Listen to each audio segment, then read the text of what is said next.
All right, everyone. Thank you all so much for joining us this wonderful Sunday afternoon for some more of The Expanse. Coming now into episode 63. It has been quite a journey, and I'm glad you're all here to see as it kind of moves towards its ending.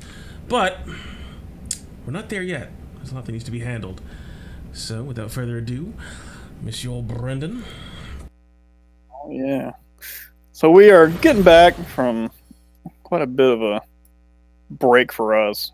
Holiday season sort of screwed up our schedule a little bit, but we're see if we can get back on schedule here a little bit better.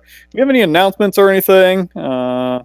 Besides sort of the usual we've already said, if anybody doesn't know, we've got Kishi back playing Desmond in The Expanse. So a weird situation where Kishi's sadly been gone for like a month and a half or so, but in game he's only really been gone for about 2 days. But he's back, so hopefully Desmond will show back up again here in a little bit. And the trade-off for that, of course, the good always comes with the bad, is Omen says this is his last episode. I'm not going to allow that to happen, of course you understand, but it might take me a little bit to get to his house and strap him to a bed and break his ankles. So, yeah. Well, I'm closer, so... Omen's going to be here with us playing Lara this evening, but he may take a well-extended hiatus as well. Well, we'll see what happens. I'm not giving up hope yet. And anything else? What about other games? I don't think we're going to be missing any Expanse here for a while, as long as everybody's schedule holds up. Next coming Sunday. Yep, next moving Sundays we are good.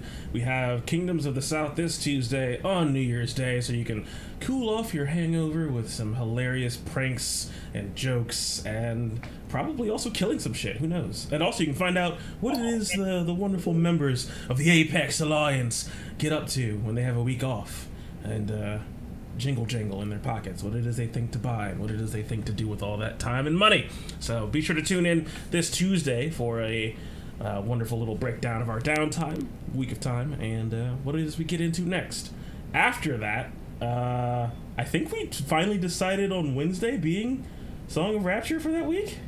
So, So guess what? You're getting a real nice compressed. Hopefully you have the second off, motherfucker, because you got to be back here 7:30 p.m. Eastern to see Song of Rapture, right? We are on the boat and sailing towards, hopefully, Stroma, and not like somewhere else. That'd just suck. With my flippy floppies. Yeah, as you got to see Grill Master Gregory whip us up some crabs on the Barbie, but then after that, we get eaten by zombies, and we also try to start our own garden on a tropical island covered in death. Ooh. So be sure to tune in for Song of Rapture on 7:30 on Wednesday. But I think after that, we're moving it officially to Thursdays, right? So the next section of Song of Rapture after this Wednesday will be Thursday the 10th, and then Thursdays going forward. So 10th, 17th. Yeah, I won't be there. 24th, and then probably a break. I think that should be 10 sessions if my math is right. So that will be how that goes. And I think that's... I won't be in The Expanse until the 27th again. Oh, yeah, John's going to be taking his extended hiatus from us. So we're missing 2 weeks of Song of Rapture after... Yes. Two? We're back on the 22nd? That's a Tuesday. Good. But I won't be back to The Expanse until the 27th. Or Song of Rapture until the 24th. So John's going to be gone for about 2 weeks. He's traveling the world. Yep. That's how he dies tonight in this Furthering his... Oh, wait, I literally can't die, Cinder. I'm a fucking god. So... I don't know, I might wish for it. Well, I mean, we've got a party full of clerics, so I think I'm fucking fine. I mean, Laura's about to leave, and then is Yolder going to... Let's kidnap you. Clothes pisser. Let's find out this night.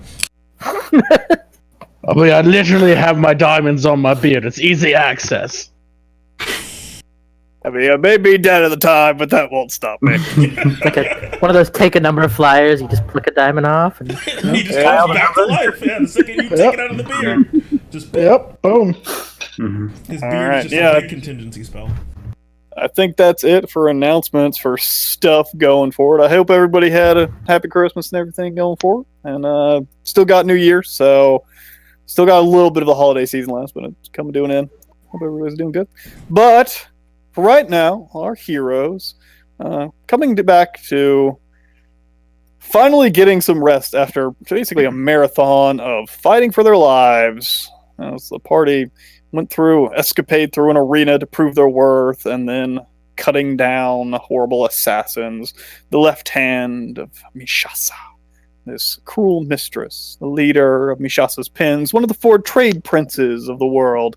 That quite a powerful being, and Ivar, our stoic paladin, is quite dead set to take down. But who wants to give us a recap of what happened last time around, if anybody remembers stuff from 2 weeks ago? Might need to do some popcorning.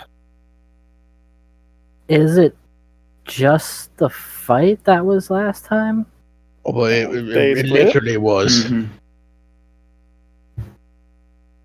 But don't just say, like, we fought a monster, we killed it, and then we're back. That's just too short. Who wants to describe what you guys found at the heart of the fangs? We all know what happens when I do the recap. So you should do it, right? That sounds Last like- time on Peter's excruciatingly long recap. Peter's clippy recap. Let me turn him down in preparation. Let's see. Right, well, fuck it, I'll fucking do it, right? So last time, on the Expanse, finishing evacuating my bladder on some clothing, we went into this giant pit with this fucking creature. She had giant legs, and she was kind of a bit of a bitch, really. And she said that she wanted to make us dance like little puppets. Well, of course, no one's fucking making Lannister dance unless it's booze. So, of course, a battle ensued. We had Yolder fighting some kind of monstrosity behind us, as Tommen decided to run off and be a gallant hero on his ice dragon, and flew across the giant chasm, and the ice dragon died instantly. I mean, I don't even think it got an attack off. It literally melted right away. And Tommen was like, well, fuck this, and came back across the chasm. Our heroes, Ivar, Laura, and Cinder, fought these crazy, weird creatures as an assassin shot across the way and began to pick off us a little by little. Laura's companion, Mother Wolfram, was a gallant hero and actually did a decent amount of work in the battle. But of course, she did fall at one point, as we began to slog, fighting this creature, and yet somehow all the damage that we impaled upon her went to all of her minions. And soon, out of the chasm, the little fucking hook creatures with their damn strings. Apparently they learned their lesson from the last time they fought Lannister and didn't even bother trying to hook him in because they knew that's exactly where he wanted them. So, they attacked Tommen quite a few times but always missing, and Cinder shooting fire from the skies, and Laura doing shadowy things with her duplicates. The battle raged on. All was looking grim and poor when the giant creature climbed fucking pillars, and several of the party looked and went, fuck. All I have is a sword, and swords can't be thrown, because only a fool would ever throw a sword in combat. So, we decided to climb the fucking thing. Luckily, Laura, with her trickery, discovered that there were strings throughout the entire cavern, and all of the strings seemed to come up to this creature's head. She told us, shoot for the back of her head and burn the fucking strings. Of course, that was right up Cinder's alley, as he began to impale and fire firebolt after firebolt, and even setting her ablaze as the strings began to fall apart and her allies began to fall as well. Laura, in her typicalness, had Mother Wolfram go after the assassin, as Yolder turned into a giant fucking flame again. Apparently something from the Eternal Forge, as she began to burn creatures just by walking into them. Actually, that's a pretty neat trick. I need to figure out how to do that myself. So, with this creature on its heels, Ivor and myself began to climb the pillar.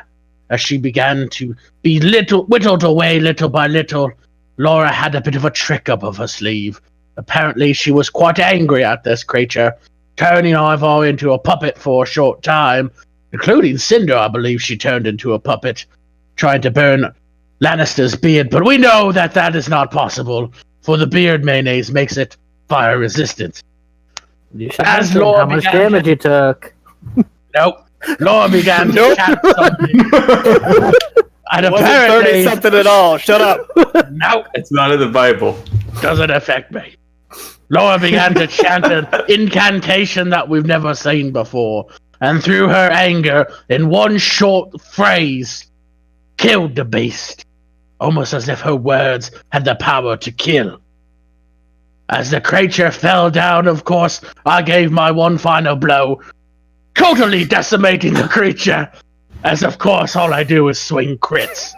As it fell into Yolder, who was on fire, and burned it into smithereens. Of course, quickly, Cinder and Toman flew over to the hoard of gold, platinum, and mystery items, as we became heroes of the land. Lannister, of course, myself, went around and put a little bit of beard hair there and here, as I told everyone it's time to leave, as I cast Earthquake and plummet the entire plantation into the 9 depths of hell, as I believe Toman, or possibly Cinder, teleported us back to our airship, where that is where we find our heroes today, on the Expanse. Good shit. Get yourself some demon inspiration, Mr. Lancer. Thank Gotta get my pizza. All right. Yes, indeed. As our heroes teleport away using some of the last bit of their magic, holding in reserve to make their quick escape, so they would be back in time as they had an invitation. Thankfully, it was to be tonight, and I believe they had enough time to rest, at least for. As y'all's What was get that? back. You had a long rest? I don't think so. I don't think you have time for that. Yeah, we just got onto the boat and then we cut the footage, so we don't know really what happens next. So, as you guys climb upon your airship, thankfully, back in this small little wooded area, a couple miles outside the Bloodclaw Circles, this massive city that, well, sort of the heart of Mishasa's Pens. As you climb aboard, you are greeted by a familiar face, that of Ashim Ka. As you see her, she greets you. Thank the gods. You are all right, yes? I did not hear anything for so long. I just stumble forward and give her a big sweaty hug. Oh, We've been busy. I'm assuming all is well. Yes, I Yes, was expecting we you back. succeeded. Took longer than we thought, but Good. we prevailed. When is this course we dinner? prevailed. We need to rest. Laura, how long will these illusions on the rest of the party last? Oh, by the way, Open, you seen on everyone before we went to the Coliseum, so. So we don't look as we should. Yeah, Okay. for the entire thing. Until the end of the day, though. If I recall when I use this magic, it may be cutting it close depending on how long this dinner goes on. About that, there was a messenger. I suppose I weren't able to tell you before all of that happened. I guess I'd report. After that fight, you slayed that horrible worm creature. I did as you said. I lit those bombs, dropped them overboard, and was able to create the cloud with the scroll.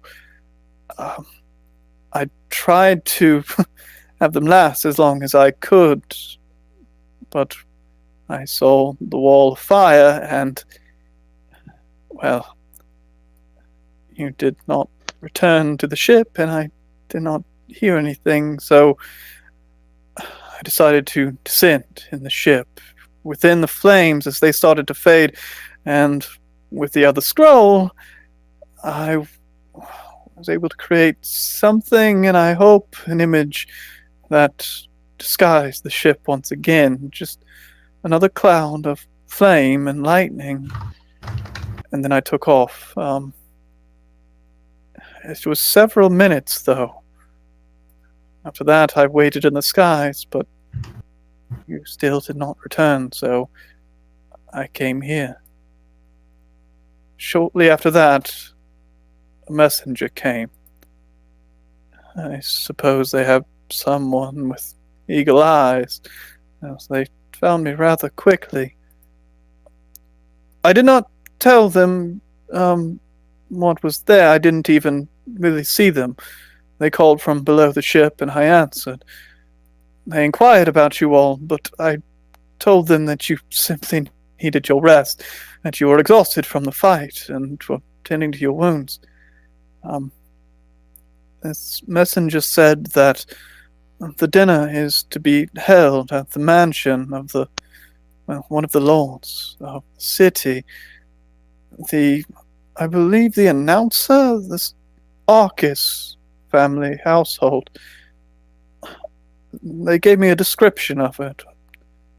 I believe I should be able to tell you where it is, and the meeting, I suppose they offered a meal, was to be tonight at 8 o'clock. You should have several hours. It's only, well, it should only be around 10 or so. So, they did invite everyone, though. They mentioned Pantheon, but they said you were certainly all invited. And, well, he said Mishasa would hear Ivor's tale once you all arrived. Thank you. Your magic would not hold up until 8 at night, would it, Laura? Not at all. But perhaps if we were expedient in our recuperation, we could, well, be so lucky as to be granted our gifts from our patrons. Have some time to rest, regain some energy, and regroup after all that excitement.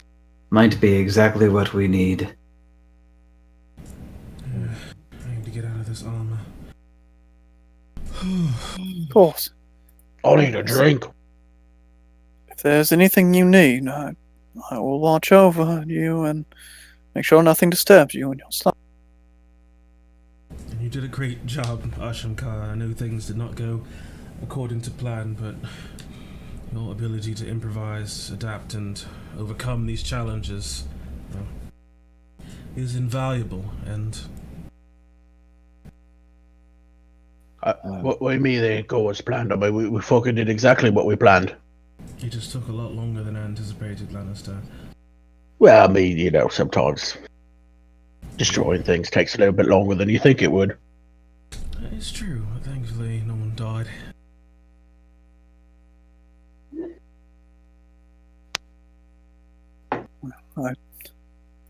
I only wish I could have done more.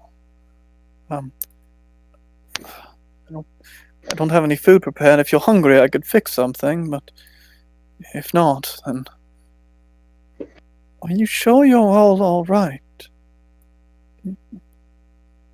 I don't know if I've ever seen you all in such a state.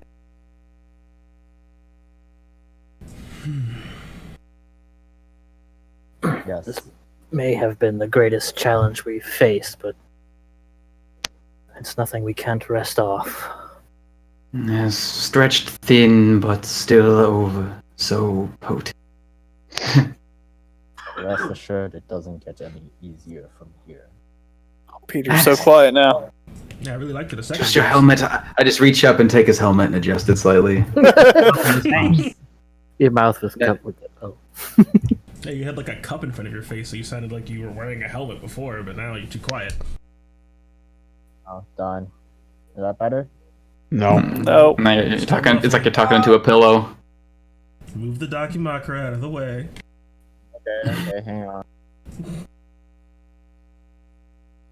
Yes, if it Go wasn't back to your computer and off the phone. if it wasn't for that last effort from you, Laura, I do not know how that would have gone. That was most. I mean, how did you do that, bro? Just like your fucking words killed the thing.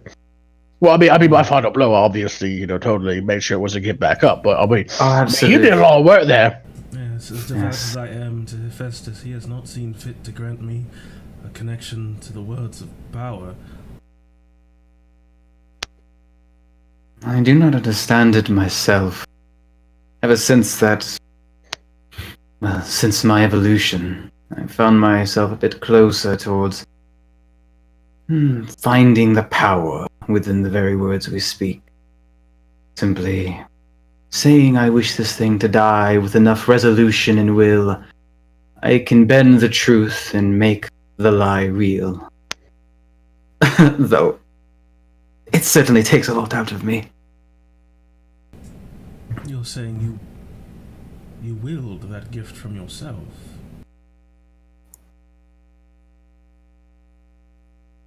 If I want something, I simply will it. As long as the will is there.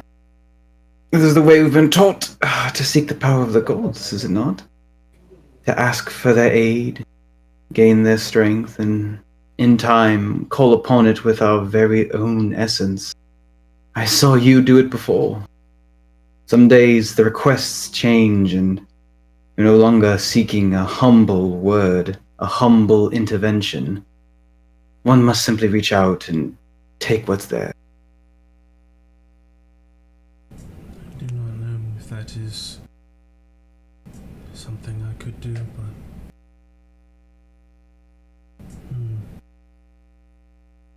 More importantly, shouldn't Ka just offer to cook something? I don't think I've ever seen her cook food. That's probably because the only person dominates the kitchen and doesn't let anyone else cook. Not like Someone is so skilled in the kitchen, then maybe nobody else needs to cook. But I mean, Cinder, though, you're really tired. I mean, maybe you should just, take it easy and have someone serve you. Not gonna be up for dinner if there's time to be resting. Yes. Yeah, we're also going to be eating later. Well, I mean, it's probably going to be poisoned. Why do you think it's going to be poisoned? Do you think our ruse has been discovered? Isn't she some kind of, like, demon? Yes, but she believes that Pantheon and his cohorts are trying to prove their allegiance and work for her, not undermine her. Unless, of course, like I said, our ruse has been seen through, in which case we need to rest.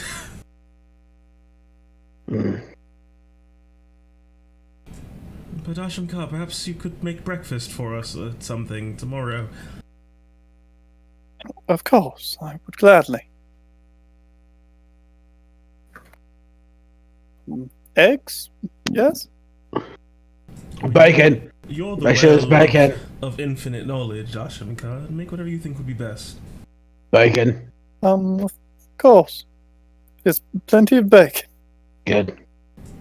Is there really plenty of bacon? I don't remember stocking on pork. Well, Lies! This is the fake Ashamka! Get the shotguns!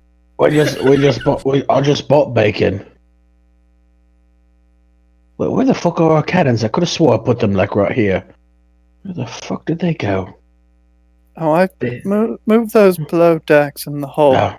Oh, that's smart. That way people can't see that we have cannons. That's smart. Just they sort of rolled around on the deck while I was maneuvering. It will take a bit to have them set up. I'll see what I can do, though. Yes. Let me know if you need anything. I feel like we should have the supplies to mount them on the deck, but if we need to do something else, just, well, you know how to reach me. Of course. Please, all of you, rest, please. Lannister, I bet she lays those eggs herself as I slither away. What? You're not allowed to say that and then you slither. That's my word. Alright? I'm gonna incite that.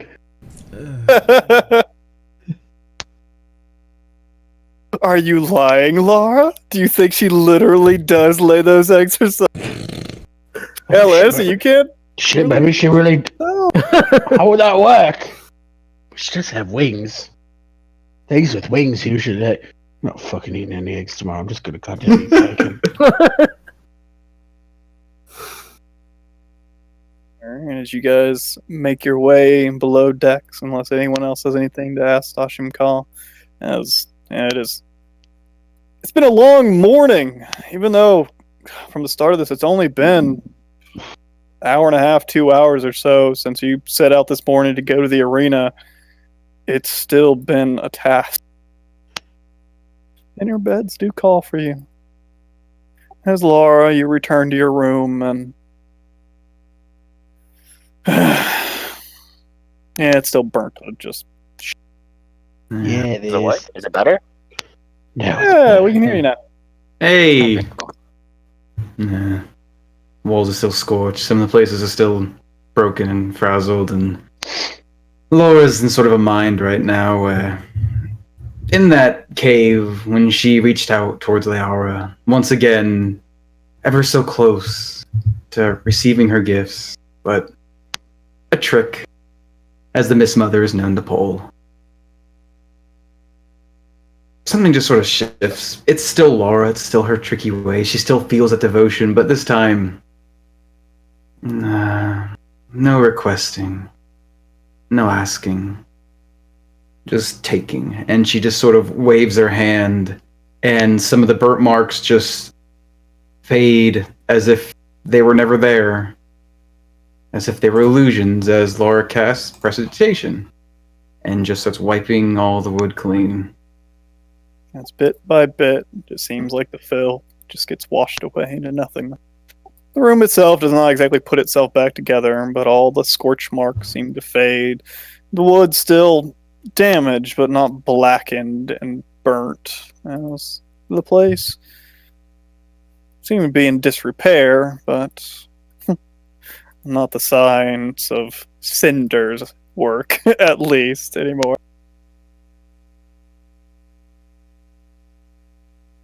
Alright, as you all start to go to sleep. As Cinder,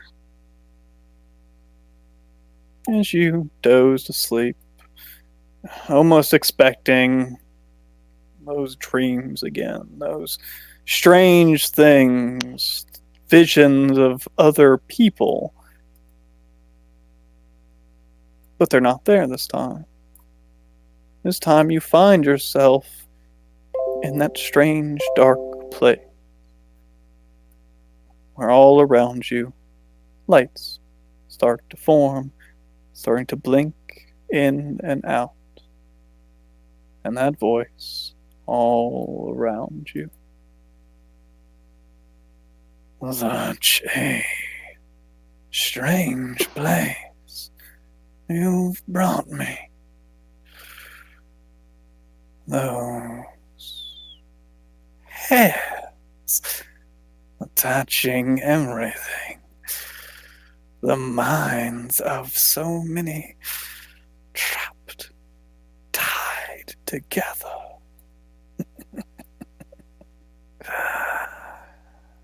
Wonderful. But impatient one, I have given you gifts, and you have only but touched upon them. Is it not power that you asked me for? And yet you still rely upon that silly flame of yours. What is your aim in all of this? Why give so much of yourself to me?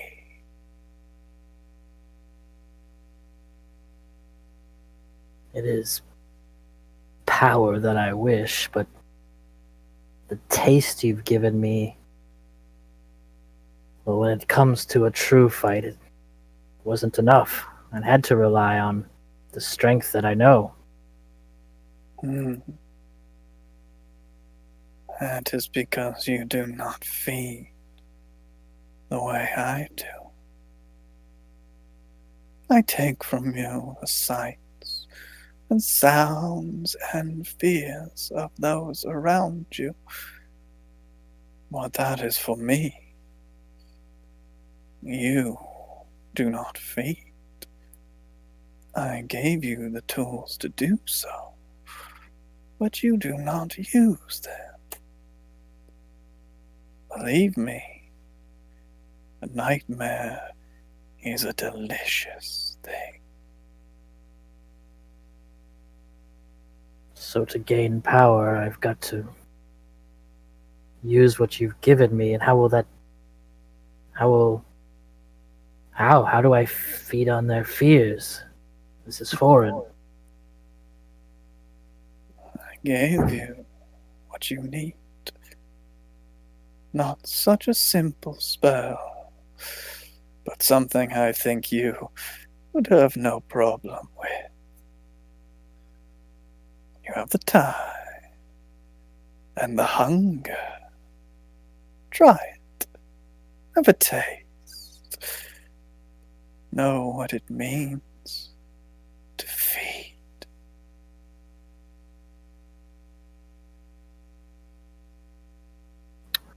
I will.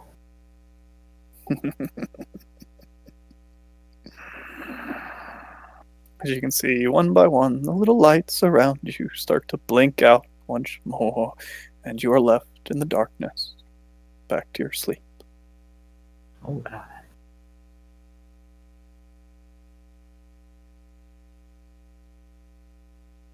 Fucking cat.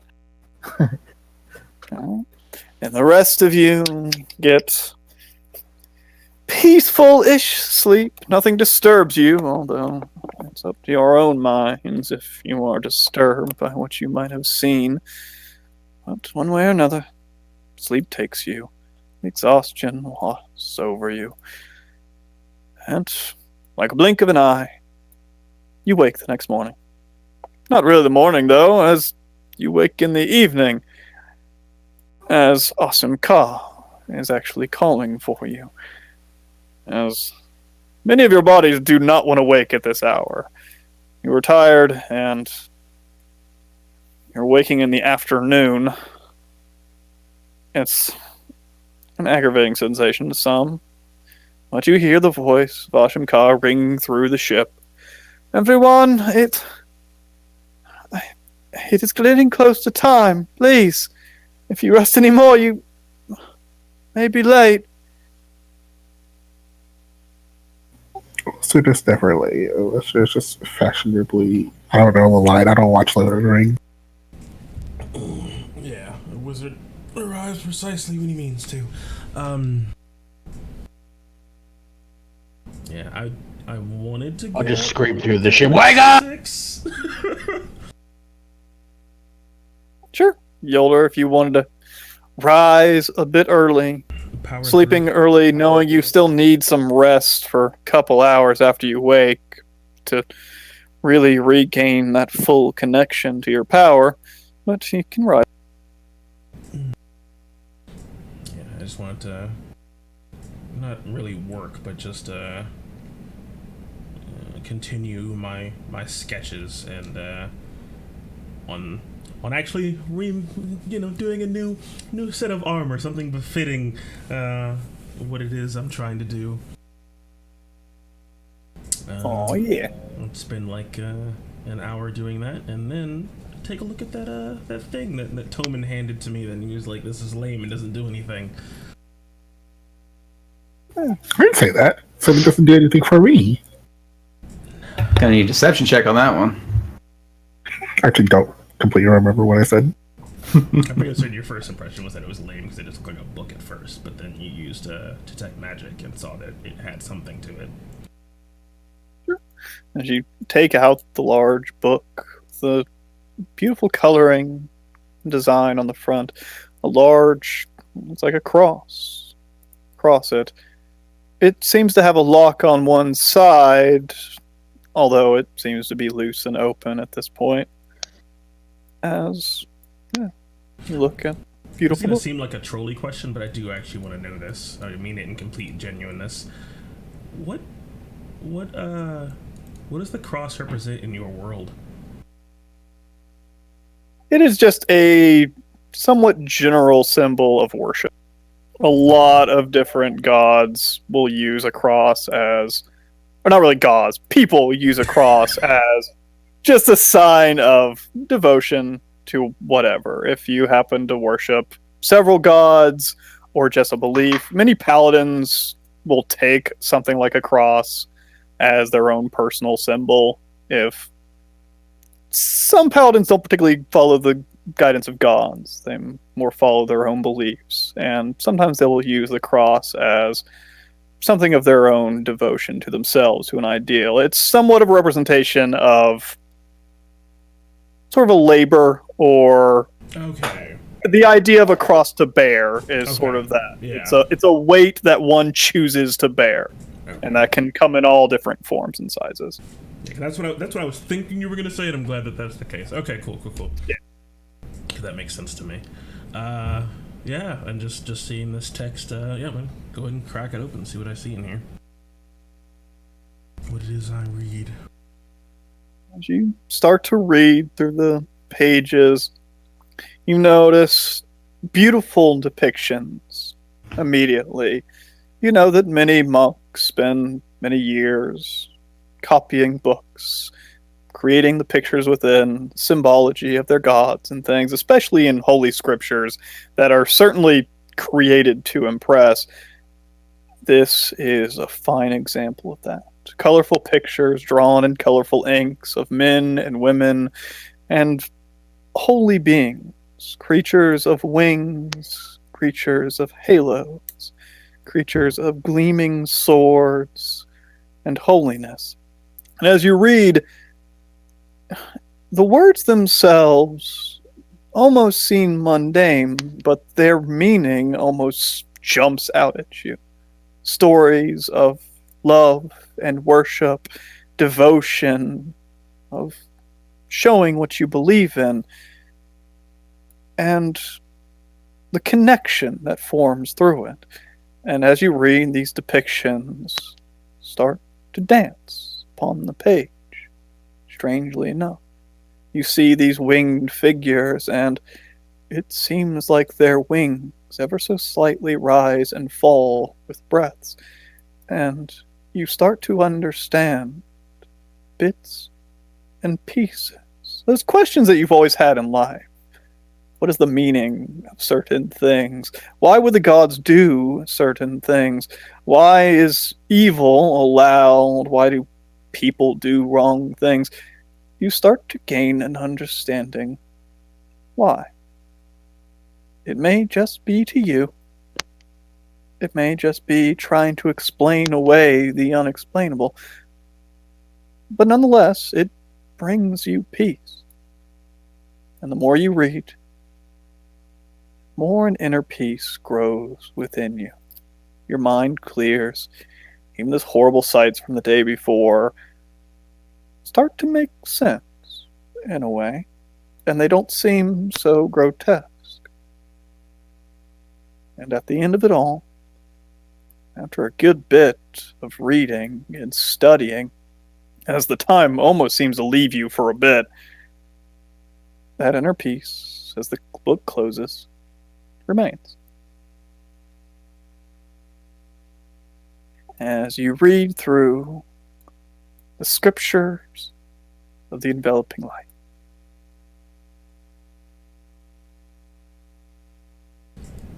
As give me a religion check. Dum, dum, dum.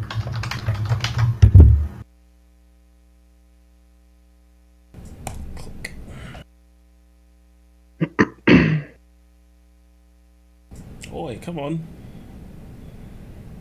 Come on, die. Oh, The first time looking at this, that inner peace growing within you, it's strange. It's hard to really reconcile what this is. Mm. You understand why when you were reading it, but once it's gone and done, and that feeling remains, it's... I don't know. How do you reconcile with it, Yolder? Yeah, the stuff I'm seeing in this book, have I ever seen stuff like this before? Like, at this level of detail and the words being as true to divine purpose, I guess, as they are in this? It is something close to basically your own tenets. When you joined your religious order, the pieces and parts of all that rang true to you. It's close to that, but this is inherently different. Those tenets, when you read them, they rang true to you, but it's like someone telling you a story that you agree with. They're still the words of man. They're people writing and, making sense of the world. This is something different. This seems like someone who truly understands explaining to you. Not the person that just knows how a tree grows, explaining how it works, but hearing from the person that actually made the tree itself, explaining to you how they went about it, how each piece of bark was put into place, and why the tree grows, not just how. And although you came off with it with nothing exact, you couldn't repeat these words, coming out of your mouth from your tongue. They would probably sound like so much religious things that people try to preach and those unreligious just do not understand. But to you, this book is something different. Yeah, just feeling that from what I'm reading, from what it is I'm seeing, the depictions, all of it just seeming to come from the mouth of the gods themselves or be written by someone they trust to carry their words. It's almost overwhelming. The level of comfort and security and just safety that she feels in that resolution is it's so much that it's uncomfortable. It's to be so comfortable that it just feels foreign. It doesn't like what she thinks, being in the light of the forge would be for just a moment. Just feeling that heat when she died was really comfortable, coming from that cold and scary dark place full of aliens or whatever. To her, it's like she's literally reading heaven, and she can just barely keep herself together. She's scared that she isn't worthy of this. Who is this? Who wrote this? Does anyone else know these? What should she do with this? It's a lot of thoughts going through her mind, and it is only as she kind of just processes them all, something just like the fire within her just kind of reminds her that she has something she needs to do. She has to take care of what she believes is her purpose, and this is just another tool to do so. She can give this to her order when the job is done. But for now, she needs it. She needs this comfort to stand strong against Kosseth. Oh, yeah. And at the end, that sense of peace remains with you. as you start to hear the stirrings of everybody else on the boat, as it seems like everybody's getting up, having some breakfast. Says, yeah, Ashimka delivers. The food is not extravagant. There are eggs and bacon and toast and things. Just your usual breakfast. It doesn't seem like there's a ton of supply on the ship. It's not, again, there's no goose or anything. But it's a nice breakfast. As, when you all woke up around 5 o'clock or so. You need another couple hours of rest before you can really regain. Some of you need to go through your spell book and memorize your spells and things like that in the remainder of your rest.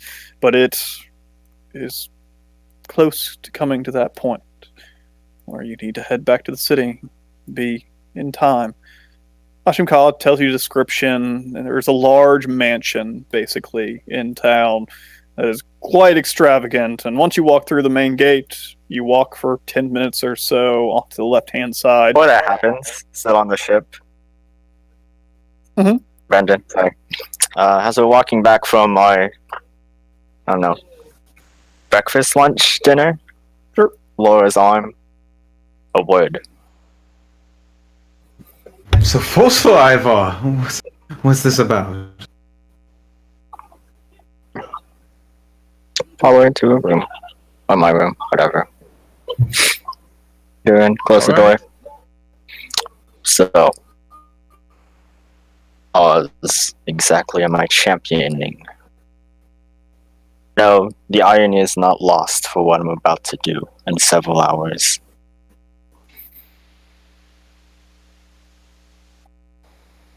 I'm wondering what I need you for, Ivar.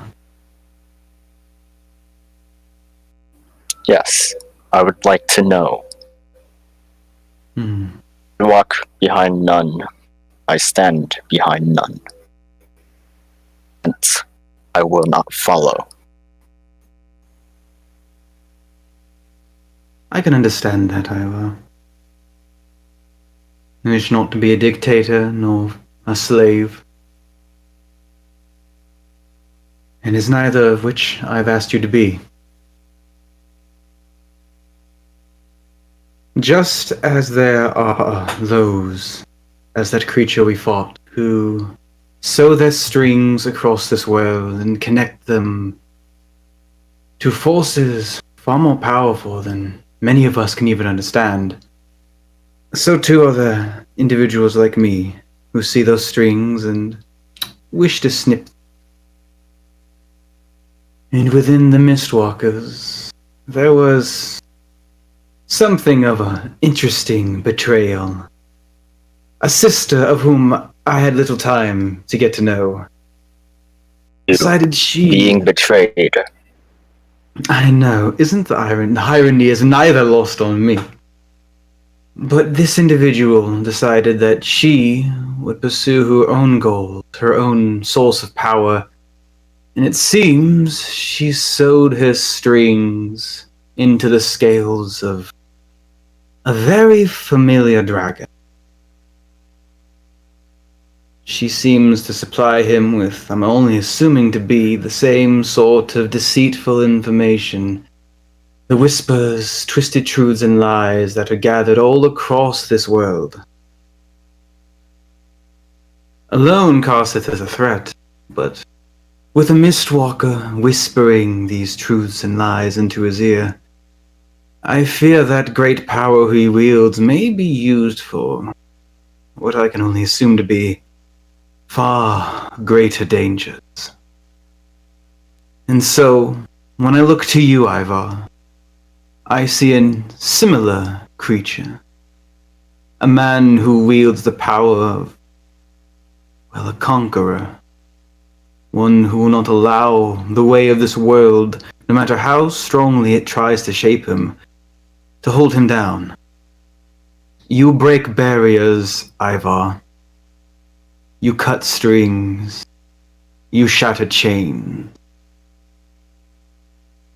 I want you as my champion to ensure that this individual, who may very well twist this dragon to forever instill this world and under the control of someone unworthy. so that you may slay it, cut those strings, and bring balance.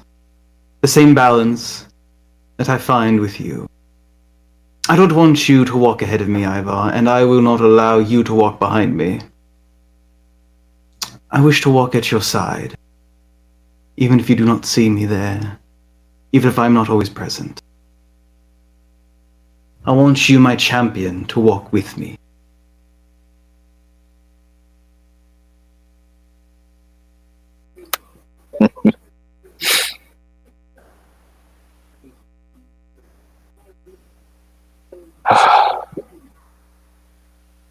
Live in the mockery. I'm so close, Laura, to gaining this vengeance. Born from the cruel betrayal of the noble ideals I would have served. I want Karsef's power. Ever since we met Ashimka, I could wield it. You want it yourself.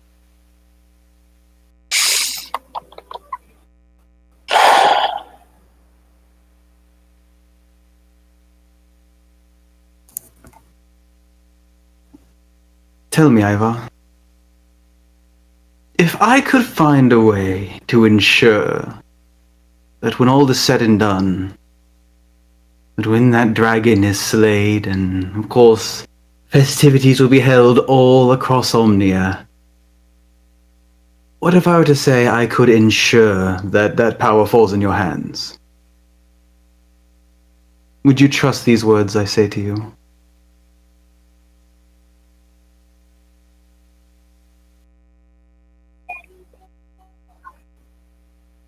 Oh no! Oh no! Hey, Peter? Freaking hotel Wi-Fi! You messed up my monologue. Oh no! Uh-oh. Oh, okay. Where was I? What was the last thing that you heard? You wanted his power. You're so close. So close. Okay.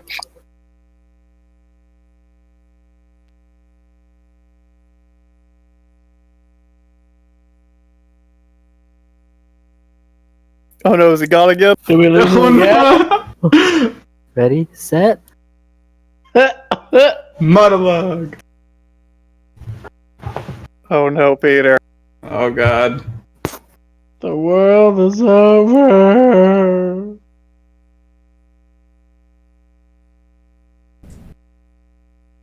Yeah, if there's an ear on the door, all you hear is, no, Laura, I need you. Laura, I'm so close. Laura. I want it. I want it, Laura. Lannister tapping on his little ear device, like, What the fuck? What the hell is going on in that room? Listen to it right now. As Laura and Ivar are having their conversation, anybody else doing anything on the ship? So was that? It's like yes, long rest, no long rest. Yeah, it looks like you will probably have about an hour in between you getting enough rest and relaxation and sleep, getting back your power before you need to be at the mansion, which you'd be cutting it close. It's maybe 30 minutes or so from here, and from what Ashibka described, sounds like maybe a 10-15 minute walk once you get to the city gates to get to the mansion. So as soon as you get done resting, you'll have an hour to be at the mansion, and it'll take about 45 minutes to get there. So With the boat? unless you want to fly straight to the mansion inside the city. Or not? Sure, they won't mind. Yeah, let's just flex on the city again. What are you talking about? I heard Alright. Peter. I heard Peter. Where is he? Peter! You back? No, it's their time to chime. I feel like my internet's gonna die again because it's the hotel. Oh no. A cursed hotel Wi-Fi. My monologue was interrupted. Darn. I want his power for myself and action. Said, I want this power, and Laura said, you want it for yourself? Undone Hi, Dad. the button. Hi. Okay, thanks, Chloe. Again. Eh, they're listening to it. They got to listen it. They got Oh to give shit, we got an Yeah, audience! thanks. Yeah, because we're in the same hotel One room. more time, Peter. Yeah. I believe Give it. it Give in to your I'm gonna power. die. It's Four gonna die score again. and Wait, hang on. I have to change it because they listened to it like twice. Oh my god, the memery. All this memery keeps going on. It's less time we get to hear the monologue. Come on, Bybar! Let's do it! they've heard it twice. Let them do it. Okay.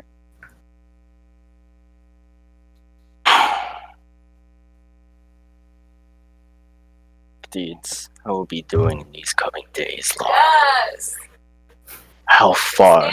Oh my god! Shut up! Okay. Stand talent. No. Done. Screw you, Clarice. You messed it up. No. No. Give me a Things I give have me a to V. do. Give me a Yeah! Yes! Conquer them! Yeah. Hi, Clarice. Would you like to say some words? Jesus. Yeah, exactly. Go eat. Ah!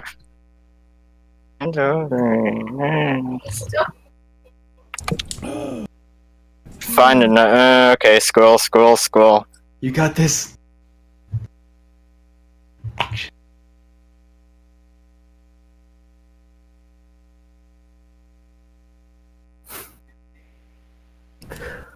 Mic check. Oh god. Oh, Peter! Your speech is Here. cursed. I saw it go RTC connecting. I was like, oh no. Oh no. Okay.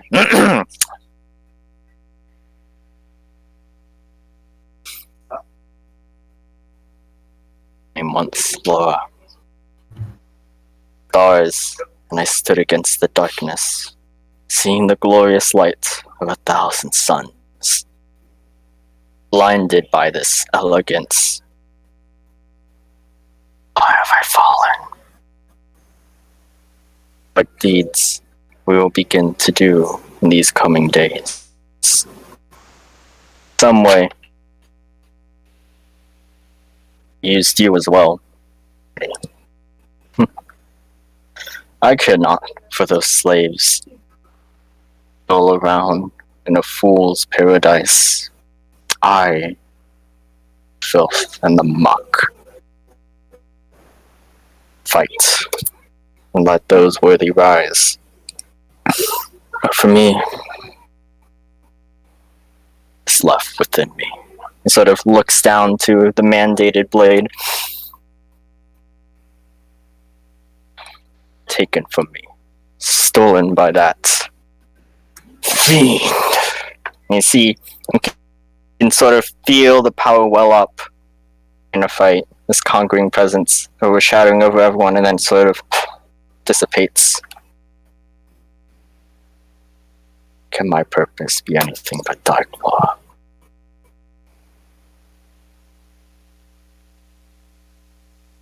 Just looks at you. He's just looking up at you as you're giving this very charismatic speech. Looking down at your sword, seeing the shadows roil around your blade. I understand that feeling. When the light fades and you feel like you're drowning in shadows and it's all you'll ever be. But I must ask you, Ivar. What's so wrong with shadows? As Laura curls her hand a little bit, and you can see some of this darkness herself swimming up into her palm, and it takes the shape of a small knife that just sort of manifests in her hand. Although the way her fingers wrap around it, it doesn't seem to quite have any material form, as she casts a little minor illusion, pulling upon the shadows themselves. You can make such things your weapon. And whatever cause you hold, Ivar, you wish to save this world or break it, to mend what has been wounded, or to see it fester and rot. It is simply guided by one's will. And your will, Ivar, is a powerful one. But I must ask you, if this is what you want more than anything, Ivar, if this is what you truly desire, if you're willing to stain your soul in darkness, then I must make one request. Would you allow me to ensure you that Karthus' power will fall in your hands? Would you be willing to accept the decisions I make, though some may seem cruel and some may seem unfair? Would you be willing to trust a follower of the greatest liar in order to ensure that you gain the power you need? Can you trust me with that, Ivar?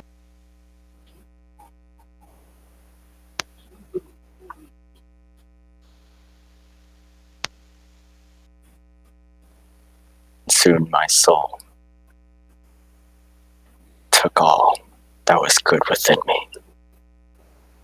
And let me finish this.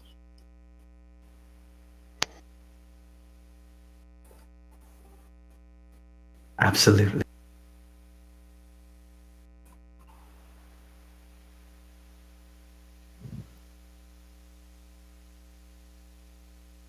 I'm gonna sort of look behind him, unless he's still talking. Are you still talking, Ivar? You still got a monologue going in your pocket? Yeah, we're It's all a monologue for now. sadly, we're like missing like every fifth word or so. Yeah. Were you? Was it like... Aw. Got the gist of it, though. Yeah. Just making sure. I didn't want to interrupt you. You're still talking, because, yeah. Laura, looking up at Ivar, feeling this connection between him. This would be in the middle of our long rest, right? When we're starting to get around?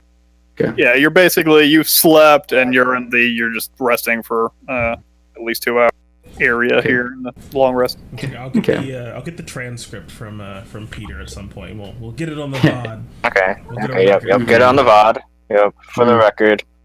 Are you using push to talk or just like voice activated? Voice activated. Because, that might be the issue, because the change in your inflection, I think, is cutting off random words. So as you're talking, the change in my inflection. Yeah. You do dip your voice down pretty softly sometimes with Ivar. I don't know. Yeah, it's pretty hard to talk. It's hard to talk deep and loud when your voice is naturally high pitched. Preach into the choir, buddy. Oh, yeah. Yep. Absolutely. Bunch of high babies is what you are. But yeah. Just feeling this new connection with Ivar and looking over again. Something again strikes me. That moment we were in the cave and I felt nothing, just a laughter in my mind when I called out to the trickster goddess. When I asked for her aid.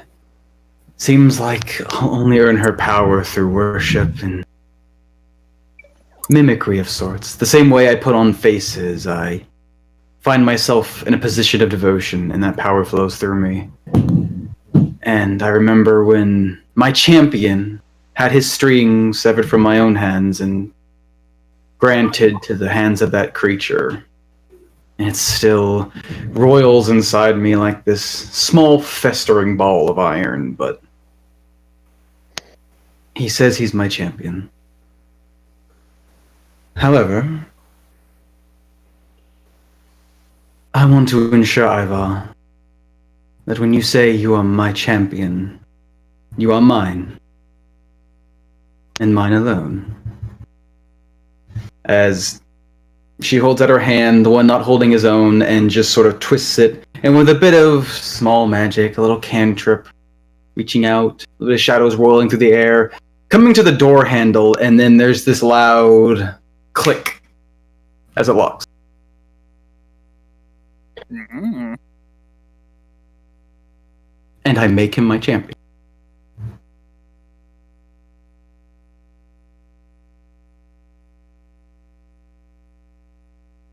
Ivar, I don't know. do you accept these advances? As it seems like Laura, after locking the door, you two in the room together alone. Is she trying to steal my precious seed? Maybe have alternative motives. With no one around but Lannister's ear pressed to the door. Hit the box. You said Gotta get rid of all black? those strings. I don't know what she's doing there. I don't have any silence spells. I don't have any second level spell slots. I can't cast it and protect my ears. We have 2 hours before we have to go to this den and before we venture on towards your glorious kill. So, ensuring there's no more strings left in Ivar's head, connect to his body, ensuring he is really hers. Laura's gonna take Ivar. Alright. Ivar, are we fading to black? Sure. Alright. And on the day before, or hours before, you meet with Mishasa, there's another woman in your life. Also, somewhat cloaked in mystery and shadows, that has found a place.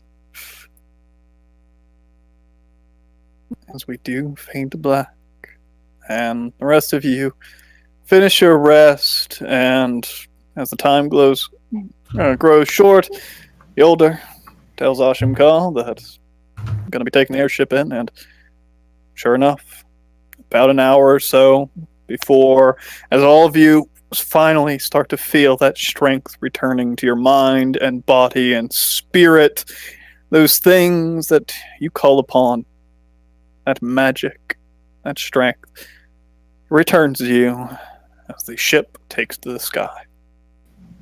Talon would probably sleep until like the last moment of the long rest, but as he gets up, he'll kind of just like rub his eyes over and then look down at his arm where the tattoo is supposed to be.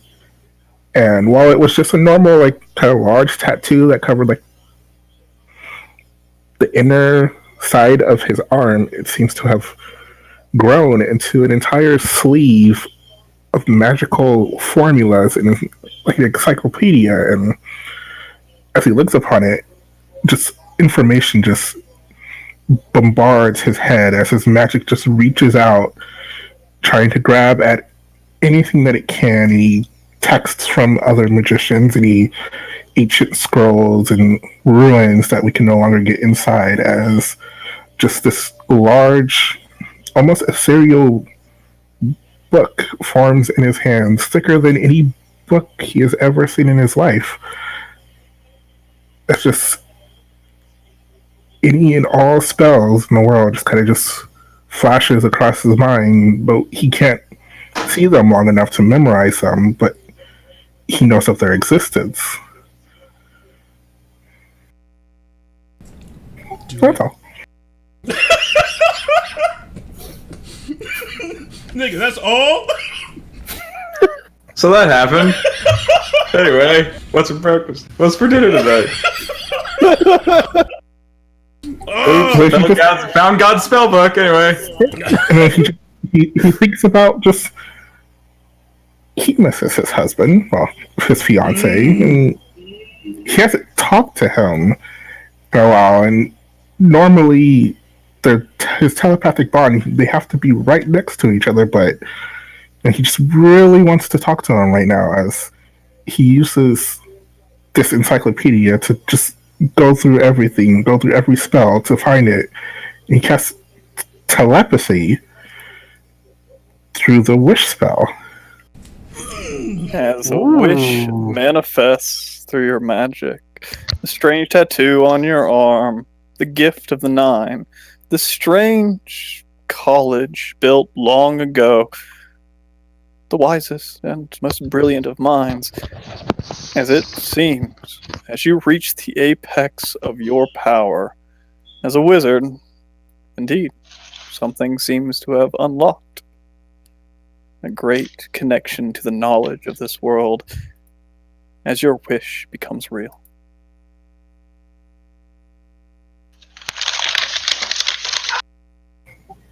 As the strangeness, as Good. you hear the shuffling of paper in your mind. Like the yellow pages of the whole world.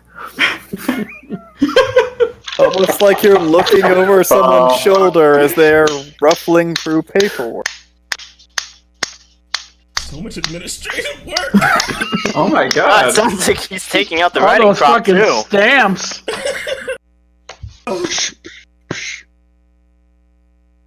Then you think maybe you caught him at a bad time, but fuck. I'm probably. I haven't heard Tillman yet, so I'm just working on whatever I'm working on. Was that you working? Yeah. Oh shit! I have very tiny tools. Oh, jeez. Okay, so I think we know who's the bottom of the relationship. What are you doing? What? Desmond? Tillman? Oh wow, it worked. How are you? I know it's been 2 days. How are you even doing this? I'm magic. I'm amazing. You know this already. How have you been? How's everybody doing? We did that arena thing that we talked about. It was kind of fucking terrible. We went to this mansion with all these monsters and this weird spider woman. It was pretty tough, but we survived. Not now. I'm talking. I'm not now. Come back later, please. I'm sorry, Tillman. What was that? Well, like I said, it's been pretty well. I guess we survived the Colosseum. And That's the amazing. mansion. Oh, I can't believe you're even able to talk. This is great. You should have done this. Why did you do this before? I couldn't do it before. I don't really know how. It's kind of weird. My tattoo grew. Oh, I look forward to seeing that. So, how big is it now? Which one? The tattoo, silly. It covers my entire arm. It's kind of irritating, actually. And it allowed you to do this. That's pretty cool. How's Ivar and his search to free all the slaves? Did the arena thing end up being successful? It was terrible. Oh my god! I had to pretend that he was actually good at doing things. Wow. I'm assuming terrible means it was still a success, though, right? I mean, we hope it's success. We're gonna go talk to the crazy devil bitch in a bit. So if they found out that we destroyed their secret organization, it'll probably just be another fight. But you haven't seen yet. When are you coming back? I've got a few things to take care of, but I mean, I should be ready to head off to you guys maybe like in a day or two. Where would I go? I guess you would do this again. Tell me. I mean, I could probably just come and pick you up. Yeah. If you're able to do this, I guess you do have some new teleport abilities, probably. Yeah, I do have that teleportation circle in your workshop. Yeah, about the workshop. That's gone through some changes. Is the teleportation circle not there anymore, Desmond? The circle is there, but there might be a wall or two covering it.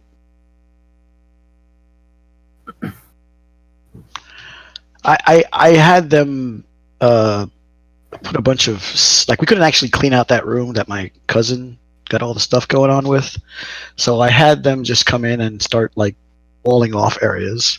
They might have walled off. Desmond, that's not where the teleportation. That's a different. They might have also walled off that room too, because they got a little carried away. Okay, so do I have permission to kill them? I'll tell you what. I'm gonna talk to them, and I'm gonna get them to clear that out for you. I'm sure that by the time you want to get over here, it'll be fine. Okay. Well, this technically lasts for 24 hours. There's no pets in the shop, guys. Take your damn dog home. It's alright. Yeah, it's alright, Desmond. It's alright. Sorry. Yeah, this will basically last for like the next 24 hours. So. Good. No, you hang up. Oh. No, you hang up. No, you hang up. I can't hang up. I don't even know how to hang up. It's just automatic when you're no longer awake.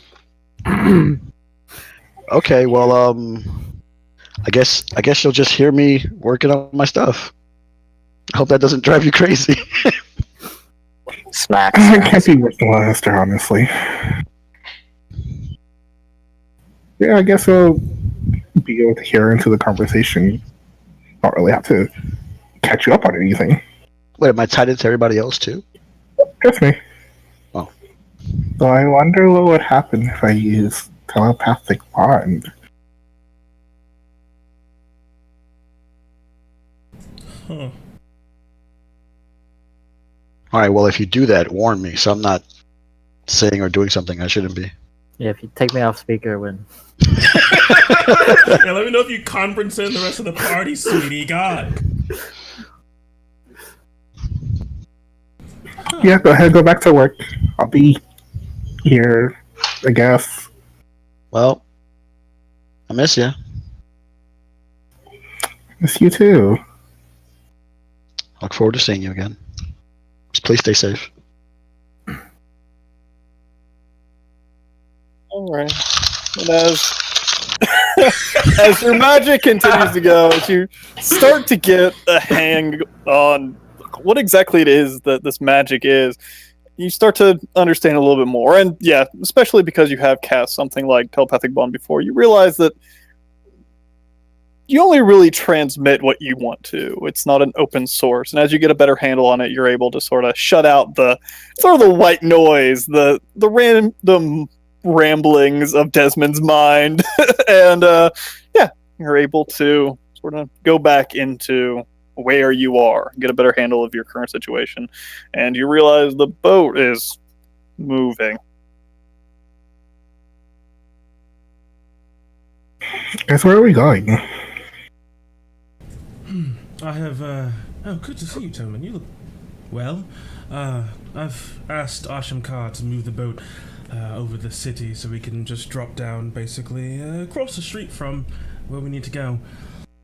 You can see Yolder is in her armor, and it's well polished, but there's still some dents and stuff on it. Are we going in armor? Are we like... Should we wear normal clothes? Because I've never seen Pantheon wear something that's not armor, so I figured that was the thing we were going with. That's true. Maybe we should really tell Laura to do that thing again, because they don't know what we look like. Oh my, I heard things. What? Nothing. Once she's up, right? I mean, yeah. She's gonna be a little bit though. Is it just me? Ashimkar, are you okay? Are the controls okay? It feels as though the ship is rocking. No. I think it's a low pressure system or something.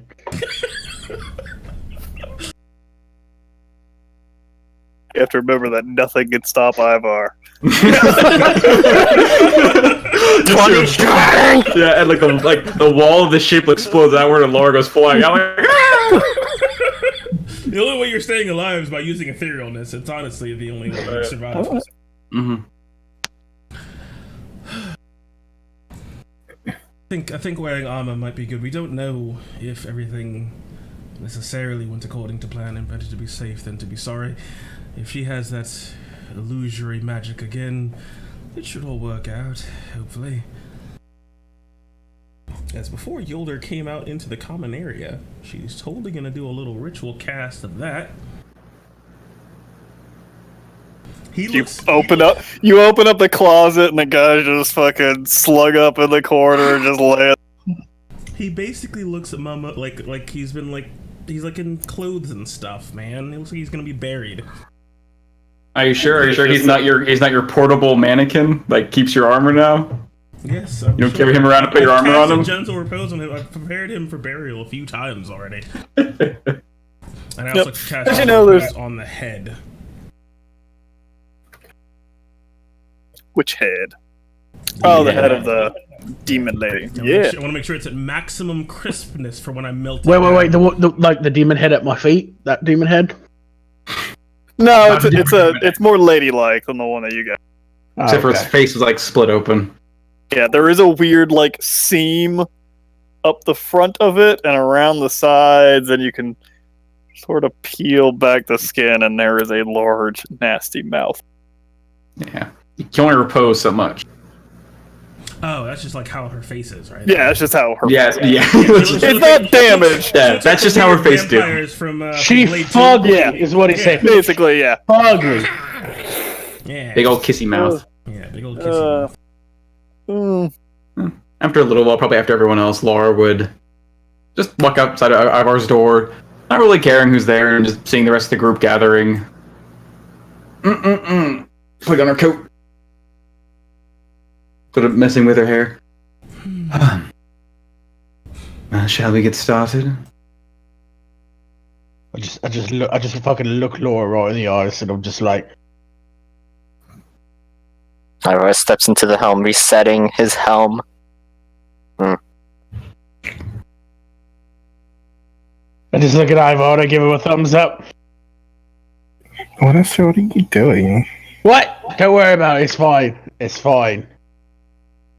Laura, the strange side of something you've probably been aware of for most of this time, but actually getting a close-up view of something that is always a little bit strange about Ivar, that his arm, a little bit above the elbow, is not flesh and blood.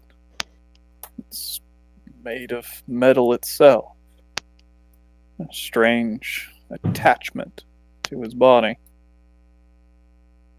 Is it like a nice, like modernized mechanical arm, or is it like a spindly, like it's modern and mechanicalized? Okay. Yeah, but it basically looks like his gauntlet is just his arm. As he takes off his armor, the gauntlet does not come.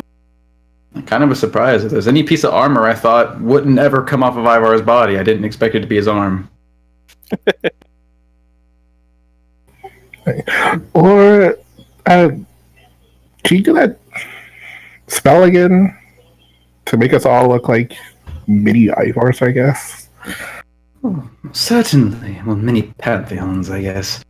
Yeah, I've noticed that sort of was what we went with last time. I don't know really what I was thinking, but consistency is always key, as I just sort of wave my hand towards all those willing as mist and shadow begin to roil out and sort of curl and crawl its way across your body like a second skin, and it extends outward in these bulges that make the shape of whatever the hell we looked like last time, as I cast a little bit of seeming.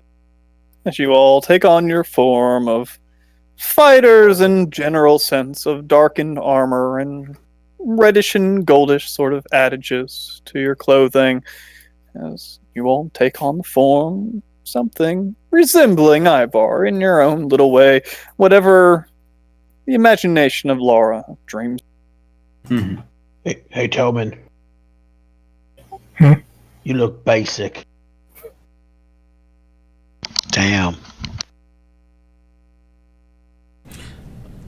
Tobin, when we get closer to our destination, can you do that sort of... The fuck? With this spell, you look like a basic person. Oh, I thought Lannister learned a new word. All that quiet time was the eye roll. Went all the way around.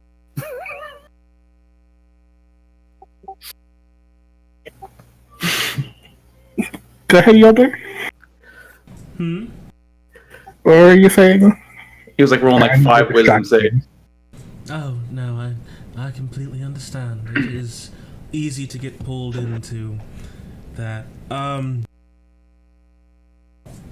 the magic that you use to sort of connect our minds together, so that way we can communicate without being heard, hopefully. Right. Oh, that's a good idea. So, Desmond, I'm going to connect them all. I don't know if they'll be able to hear you or not. Oh, okay. So, yeah, I do a ritual cast a telepathic bond on everyone.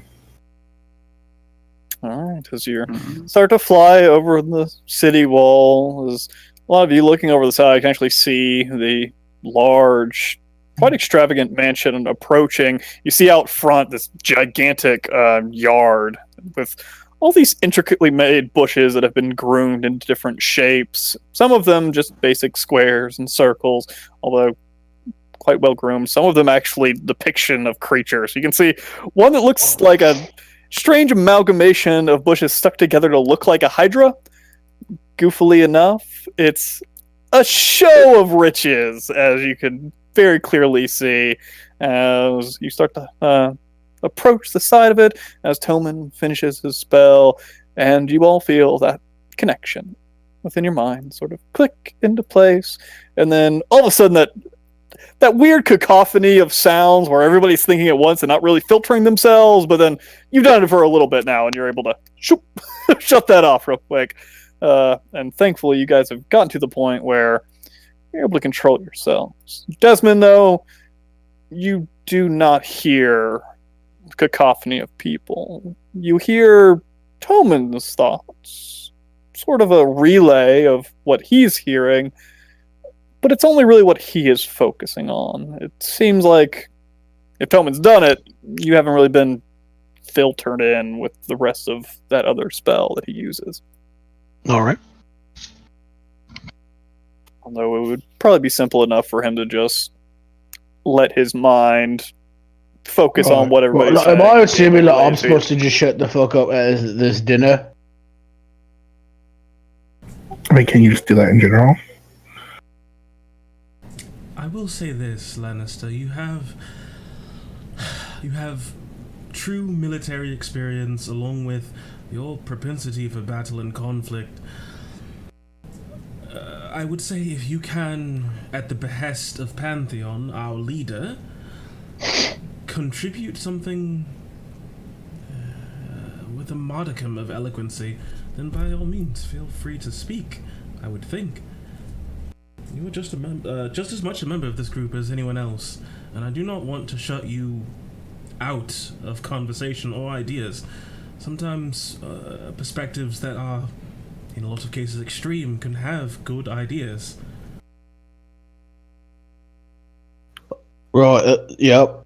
Sure. The important thing is to just sell me. Just don't piss on her fucking Hydra bush, alright? That's all I'm asking for. I don't fucking piss on bushes. That's probably the only thing you should really be pissing on if you're outside, to be honest. What about a tree? I mean, what is a tree? Not any of her trees. Well, a bush is a tree. Are you all ready? I think so. We're good. God, I hope this good wine. And I will lower you. The sky is getting dark, but I will remain above. You did make sure to connect Asham Ka with the thing, right? Yeah. Good. Lasts about an hour, yes? Yeah. Mm-hmm. Well, then just let me know when you need me to assist. Hopefully it won't take longer than an hour. Hopefully not. It's dinner. It might take. I mean, who the fuck eats at 8 p.m.? Honestly, that's late. Rich people. Assholes. You and I have two very different perspectives.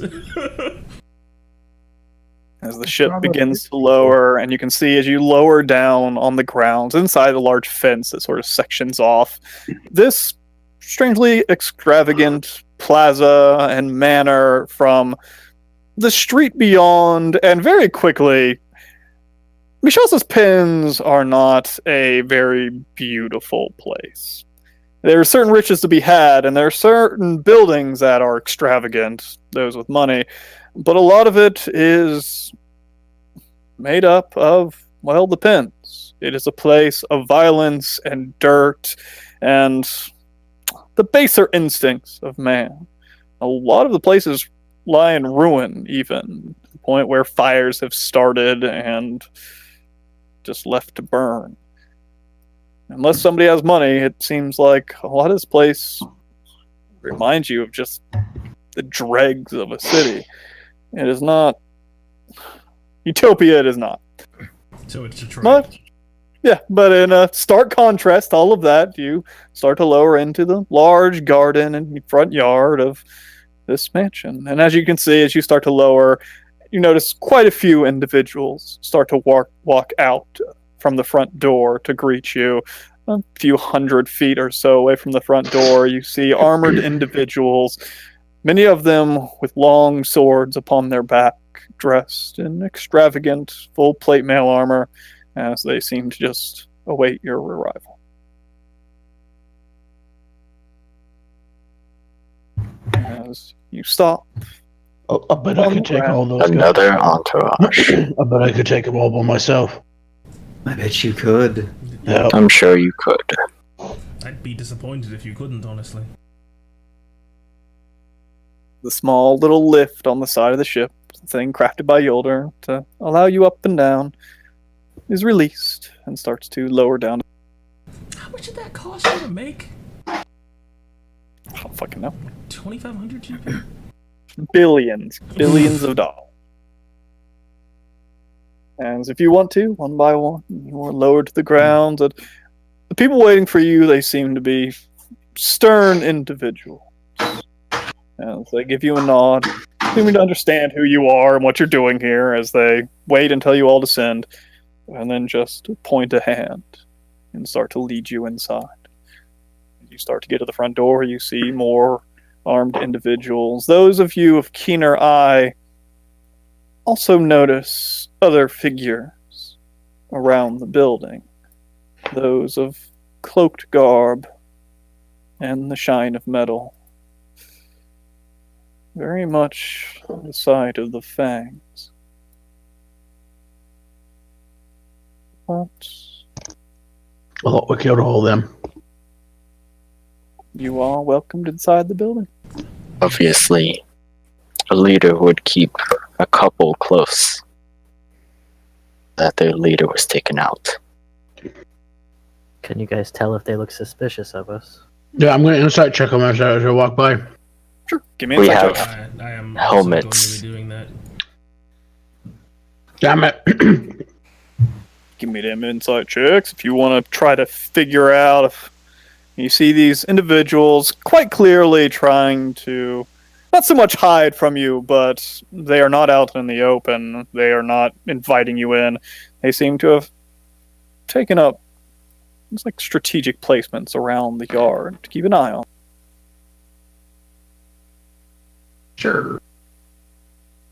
Ooh, Lannister and Yolder, you're not quite sure. These individuals, they're obviously watching you, but it's hard to tell from this distance and what exactly they're doing besides just watching.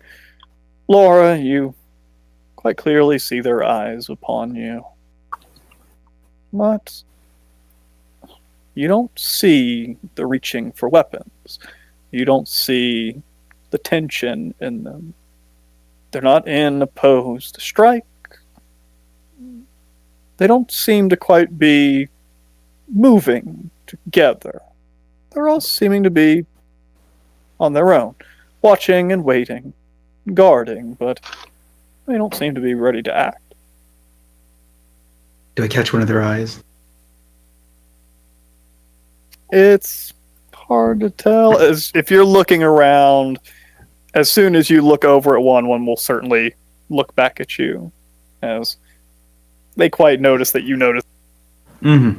And they don't have any like discernible expressions. They're not like. Most of their faces are mostly garbed, and Gotcha. but it looks like they're not really on edge. If anything, it seems like they're just doing their duty to guard the grounds. Okay. I just like wink a little bit and continue walking next to Ivar.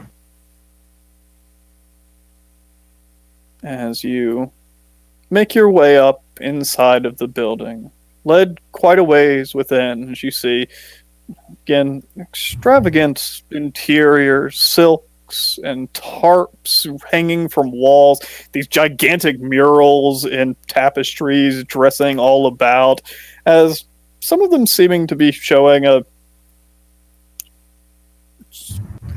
looks like a family lineage of sorts. Seeming to all be of humans of certain statures and size, some of them quite large of size to show off their extravagance and wealth. You see people dressed in clothing and covered in fine garbs and things as you are led further in and further in until you reach a door. And inside you hear quite a rustle of voices and sounds of moving chairs and the like. The sound of people, the sound of a party of sorts, although there's no raised voices. You hear murmuring, but no shouting, no merry-making of really any sort. Just people within. But those of you with high perception with your ears can certainly tell there's quite a few, as the doors are open before you, and you see within. As you see tables on either side. Strangely enough, the chairs closer to you, all empty. Almost like everyone is ringing this room to be able to see within.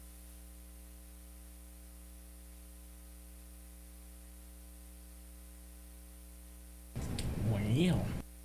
And as you make your entrance, I go to the bathroom. Sometimes you got to pee, and that's okay. You know you're That's lonely when you have like unexpected. a humongous party, but the only people that are there are people there to kill other people.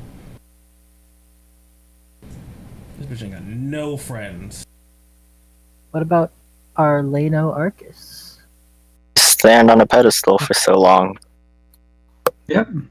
Oh wait, Or you just kill all your friends. I mean, that's very much also an option. I mean, you can make yourself the most unavailable person, so then everyone in the world wants to be your friend. But she doesn't accept anyone as a friend. She only has that guy in the armor standing next to her. I want to be her buddy. I want to eat at these fancy feasts. Nah, she has Gotta these, I wanna survive kill the death guy in the arena to armor. be her friend. these random. I mean, you could if you stayed. Ooh. Nah, Niggas I got are my cute mans. at that. Got him. Snike. But I did this for like 2 months when Ryan left us on Friday. You're gonna get this for like 2 months. I'll set my calendar. True. Ooh, 24-0. Go Eagles. Yeah, go sports ball or That's whatever. been your sports break for Lion Gaming. Ooh, look at all these NPCs. They have cloaks on. Oh, look at all these people I get to murder. Mm-hmm. Mm, Look at these robots. 2, 3, Murder. 4, 5, 6, Do 7, those 8, dudes all 9, have great 10, swords? 11. I guess so. 12. Take the left side, Lannister can take the right side. She has like a whole Alright, bunch hold on, of let me knights look on the here. left side. And then like, Cinder just Come on. meteor swarms everyone. Let's see. As here. you can see, what looking floor are we on? just the first floor. There was an above floor though, right? Oh god, please done this. Boom! Perfect. Aw. Get out of It's here! gonna work Shit. so well. You make your entrance. You can arrange yourself however you want if you want to enter in a different way, if it makes a difference for you. Going But- through the wall. As you look around, you see indeed there are quite a few individuals. To your left, you see armed men, long swords, either resting against the table or up on the wall behind them, matching sort of the garb and clothing of the people that led you here. Ivar, you would know that these would be some of the more higher ranking members of the people called the Executioners. The more meat and potatoes of the forces of Mishasa within her pens. It is basically her own private army. To the right, you see familiar clothing. Those are the fangs. Although you see no one at the head of their table, strangely enough. At the top right, you see many men dressed in strange garb that are cloaked in basically full garb, covering their face and everything.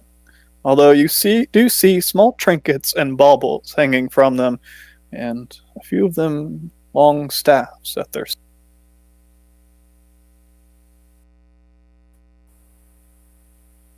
On the top left, you see what look like men of the arena. Gladiators that you fought before, obviously not the same ones, but those quite accustomed to battle. And then, as you start to pass up through the halls, as you hear the call out, "Ah! Finally. Pantheon! Come!" You also see some individuals next to this raised platform where you see that woman that you only got just passing glances at before. Mishasa stands as she rises from her chair and stands on the far side.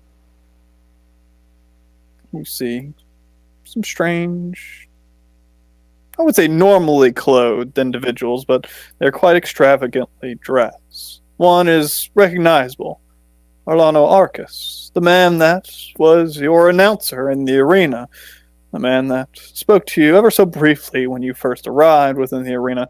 And, Ivar, you may know, quite a influential individual in all of this. He's a very rich man. He is somewhat of a central figure within the pens. As you are beckoned forth. Hmm. You can just see the room somewhat goes quiet, and all the eyes just follow you as you start to make your way down this corridor.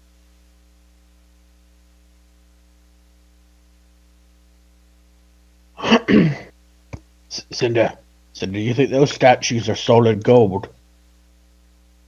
Do those statues look like solid gold? Hard to tell. Might have to get closer. Possibly. It is strange that you're all just standing back here. And I'm shitting for Ivar. I'm totally walking up. I'm just totally also typing Tajim Ka at the moment. Tears of joy now. I have arrived. As I get a good look at her, I'm going to send the image of her face to Desmond. Alright. Desmond, you see the face of a strangely almost plain woman. She's beautiful, but Basic, you'd say? she's not basic. She's not ugly by any means, but also not the sign of youth. She looks to be maybe in her late 30s, early 40s or so. But no monster. And obviously not really otherworldly or anything. Not... You saw the jinn, creatures of, well, inhumanness. But she just seems to be the depiction of an elegant woman. Yeah. As say this Tashim Ka, Yolder, and you just hear back, the cannons are not, they aren't mounted or anything, they're just in the hole. I could try to get one ready. I'll do that.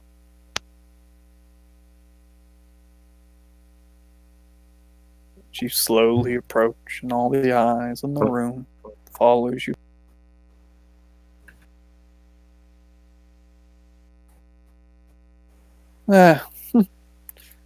Finally. There are high up in the room, but there are these like little slits that are about that big, not really big enough for much to be seen through them besides just provide light within this place. And only on the back side of this room It looks like there's probably rooms on the left and right that lead to further on in the interior, as the only seem to be an outside wall is basically behind Ashim Kod. Probably this room juts out by some part of the building. So, Pantheon. I have looked forward to this moment quite a while. I thank you for the entertainment that you provided this morning, and I congratulate you on your victory. It was well earned, I suppose. Ira just puts a hand over his heart and bows. And I am happy to see that you all have finally come here. Finally able to really see you. It's so hard to get a good view from up in the stand, you understand? I don't know, face to face. Really get a good look. Well, Ivar. Yes. Ivar. Such a lovely name you've given yourself for the games, though. Pantheon. So evocative. Indeed. Wonderful to rouse the peasantry. I love it so. But Ivar, I want something from you. I understand that you have a request from me. You haven't hunted me down so just for pleasantries. But I would love to hear your story. Love to hear about why all of this. Especially after, well, what you've done. To come to me after killing my men. But I do not blame you for it. If there was a job that the Fangs took within Verlanza to interrupt some competition and you happen to be the target, well, I suppose it was ill-fated for my people. Don't worry. Those responsible have been dealt with. Not for a charity, for you, of course, and just the answer for failure.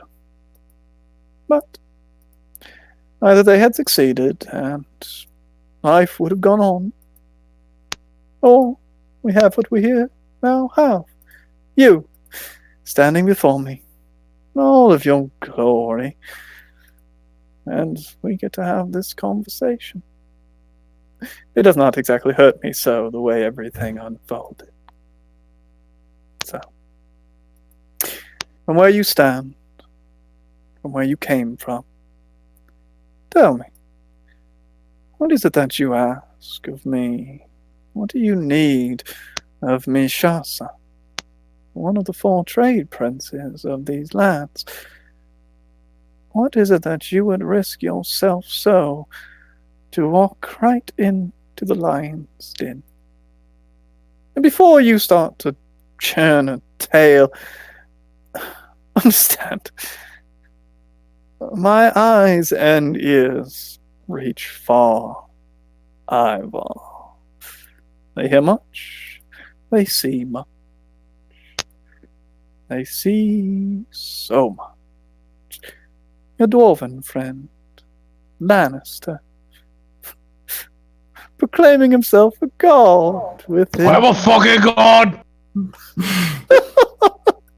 didn't hear that? I telepathic did. That's why I went like this. Cinder. The one that has dragon's blood, I suppose. Yoda. When she calls out my name, The I just long- toss off the illusion. The young woman of... What was your order again?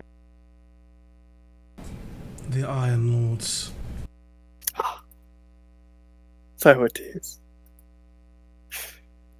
And then, of course, there is little Toman back there. Such a beautiful dance you gave, young Toman.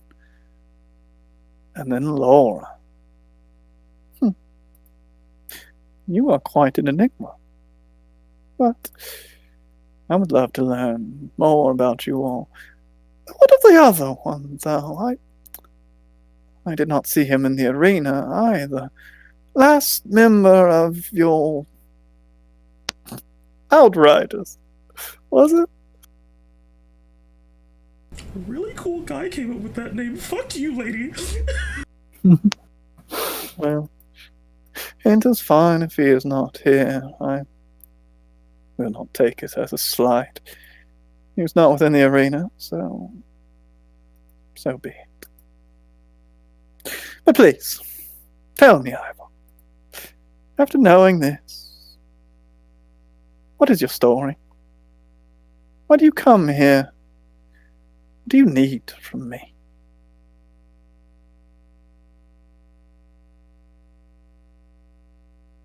So she just read us like an open book. Played you like a fiddle. Bro, Played me like a violin. Lame ass party name. I don't even know where she got Yeah, I know. Cries. So just conquer this conversation and tell her why. Oh, just conquer. Okay. Hey Brendan, can I just roll an intimidation check? Yeah, roll and then to describe how you intimidate her. Yeah. I'll roll an intimidation check, and then I'll tell you what I say. I step forward, I cut off her head, and I yell at her. Stupid fucking video. I monologue her dead body. And then trying to roll intimidation is fair. Sometimes you can't think as quickly as you have to. But it does seem like, at the very least, Mishasa, the one before you, knows of your name and knows some details about you. Your minds start to race of what could she know? What's available out? But she looks at you with questioning eyes, a small grin across her face, her arms crossed in front of her. As you can see, her hands slightly rubbing up against her arms. Laura, you notice something. Lannister as well. I suppose even Yolder. You notice as her hands glide across the clothing moves and shuffles about on her arms, but not quite right.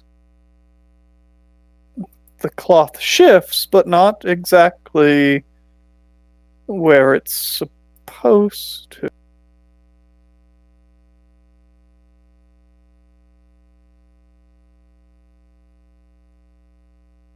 She looks at you, Ivor. So can I kill her? Can I kill all these people? Wait What's just the a plan? moment. I Okay. don't know what she doesn't know. If she wanted to kill us, she'd likely have already tried. We're surrounded and weak. I'm not fucking Strong weak, oh my eye. god. Get along with Speak your words. Yeah, just spin a tail. Ashamka, where are you? I'm trying to. The ship was not built for this. I'm sorry. I don't have any thumbs, I just have claws! I don't have opposable thumbs, Yolder. Some of us don't have hands. I need to steer the ship, but there's an egg on the way! Oh no. Please, Ivor, I don't want to scare you. You're gonna miss me when I'm Please. gone. Just your words. collecting my thoughts. All I've ever wanted since I was young was power. So he cocks his head looking at her. And he draws his greatsword. So he looks at it. Power over others. Power over myself. Power to do whatever I wanted. Kill who I wanted. Tell others to kill who I wanted to be dead. I've always wanted to sit at a throne and kill more men with words than by my very blade.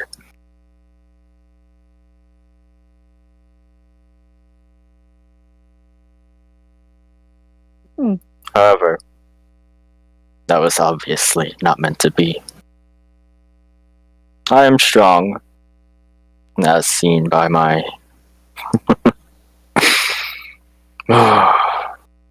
Have you heard the saying, no beast so fierce has but a touch of pity? But I know of none, Mishasa. Therefore, I am no beast. I fight beasts in the arena. I fight beasts outside the arena.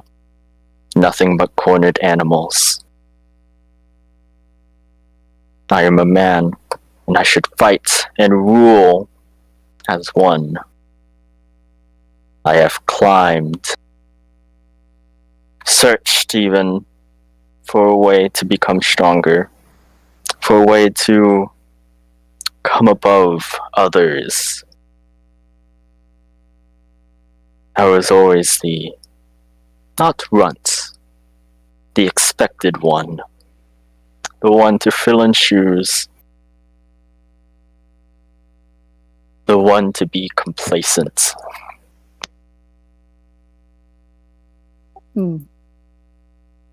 But I am complacent no more. As seen by my handiwork. You have certainly done much to pull away my attention. And I could take you and cut you and bleed you of everything I wanted to know. But I am not a creature of chaos. I understand when a deal must be made and upheld. You have won within my little arena, and I brought you here today. So I present to you the courtesy of allowing you to speak what you will. So I understand you seek power. How do you hope that I can make that dream come true? You are certainly powerful, stronger than most that I would rely upon. But what exactly is it that you want from me? If it is simply a position within the arena, or even higher above, I could be easily granted. But is there something more?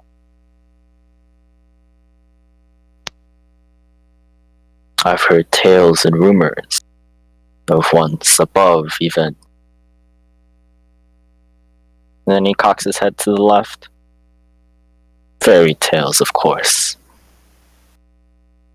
But are those fairy tales just tales?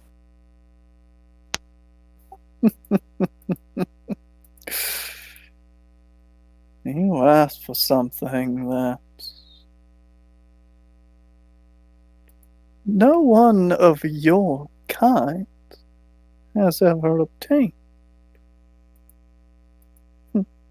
It would be most interesting, though. Well, very well. I could show you what you want to see. A place where only those of a different kind are allowed. But there is one more thing that I ask of you. It is simple, really.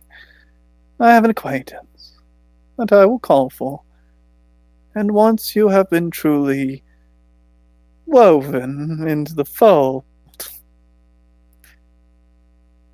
Then one simple task remains. Oh, good general, if you would.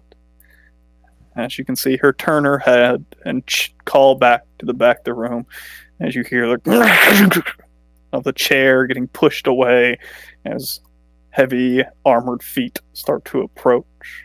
I could totally take him. What do you do? What do you say, Lannister? I said telepathically, I could totally take him. Don't intervene. I already have my sword drawn. So you can see this man, tall, standing almost 7 feet tall or so, in this darkened armor, starting to walk across your group. The helmet obscuring much of his face as he walks.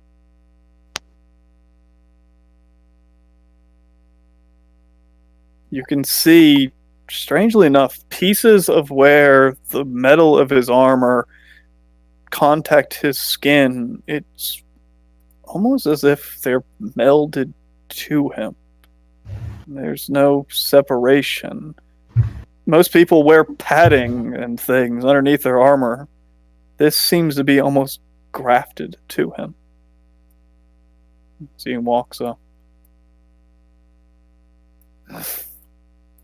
Yes, mistress.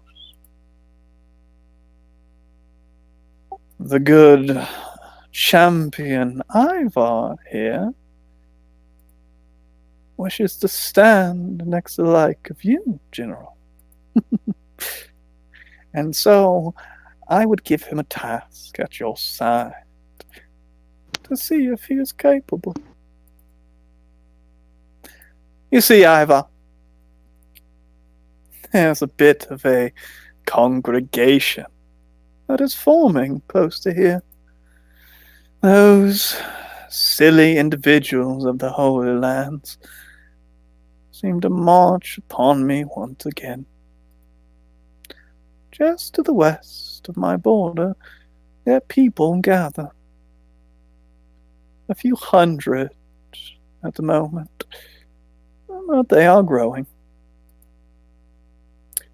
In a week's time, the good general here will march out with 1,000 strong and clear my front stoop of these would-be invaders. I would see you go along with them. I would see just how coated in blood you can become. Not in an arena where the only thing really at stake is, well, who lives and who dies. I want to see you fight for me, for the cause of the pins, to assure our superiority. You'll follow the general. Although, General, please allow him a bit of freedom, will you? It's not just to see if he can kill, I'm well aware of that. I want to see what decisions he will make. Will be most entertaining. You can see Ivar, the man, just sort of snorts at this command. And strangely enough, you almost see smoke billow out from underneath the helmet.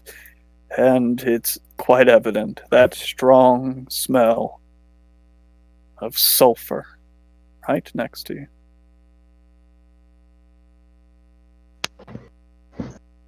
Is this agreeable, Ivar? One last little step to take. Just a few individuals that have to die so that you can get your hands on what you want. I care not for the lives of ones who would spit on the name of me, of us. Wonderful. What of the rest of you? Are you all beholden to our friend Ivar here? Or do you also wish a place by his side? You followed him here, fought within the arena at his side. Is it just out of friendship, loyalty, or is there something more?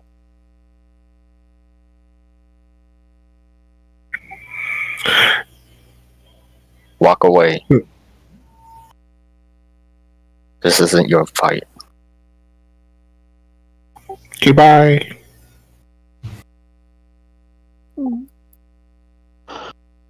How disappointing. Telepathically. Ooh. Telepathically, I'm gonna say, well, she's going to march out an army against the soldiers of Tyr. Sounds like it. I'm not gonna let you fucking lead an army against it. I'll fight you there. Good.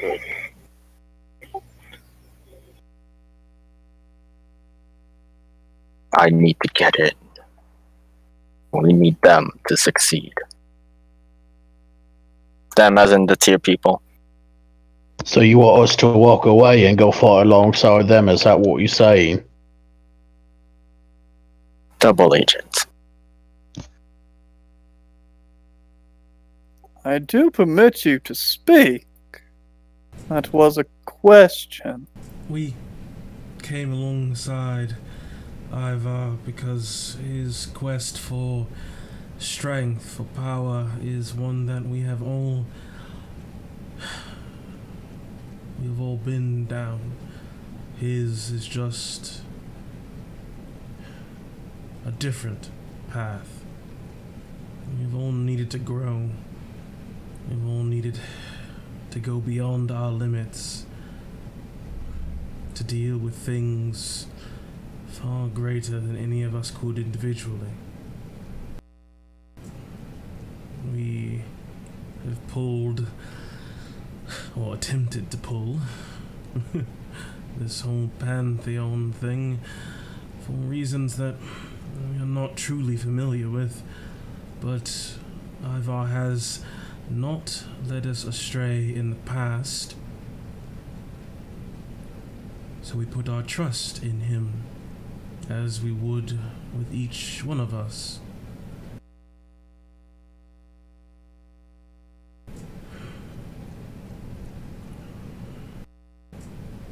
Though I have to wonder, looking at all I see before me, if Ivar has come to the right place. Oh? Do you think I'm unable to give him what he wishes? How about this? A gift. Something I sort of planned. But if you're having your doubts, I do want to say, I've seen you in your little arena. And, yes, I know your names. Because when my people die, it is a rare occurrence. So a little digging came about. That is all. I do not mean to meddle in any of you. I do not want to scare you away. So, gifts will be given. And I do truly hope that your talent will become my own. You will be more than comfortable. And she snaps her fingers as you can see very extravagantly clothed man, one that this is his home, stands up abruptly far side of the room. Of course, as he walks over and starts to take boxes off of this small table. It's like maybe even a piano in the corner, and starts to walk out, handing it to one of these maids as another one moves and helps him. A small box as they walk out towards you. Did we kill any of her people in the arena? No, I think she's talking about all the fucking people we killed underground, and then when I destroyed the entire plantation, Yoda. I think those are the people she's talking about, and like the people that we killed in the hotel. Those people, like 50 of them. I don't know. Perhaps that demon was not the only one who held strings. And oftentimes a puppet master can feel when the tethers are torn. A ripple, as it were. Do you think she would? Perhaps we thought this too simple. She would honestly want to form an alliance with. All I know is you don't make a deal with a devil. No. We'll have to warn them of what will happen. What do you want, Mr. Guy? You? You Lannister. You proclaim yourself a god, which I find hilarious. Why not proclaim it even louder? Here, a token of my gratitude. To continue your journey to godhood. Yes, the man, sort of shakingly, nervously, holds out a box towards you and starts to remove the lid as you see a large horn within it, shaped beautifully, the face of it, the mouth of it, cased in gold, as is the mouthpiece, as seems to be made out of beautiful ivory. Go pick up the fucking horn.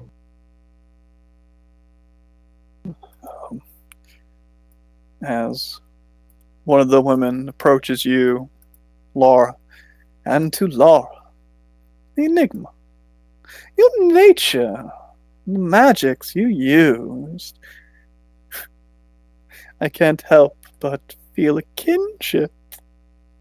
And you love a good illusion, trick of the light. Here, I do hope you like it. It's more an oddity, a bauble, a plaything. But, well, I love it so. I hope you will as well. As the young woman holds out a very small box, about the size of your hand, as she opens up the top of it, and you see a small deck of cards.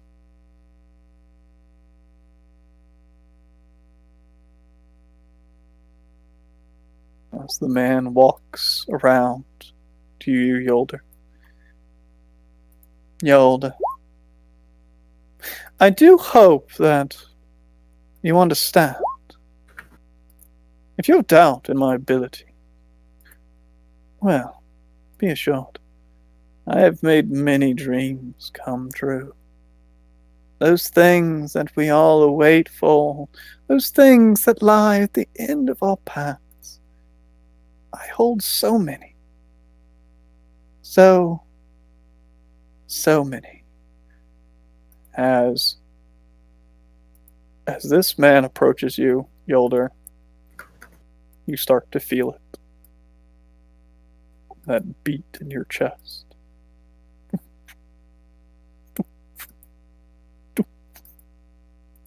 It's faint, but it's there.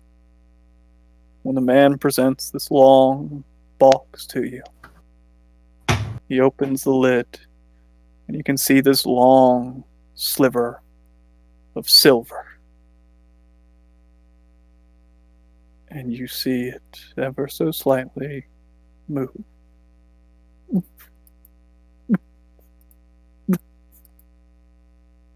In rhythm with your heart.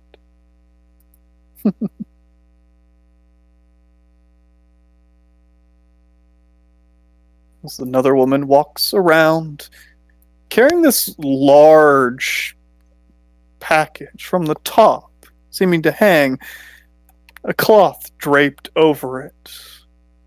Almost... Before she quite gets to me, I hold up a hand. Is this a true gift, or is it a wage? A gift implies we owe you nothing. No. It is a gamble. So, a wager that if I put in this payment, possibly, if I am lucky, I will win your trust. Or at the very least, your desire. As you can see, the tarp is pulled off the top of this as you see a large cage, and within it, small red wings, small biting teeth, small red scales. As you see a dragon looking up at you, hissing. Long tail whips out of the bars. A few inches, you see this long, crooked tail whip through the air and then retract.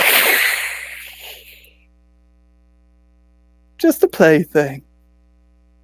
But I did think that, well,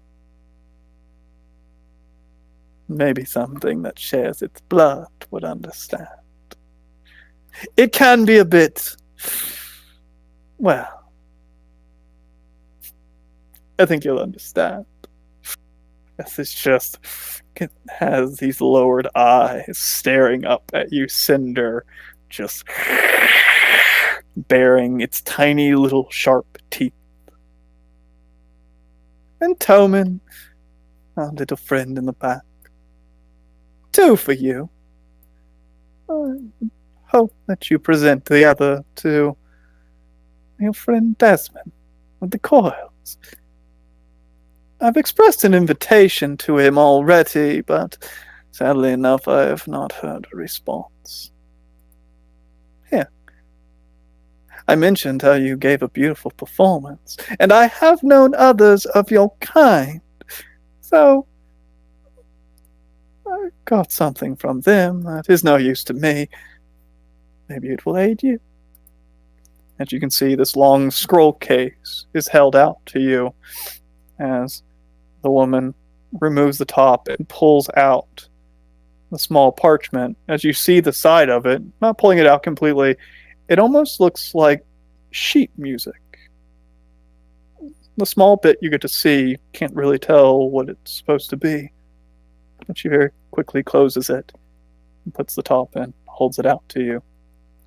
And for your friend, Coils, I do have a fascination with the work of the workshops down there.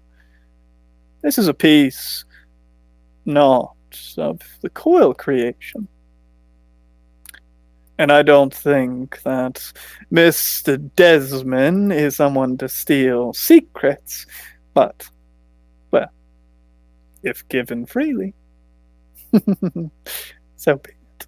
As the box is opened up, quite long, maybe 2 feet or so, as the top is removed, you see a strange gun, like a large pistol almost, except at the end of it, instead of just an empty hole from the barrel, there's a large forked prong sticking out of the barrel, like a large, it's like a grappling hook of sorts.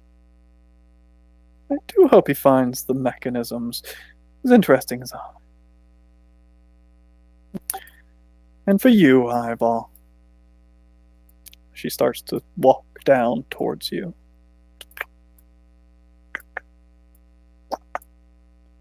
Not something as simple as a bauble.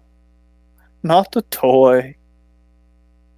Not something that can be bought and given easily.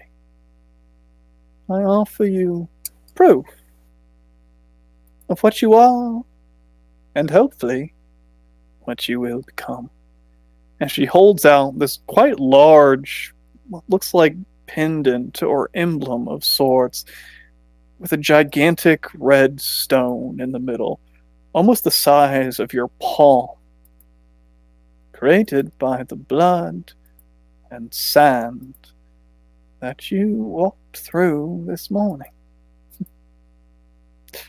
Proof of your championship. Proof of my favor. Many would bow to such a thing. I do hope you keep it proudly. And if But you of do- course. Wonderful. And when you become mine, it'll remind you every day of what a wise decision you made. So, there is much else to be discussed today. Sadly enough, you're not the only business I have come here to attend. So, do you have any other words? Or else I will leave you for your task. There is food if you need.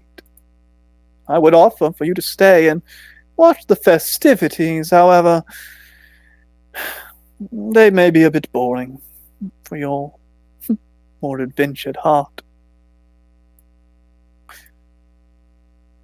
At the end of it all, I've given you my offer. I will tell you when the time has come. My associate is ready for you. After that, at the end of this week, well, a wonderful little war awaits.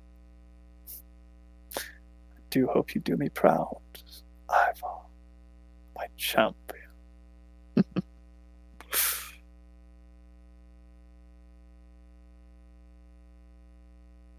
Oh. Same way. Right hand over heart.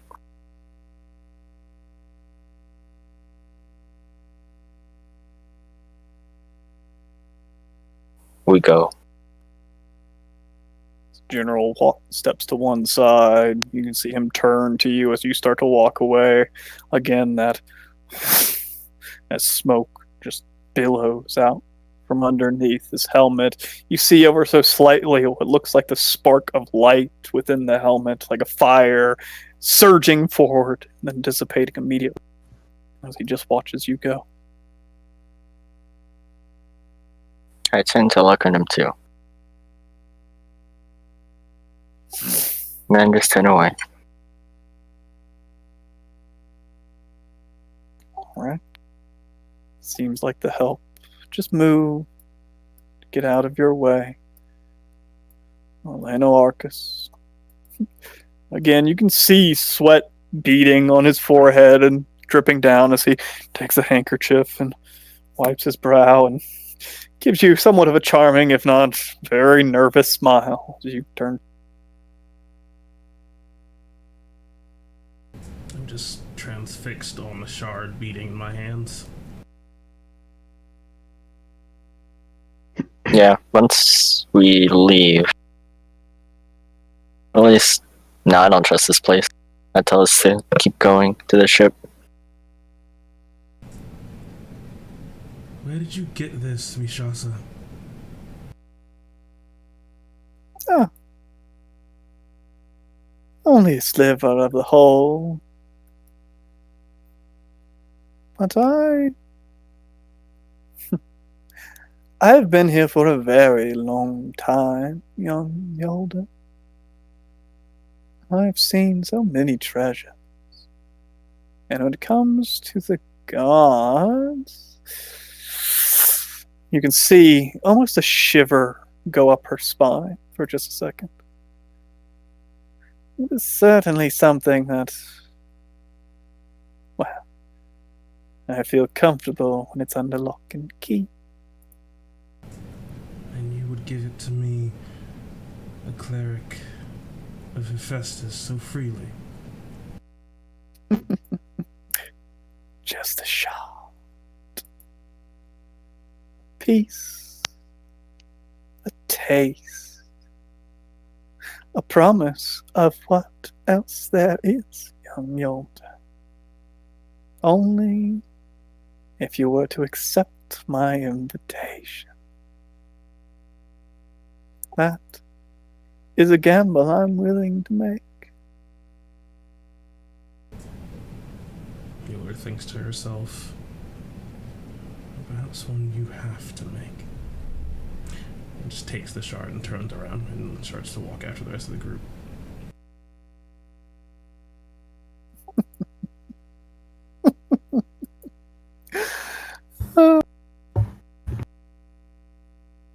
And you all start to make your exit. Unless anyone else has any last thing. Laura would totally linger. Just Alright. looking over her with this completely blank expression at this entire thing, looking at this deck of cards in her hands.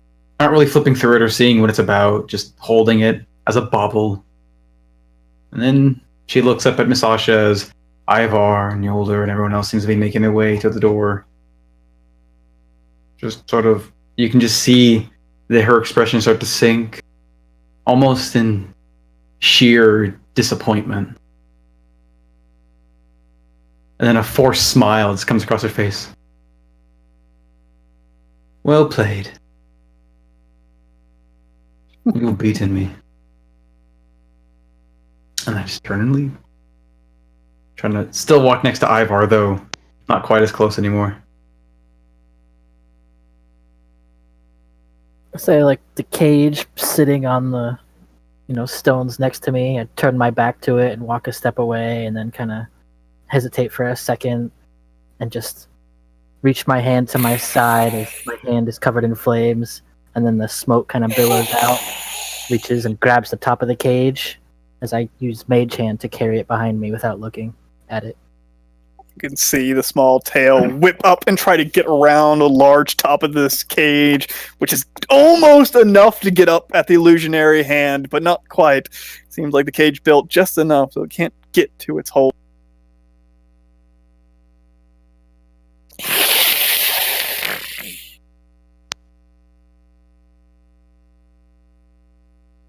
Once again, unless anyone else needs the attention of Mishasa, the heavy-handed mistress, you all depart, new gifts in hand. Yeah, but I'm not happy about it. I don't like evil Santa. Give me weird fucking far realm Santa more than fucking evil Santa. Ah, Cinder, how come you get two Santas?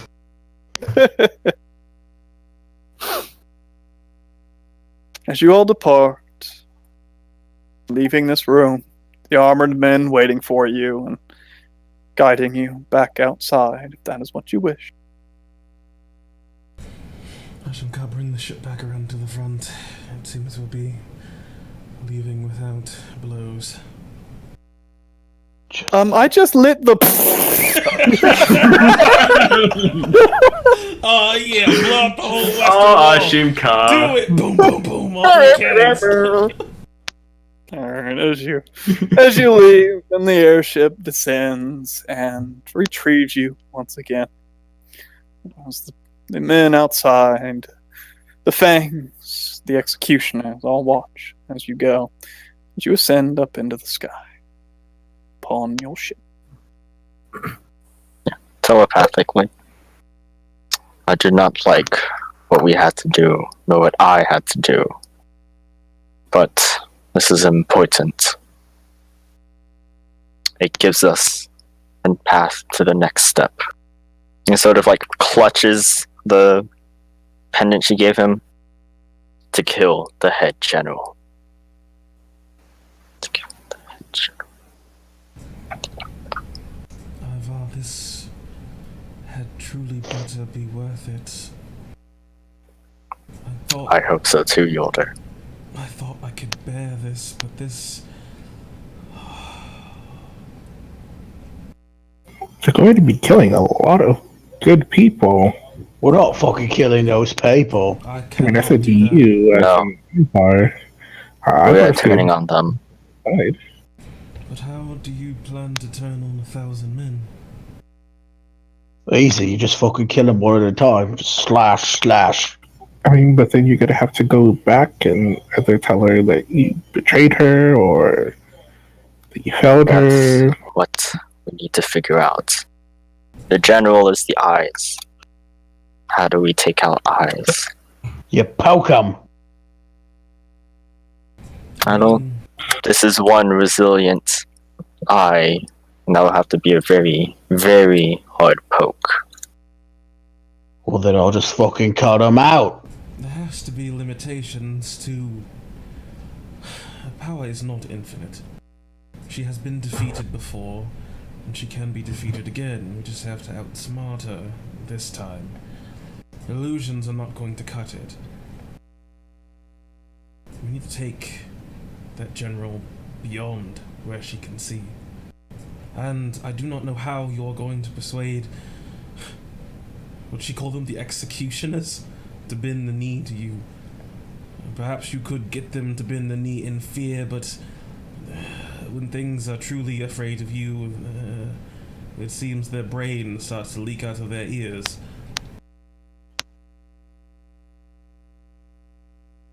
She's going to suspect betrayal. You know this, yes? She saw through this illusion, and any attempt to simply turn on your temporary allies is going to be anticipated. We've fallen deep into her clutches. It is a trap. But here's a trap we must walk in.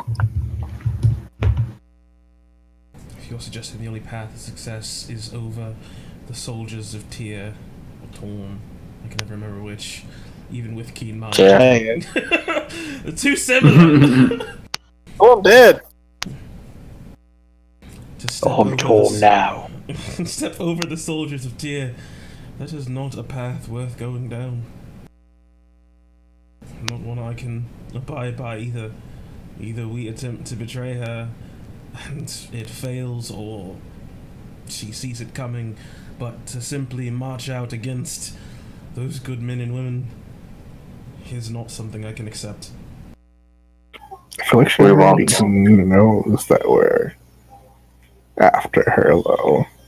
I think that's what all this was for. Try to turn us to her side instead. I have to agree with Cinder. I think she's afraid. That's the point. That's how I get in. Her assassins are dead and she doesn't know why. Or how. So you said, "Oh my god, hi! Isn't he adorable?" I try to pet it. Fucking tail just whips out at you, trying to stab into your hand. God, he's exactly like Cinder. I mean, handsome. Look how handsome he is. Mm-hmm. Yeah. Look at his little scorpion tail. Tellman. What? Do you know what this fucking horn does? Is it like a drinking thing? I guess we could sit down and analyze everything that we got. Are we on the ship? Can you make sure it's not like she could fucking can listen in on it or something? But yeah, everyone give me what you got. Especially that pendant. I don't trust that pendant the most. Me neither, because we've been clearly talking through telepathy. Yeah, we've literally not spoken a word aloud. We're all scared. She has eyes and ears everywhere, God. Also, everyone say hi to Desmond. What I mean? Where is he? Tillman? What? I haven't been able to hear anybody but you. I know, I pretty much got that. I was just telling them to say hi back. Were you sending him like a message or something? Yeah, I used a different telepathic spell to connect to him, though they don't connect everyone to him. You made sure to open up your thoughts to him so he knows where we are and what we're doing and what it is we're dealing with now. Yeah. Mm-hmm. Was there some kind of new magic? Kinda. I'm surprised no one noticed the tattoo groove. What you tattoo? What, like on your arm? You're running around naked now. How are they going to see it?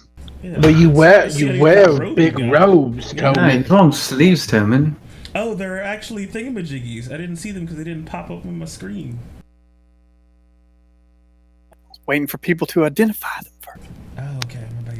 Don't look at them yet. Yeah, put them away. Okay, we identify them, God. We have to use identify to unwrap the gift. That's how it works. Yeah. See, I intimidate it into telling me its secrets. I identify mine first, because Fuck that's the only one I care about. opening up the scroll case and looking at the parchment within, again, you do see this strange sheet music of sorts. I don't really mean anything, but then as you read them, you as a blade singer, although even if you know how to read sheet music or not, you start to get a melody within your mind.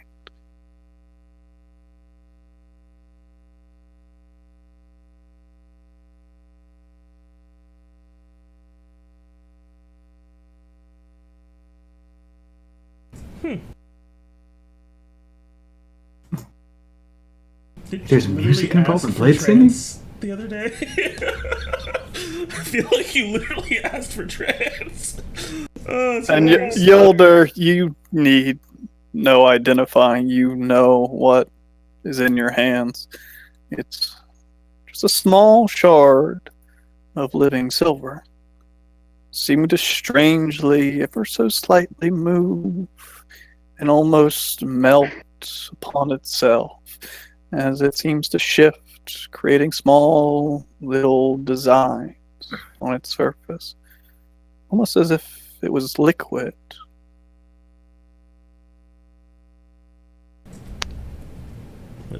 It's hard to tell size-wise. Like a spear tip? It's like a little bit, like a little bit shorter than a foot or so. That's 12 inches of metal. All right, yeah, I'm making the spear. I'm making gun gear. Let's do it.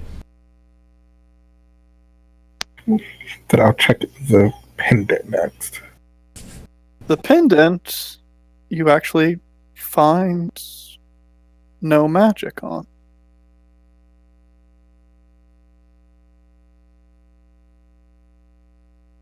That's good, though. Just simply be a symbol. It is probably to you an ugly thing, dressed in red and black, but certainly fitting someone's, attire. Toss it back to Aaron. It doesn't do anything. I don't think anyone's listening through it either. And then I find a way to affix it to my armor. The torn? Push it into your chest until it sticks. I mean, the armor You can't see. stop them.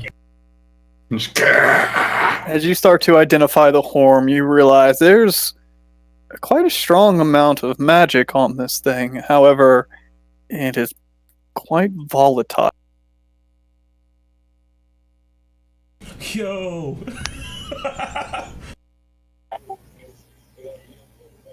Hey, Lannister, you wanna not ever use this? Well, you say so it could blow up. There's a 1 in 5 chance that it'll blow up. If you use it, it releases this really loud blast of sound, which is pretty good, but can have a chance of exploding. I mean, if you want to use it and explode yourself, then you'll say relatively nice things about you at your funeral. We need you, Lannister. I'm gonna grab the horn and I'm let's gonna not go go that down far. to the kitchen. I'm gonna go down to the kitchen. I'm gonna look around. I'm gonna find a fucking cork, put it in the bathroom, fucking go up and say beer, and it's my new fucking drinking glass as well. And just fucking drink out of it. Jesus, don't be disrespectful to the magic. And what was that? Deck. And you have a deck of many. It's not going to be a deck of many things because Brendan fucking hates a deck of many things. He will never have a deck of many things. Brendan, would you really sabotage your game like that? No, he would never do it. It depends, because it's her last day anyway. Yeah, I just leave with it. Most of the stuff could probably just happen to her. Yeah, you literally just draw Don John and leave. Boom. A deck of tricks and illusions. Something quite chaotic in its creation. As you turn it over and look at the cards, they don't seem to do anything. But as you start to identify the magic, you realize why. They must be shuffled and drawn randomly. and in return, the magic is called.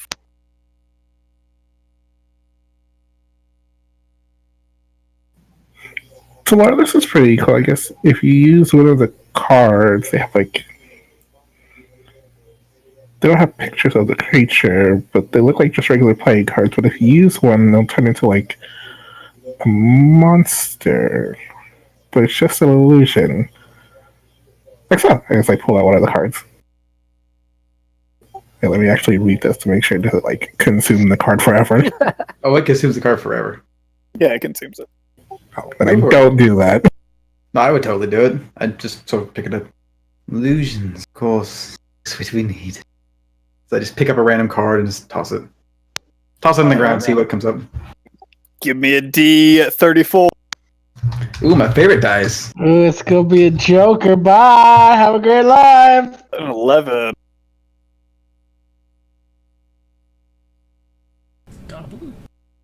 As you throw out the Queen of Diamonds, as it lands upon the ground, as you see just the spark of magic upon the card, and then, as if out of nowhere, there is this strange, bent, old woman with blackened, almost purplish skin, long hooked nose, this hair of black that seems to be quite terribly scarred and broken off from her scalp, laying in bunches. Seems to be disgusting and matted. She seems to hold there with a cane in one hand.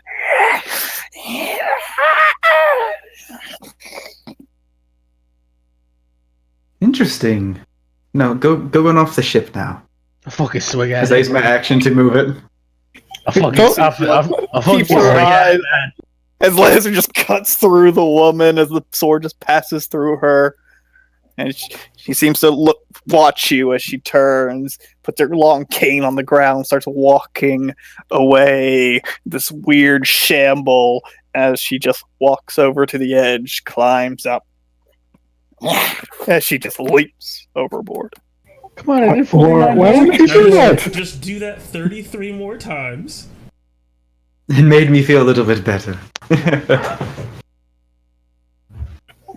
But it's gonna get to the ground, and everyone's gonna think there's a night hag in the town. No, that's good. It's a distraction. Distraction for what? We're not doing anything. We're escaping.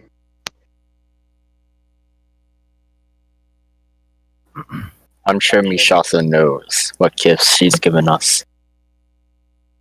I mean, she can be kind of a shitty drinking glass. And I look at this gun, but I'm pretty sure it's not magical. I've seen Desmond guns. This doesn't really seem that magical. Certainly seems like something more of machine technology than magic, because there's no magic. It is a strange contraption.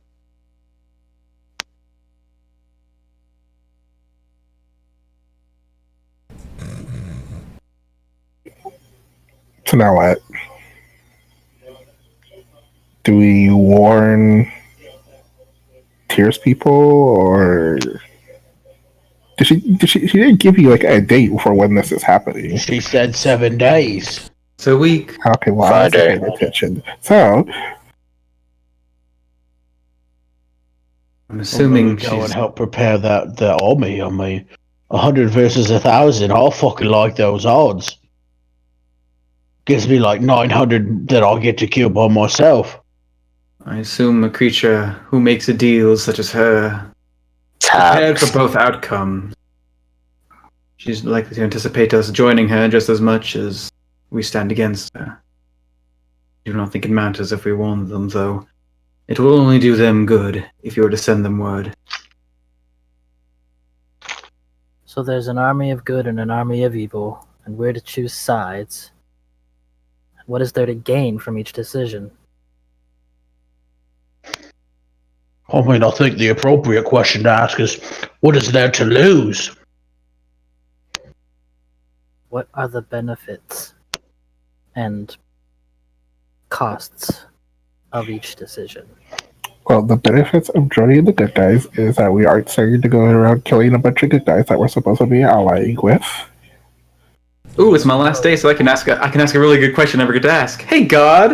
If I were just to apply my common knowledge of the world, and I think an order of knights from some section of the Holy Lands versus a trade prince, what does my gut tell me? You know that a knight of general status in the Ironwall Republic or in the Holy Lands is a competent fighter. Although, compared to who you fight, you would think the gladiators, even that you fight, those champions of men of brawn, would probably be the better of a trained knight. The paladins, sort of known as the elite of sort of the everyday army, would probably best one of those gladiators. But the usual rank and file man of an army, crossbowmen, bowmen, footmen, the power that you hold now, you could destroy swaths of them at a time. Not knowing the makeup of either army, it's hard to tell. If they brought 200, 300 knights, that would be a force to reckon with, but you're not sure if that's what their force comprises of. Also, from the time you've arrived here, or how long they've had to gather people, they've only really been here for about a week or so. You doubt they've been able to gather the cream of the crop in that amount of time. Yeah. So just like if me as a person in this world were just to go, what would happen if like these soldiers from this church decided they're going to go to war with one of the very few very powerful trade princes? What would my immediate thought be? Like, oh, they're not going to win that. That's a trade prince. You know that there have been constant skirmishes between the Holy Lands and the trade princes, especially Mishasa, as the society she has created is a cruel one and sort of spits in the face of a lot of the orders of the Holy Lands. You know, in almost all of their skirmishes, Mishasa has sort of come out on top in most of them. The executioners are a fearsome sort, and a lot of the times it's known that when the Holy Lands march out against Mishasa, many of the times the leading commander will die suddenly before any real conflict.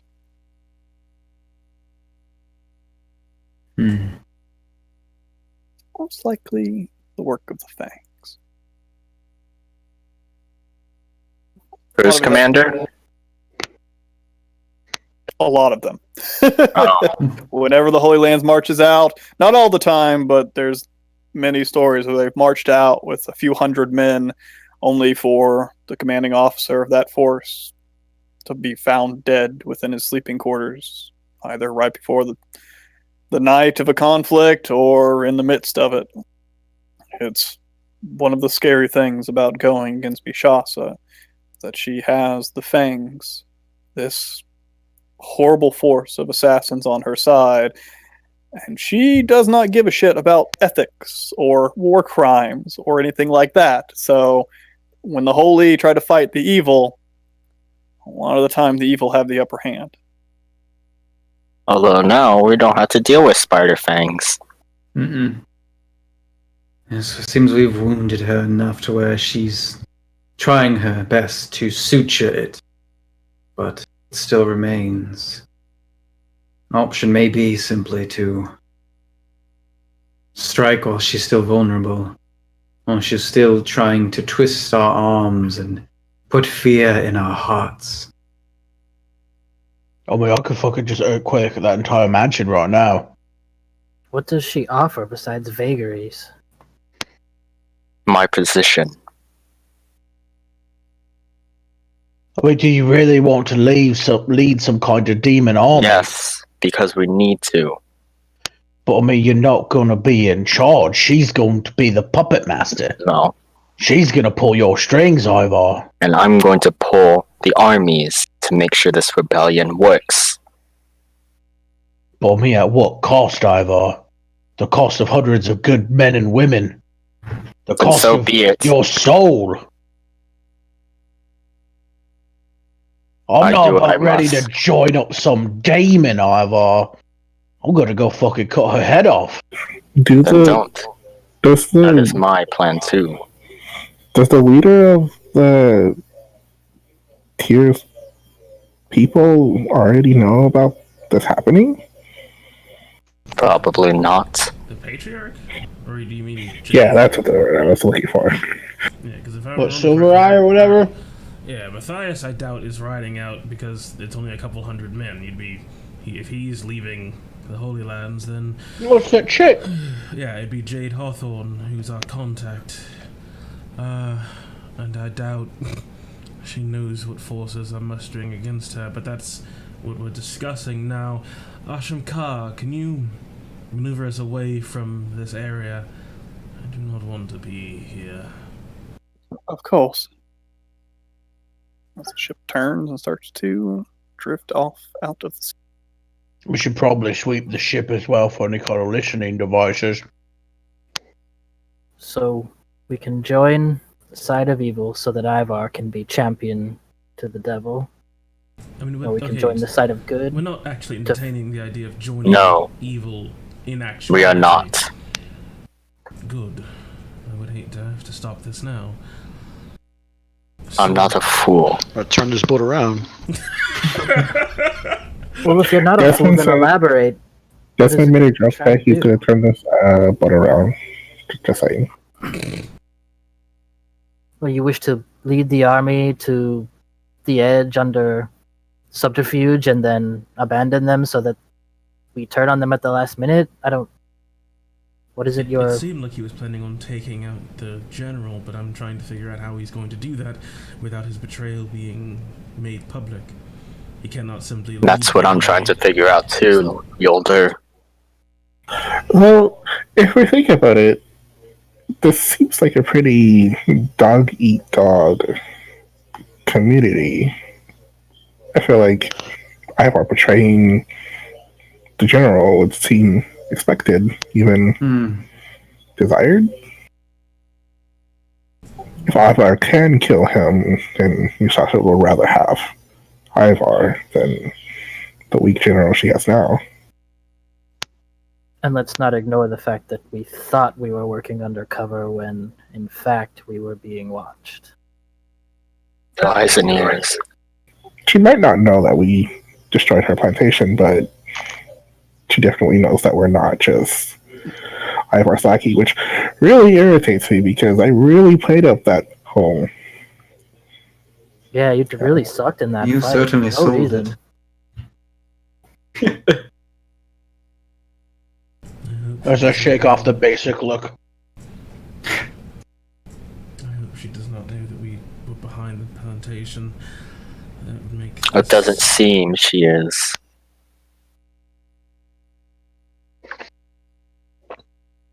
Well, we can't go march against Tia's forces, though. I could try to stage an uprising. You have no support from her men. And you only have 7 days. Might makes right.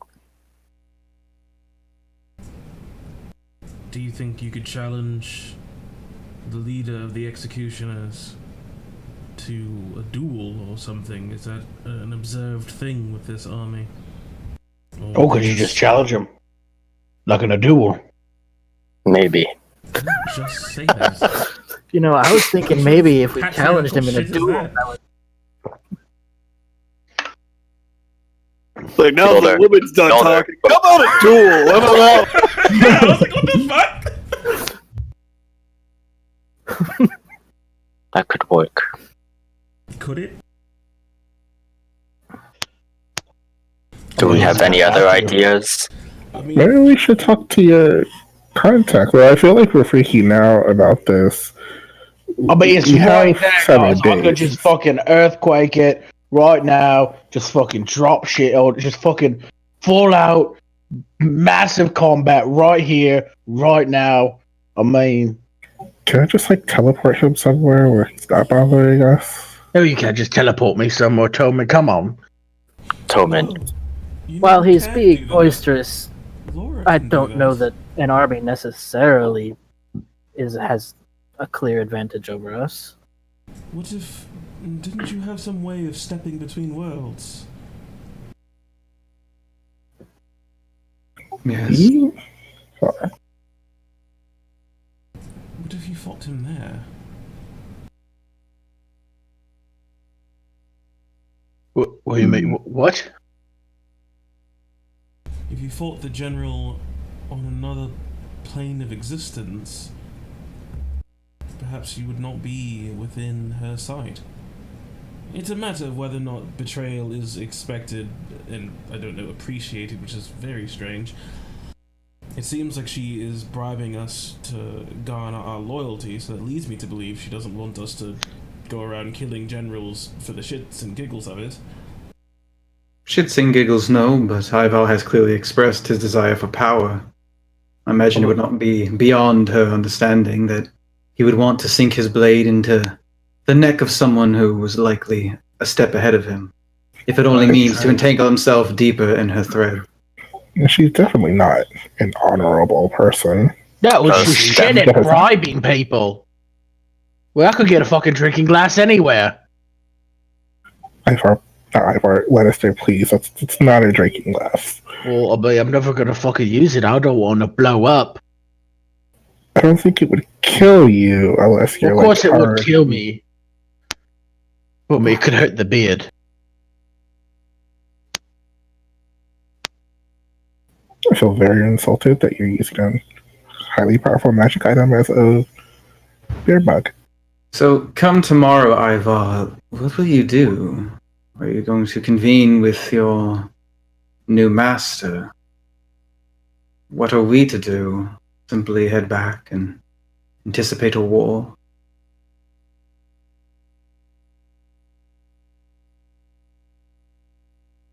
Ivar's not wise enough for this. It's your rock, baby.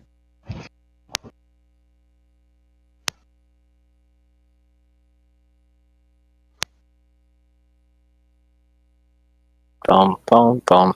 Peter tries to think about something. Think. Yeah, I know. Think harder. I know. I'm clever. I don't think. Roll a clever check. Yeah, roll a clever check. And discern what you're gonna do. Do we not remember what happened with Bodhi where I needed like an entire 10-minute thinking time on what to do? Oh yeah, I love those 10-minute thinking time. Yeah, where I just like, I don't know what I want to do. Can you come back to me? And then everyone's just like looking at me like, Bodhi Plex. I'm like, This is like Desmond's brother, 10 times worse. Toman, tell Desmond that. Wait, no, that's Desmond's. Did you say cousin or brother? I said cousin. Okay. I mean, I'm essentially like echoing everything. Not everything everyone says, but like the important bits back to Desmond. But like through like a Toman filter, like, yeah, Yolda just said that your struggle was like nothing compared to what we're facing right now. Your personal problem. That is just being an asshole again. Fucking bro. I think Ivar just went to a coma. He's just not. I think he went in power down mode. Like even his eyes got a little bit dimmer. They just dimmed away. Like. Well, at any rate, as he goes into sleep mode. I need a His moment. eyes just turned blue and said, "Need to restart." Yeah, rebooting. Good.exe has already been deleted. We're trying to find that. All we can find is evil.exe. Give us a moment. Ashankar, Yes. what information do you have on Mishasa's pins? Historically, culturally, behaviorally, his is our understanding on solid ground, or are we grasping at straws at the idea that might makes right and that an open challenge would be the way for Ivar to go about asserting his dominance over the executioners? Honestly, it's hard to tell. I'm sorry. The creatures, from what I could gather in your conversations with her, the way she deals with people, what she is, a ruler, I don't believe out of the infernal creatures that she is a demon. Those things, they may create a cult of sorts for their amusement, but they are creatures of chaos. I believe her to be a devil. Something that is ruled by, well, rules. They create systems, deals, contracts. If she has not laid out a deal that you are not to strike down this creature to take its place, then it is not in conflict with what she desires. I'm sorry, I can't exactly peer into this creature's mind. Every infernal beast is ever so slightly different. But if she has truly lived this long, then there is something strange. I'm sure you're aware. Your lands are not plagued by demons and devils, and you know the reason for this. If what she said was true about being here for so long, then I don't know how she did it.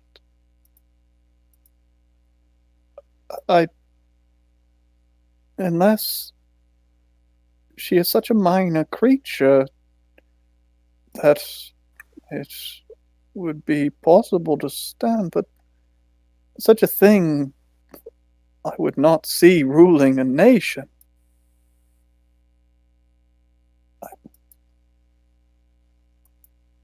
There must be something behind her. Something that I don't know, I'm afraid.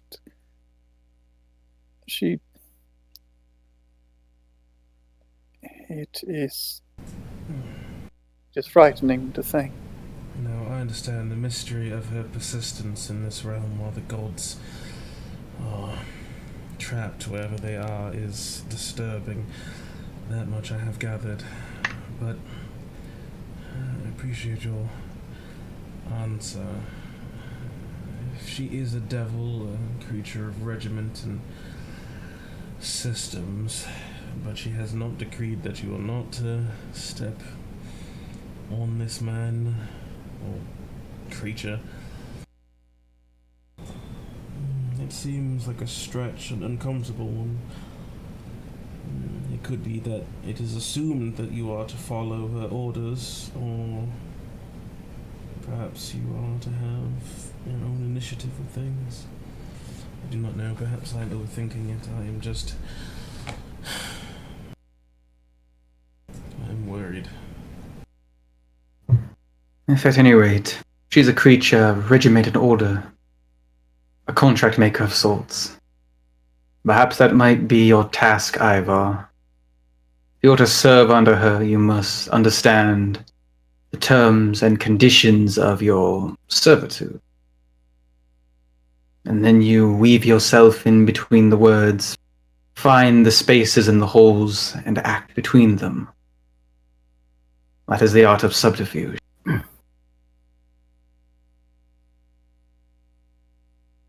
Ah.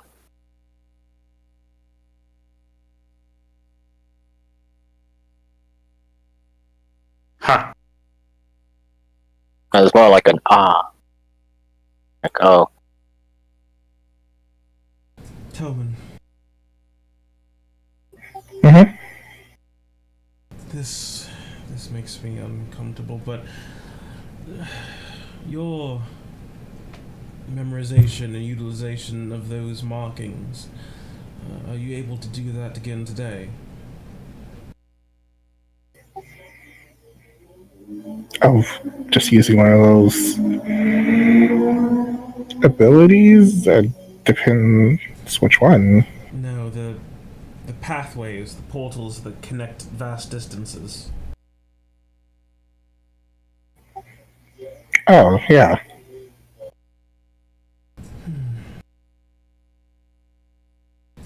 I need to take care of something.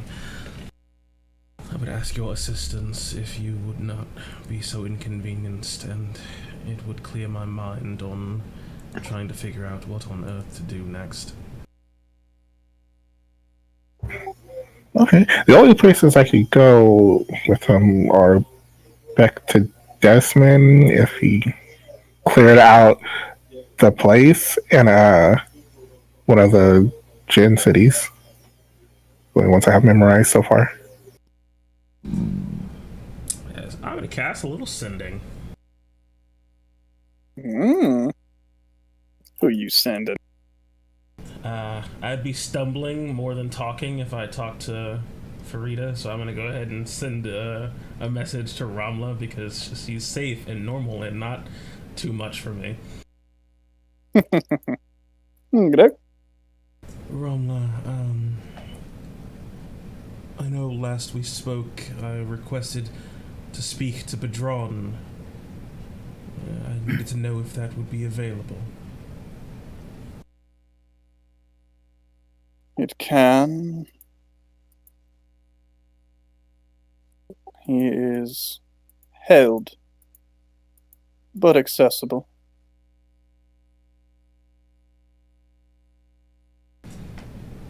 I would wish to give him a chance at redemption underneath Farida. I think his blade would be useful. And I can swear it by my powers. He would not betray us. You have spoken of this before. If you are able, then do it. He is at your disposal. But there needs to be...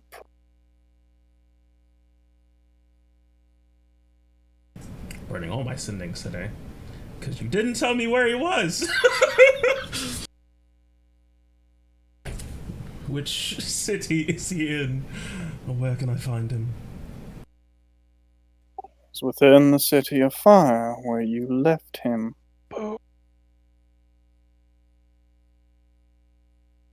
Telman, do you have the sequence for the City of Fire? Yeah.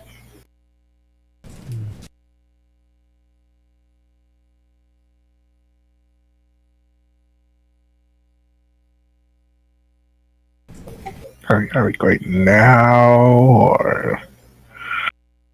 I was tossing the ball back out into the rest of the group to give another chance to have discussion before I was like, alright, hey, let's go do that.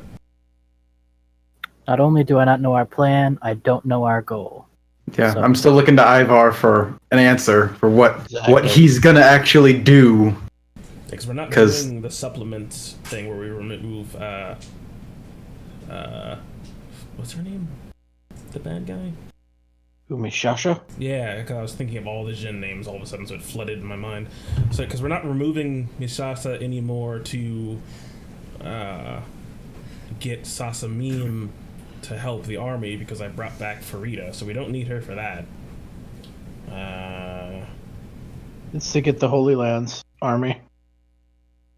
Yeah. And to get the slaves out of the pits. Oh, that's right, because they've been busy dealing with the demon, so if we get rid of her, then they can bring their forces to bear to the south, and then, hopefully, since Ivar would not have to abdicate his crown princeness, or trade princeness, he would be able to also lead the armies of the pits, or whatever. They would be yours now. Yeah. Yep. So then we could get 2 armies for the price of 1, right? Levies or something. So our goal Yeah, the Unsullied. is to take out Mishasa so that this becomes Ivar's pins, or whatever he decides to rename it, and we take her martial forces. Pantheon's pins for sure. Obviously. Obviously, PPs. So we can't just kill her and say we're the boss now. Well, but if you cut off the head of the leader, you usually are the leader. Then isn't that how that works for dragons? You kill the dragon, you get the horde. Except this dragon comes back. Well, then we just kill her twice. Did we ever figure out a solution to that? I know legends spoke of killing fiendish creatures in the planes that they reside of as being a way to put them down permanently, but I did not know if we had a way to do that. Ashram Ka. We remember discussing this. We would have to acquire an object that would take us to their realm, something connected to it, something we would hope to gain from her. We'll just cut off a head. Ashram Ka also stated some way. Perhaps we could intercept her essence using something of her belonging as well. Make sure she doesn't reform.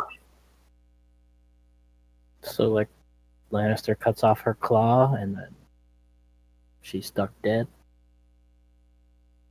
Find a way to trap her soul so it does not transfer between one realm to the other. Mm-hmm.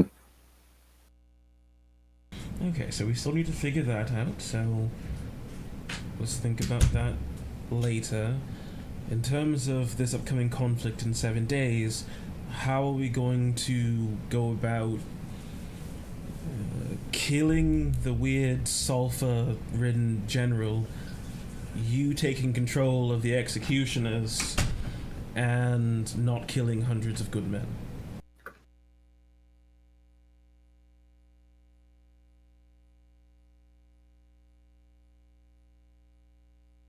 What a balancing act. Because it's proven that for her eyes, illusions are not sufficient, so we could not simply raise an illusory army and try to combat her that way. We do not know if challenging the general to ritual combat would be sufficient or even permissible. If we had to, not assassinate, but have you kill him someplace else, that is doable, but there's a chance of failure.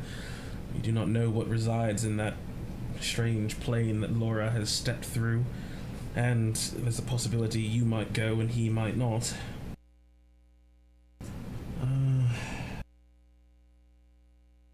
The only viable plan so far is for me to challenge him. If we were to cut off her eyes, and he were to appear dead, that would trip her off. She'd lose another strong asset and be another wound. Too soon for her to suture it up, making her vulnerable. Though, I would believe at that point, any chance at, well, accepting our allegiance may be folly. She may see 2 wounds and us standing with bloody blade. Who else but us could take down her general? Exactly. And then whatever need for us she has would likely fall before the need for her own life and the position held in her tower. Tricky situation. So a public duel might be the only way. Do it in plain sight. Make sure that I do not know that the blades It is not behind wanton. him- Yes, the blades behind him will hold fast whilst you challenge him, and that once you defeat him, they will be allegiant to you, and through you, Mishasa. But from there, you still have to kill the army marching against her. So assuming that that works, assuming that that's perfectly fine for this twisted individual, what do you do about the 250 good men?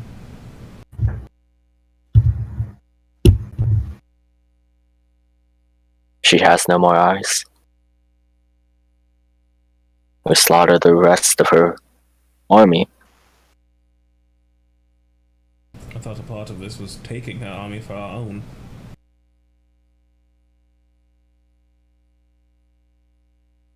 I don't think we can have any witnesses of us working against her. No point in one calling sheep of saying we retreated. But I suppose that in itself is a trip to an alarm.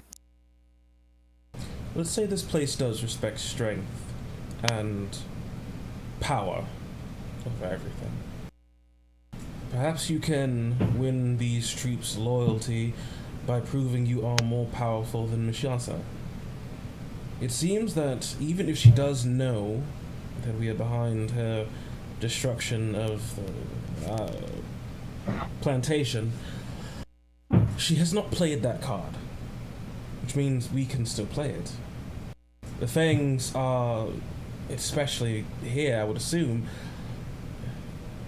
a well-known and terrifying secret. I still have the head of the demon that led them. Perhaps you can get those soldiers to bend the knee if you show that being on your side is the right side. The side of power, of conquest. Mishasa is weak. So then... You could perhaps you could perhaps play the card that she has held close to her chest, if she has it, against her. Express that she has not confronted you about this because she knows that she cannot best you. I don't know if those fangs actually have any free will, though, Yoda. I think they are just controlled. That's what made them so terrifying. But if the puppet master no longer has its strings, wouldn't just Mishasha have the strings now? If it's just a perception, why not just duel her and have people see you kill her, and if she comes back, who cares? You're the boss now. Because killing the leader won't work. We need the entire nation to fall as well. There will always be ones, even if I was to rise to power, to sabotage me. They could not sabotage you while we stood beside you. No, but an entire nation loyal to Mishasa.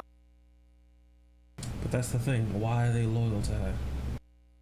Does she pull strings on every conscious mind in her nation?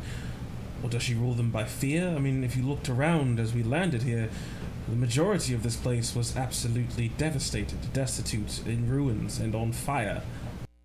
She is not a good leader. So if they are... But she is a powerful one. Exactly. So then power is what you will need. A grand display of power. Severing her head from her shoulders and letting all witness. I do not know what... And there will still be loyalists. The nation, Mishasa's pins, needs to fall as well. The entirety of it. Look, if those that are loyal to her, whether they be lesser fiends or just men who have sold their souls, if those men are loyal to a creature of evil, then we can slay them as well. It does not appear that intrigue and moving through the shadows, it does not work when we're contesting a creature that is the shadows.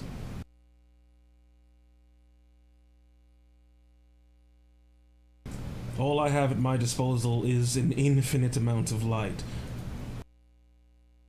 And I say we should take that light and direct it against this darkness and purge it from this place. Confront this general, take his army by force, and prove that you are more powerful than Mishasa to them. Bring their blades to your side. If On mine. if they are puppets being controlled by Mishasa, then you did not have a chance to start with. The situation was doomed against you anyway. You had to kill all 250 good men, but that's not something I can allow to come to pass. Do you think if you kill the general, his 1,000-man army will just follow you right then and there? That's what I'm hoping. In a display of power, hopefully. And Well, then, That's we what just we're take- contingent on. Certainly what you're good at, that Ivan. army and the army of Tyr and march all 1,100 troops right into Mishasha's fucking gate. I do not believe soldiers underneath a general beneath Misasha would suddenly turn tail and be willing to strike her down. I'm sure she has some sort of hold over them, if not indirect. Exactly. It would simply... The plan was to originally take control of her armies and make sure that they were going in the wrong direction, whilst the armies After I become the head general. But it seems the only way to become the head general is to kill the general. At least that's what's obvious to me. And once I become the head general, I will lead her army astray, and the rebellion will start. Alright, well, let's go fucking kill the guy. I mean, she's currently surrounded by Masasha's people and in front of Masasha right now, so. So tomorrow is what you're saying? Is loyalty to Mishasa still a linchpin in that step of the plan, Ivar? Are you to kill the head general, take his place, and still give her comfort in the idea that you are now leading the armies and all will be well? Because I do not know how we will pull any wool over these eyes. That is the plan.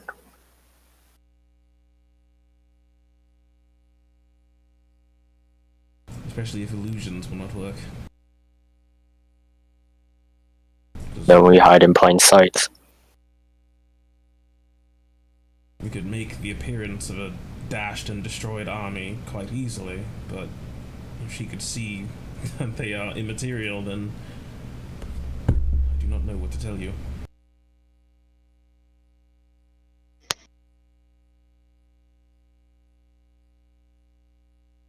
And I've already asked the audience, and they said they don't fucking know either. So... I'd like to phone a friend. I'm gonna cast divination. Athena, what do you think? Up to you motherfuckers to come up with schemes. Saying, no matter what we scheme, this is all dependent on you, Ivar. You make the final call.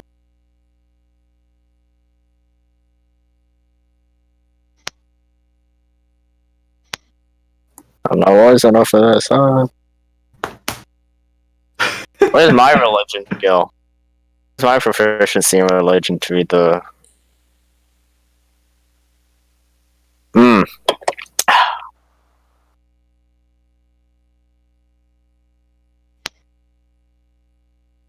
Well, we have 7 days, 6, to figure this out.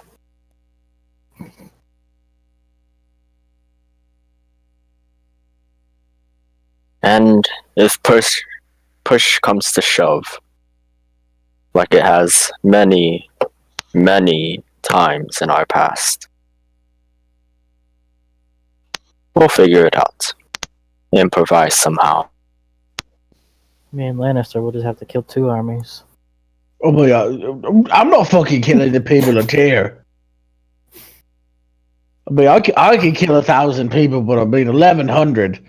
That's a little bit trickier. I mean, they got like paladins and shit in there, right? That's a whole extra 100. Come at your plane. You will see him coming.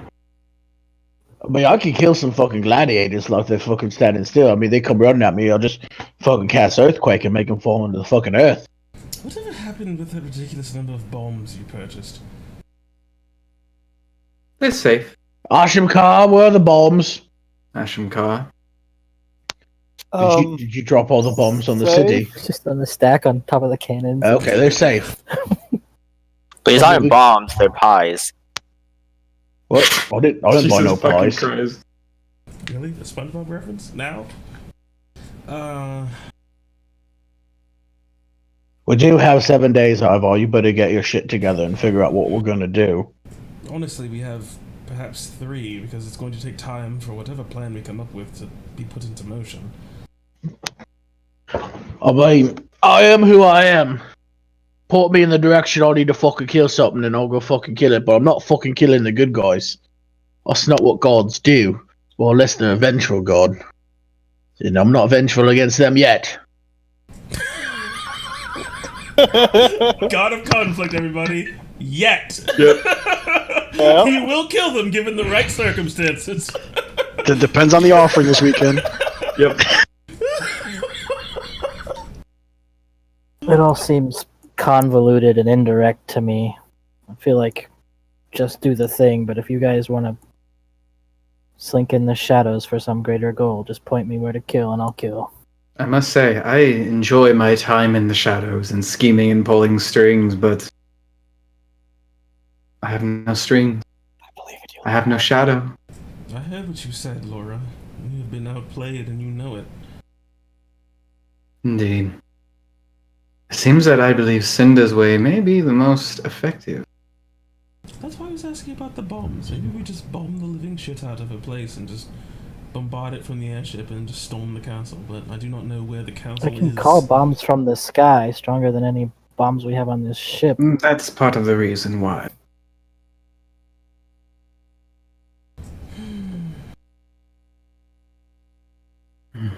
But can't we just wipe out her army on the way out to the battle from the sky?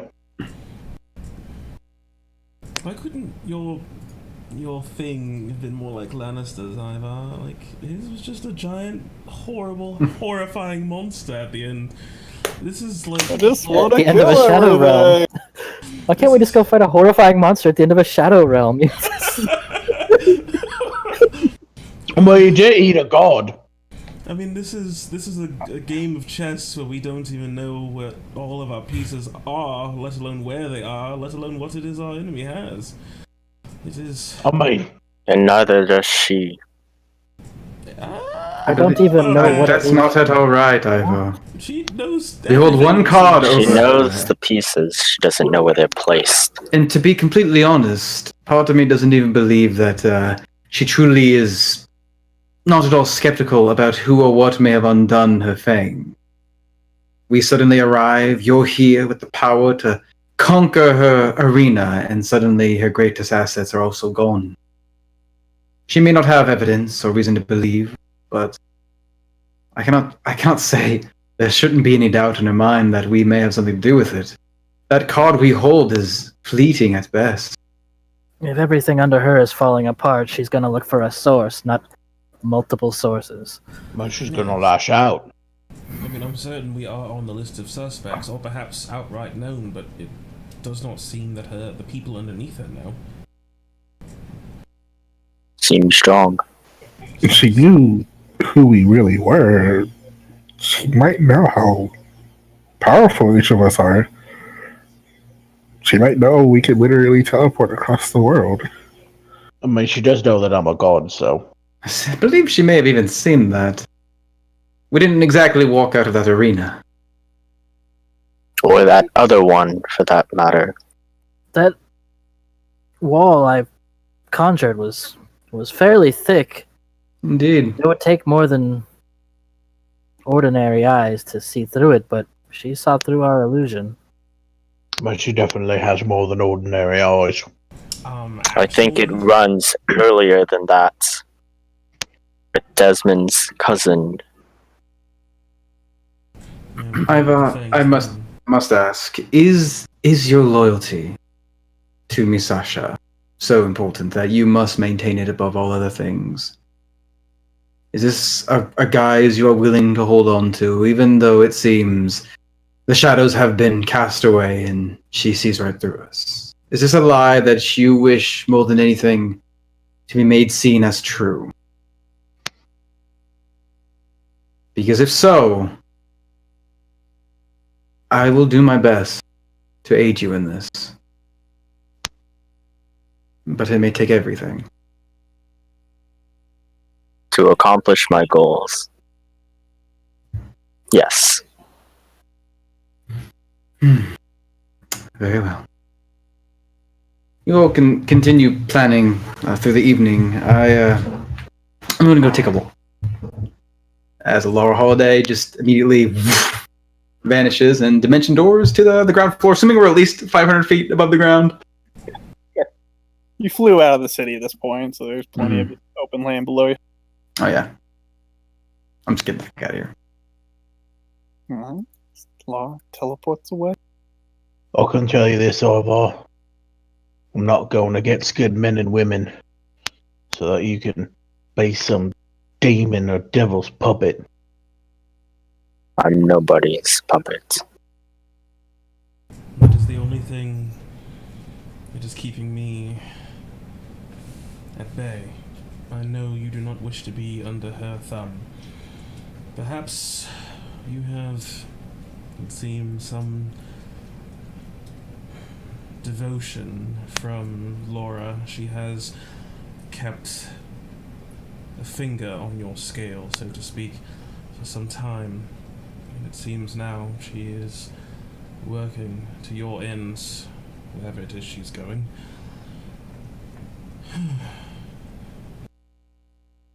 Just... you can always do the right thing. You just have to figure out what it is. And I will aid you in it. But for now, I am ready to go when you are, Tobin.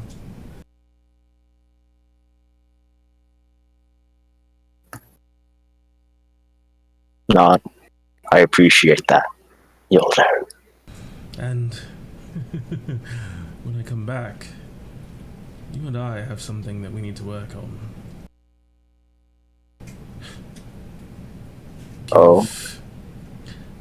Give me a piece of my god. Well, I'm going to give it right back. As I force Tobin to cast teleportation circles so I can make my dramatic exit. Thanks. No, she's gonna sandbag you. He's gonna sandbag you. Is anyone else coming? I'll come with. Anybody other than us are coming? No, I said Tobin. I said I'd come with. No, just me and Yilder? Awesome. Cinder, it seems like everyone is rapidly departing for random places. Toman. Alright. I need to talk to Desmond. I mean, he's not here. I could relay messages to him. I'd rather talk to him directly. I mean, you're gonna have to fight. You want me to teleport you to this one too, don't you? Well, I mean, we could just go with Cinder to the City of Fire, and you could take Ivar to Desmond.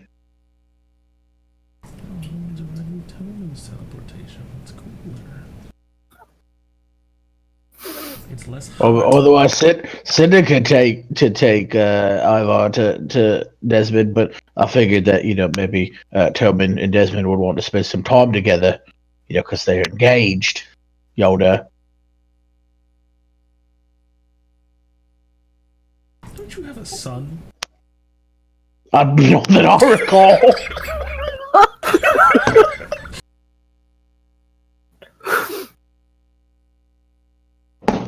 Got him! Desmond's gonna be coming back in a couple of days. One. That's what I wants to know when you're coming back specifically, because he misses you. There's the Tillman filter. Dearly. That's the chill I felt. I think that the circle will be ready in move the shit in a day at the most. Seriously, move the shit. I'll pick it up tomorrow, Ivar.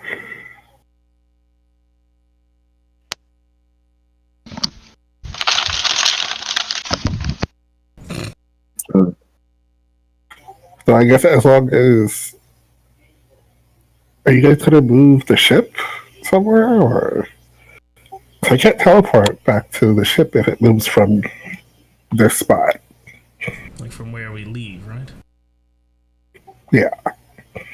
Because if it moves and I try to teleport onto the ship, we're going to teleport here in the middle of the air. Yeah. Asham Kar, can we just gain altitude? Sure. The ship starts to ride. We really should put a circle on the ship. Instead of coming up with a plan, we're just gonna do errands for a few days and hope it goes away. That's our... Well, Okay. Yours and Lannister's plans would be to be That's as a good direct plan. as possible.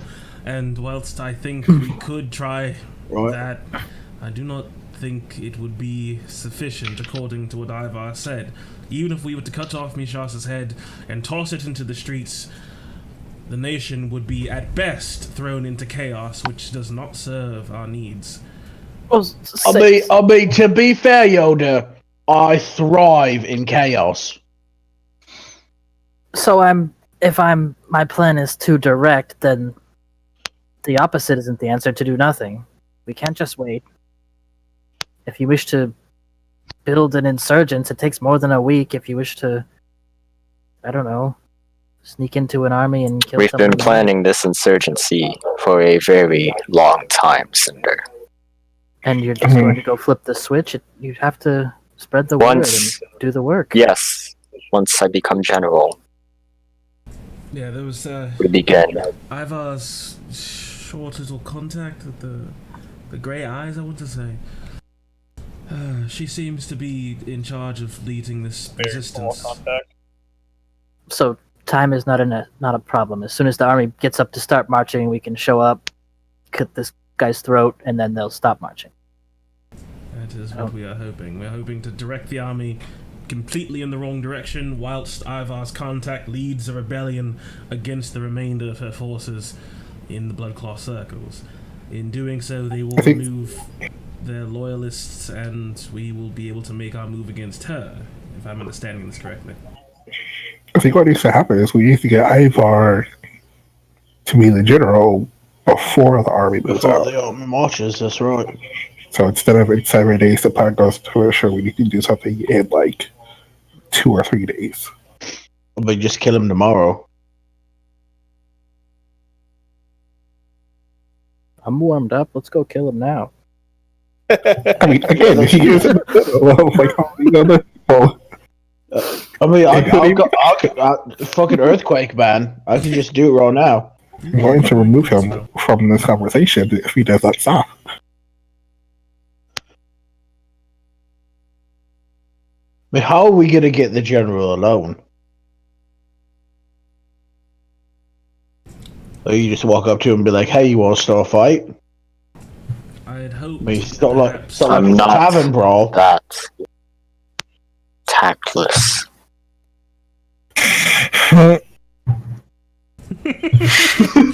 Someone smashed that X to doubt button really hard. Why is that a gift? I think we have decided that with Mishasa, it is better for Ivar to challenge the general openly than to do so from the shadows, to try to remove him and take him to another plane and fight him there, or whatever crazy concocted ideas we could think of. It is better to simply challenge him out in the open and take control of the armies by force under your banner alone, than to try to share leadership with this weak and inferior creature who would not bend the knee to you. What if we just go back and Ivar is just like, I do not want to follow in your leadership. You're shit. I want your position. I challenge you. Right in front of Natasha.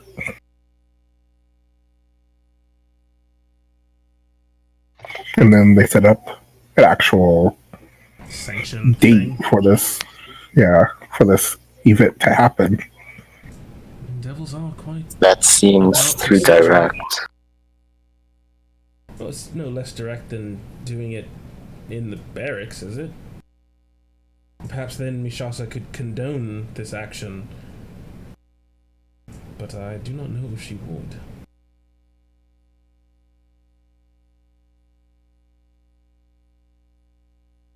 Additionally, we would have to petition to Mishasa versus the trial by fire of the barracks.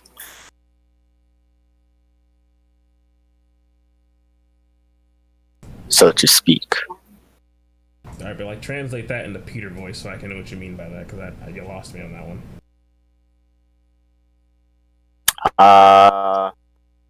We'd have to talk to Mishasa and convince her this is a good idea versus me just challenging him by the open. Because if we have to go up to Mishasa and explain what we're doing, then I have to think of a compelling reason. That of which we have none. Fair.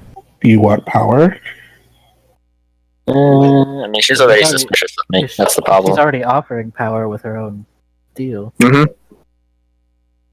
Well, the best way to get power is to take it. We can't have Mishasa. My point is that Mishasa can't mediate this.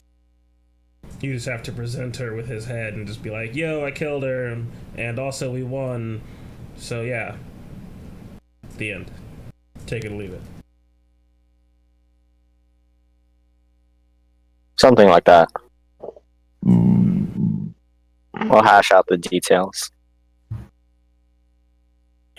I don't know if anyone else in their group is able to see through illusions, do we? I mean, we didn't even know that she could do that, so no.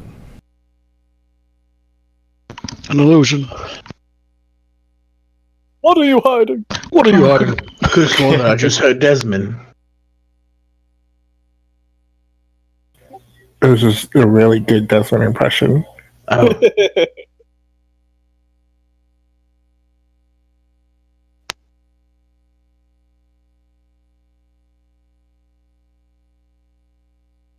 So, you gonna go kill the general? Need more time to scheme. Think of a plan. I agree with you, nipple pasty. Chat says we're screwed. Not wrong. I don't disagree with that. Alright, well, we can give you some time to think of what it is you want to do. I do not envy you. But I'll do a little bit. You're gonna go fucking kill a general. Would you like all the weights? How long do you think this thing to take Gilder with what's his name? Drawn. The drawn?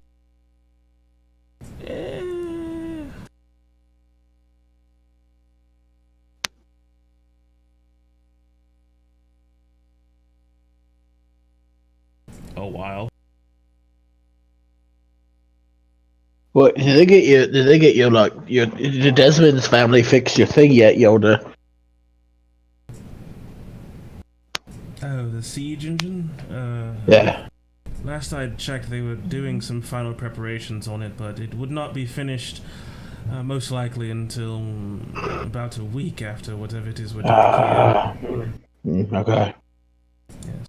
They gave me an indeterminate dynamic date that was always 7 days after whenever this was done. It was weird. How do they know what? Some kind of magic, probably. It's artificing, really. It's strange. But, Tillman, you would need to... most likely, you could just leave me there. So I would have to come back and get you. Well, she could always send, you sending, let you know. I would need a great deal of time, and I do not want to hold you up. But it is something that I wanted to get done is just, well, I keep adding more and more things to shore up our side in this.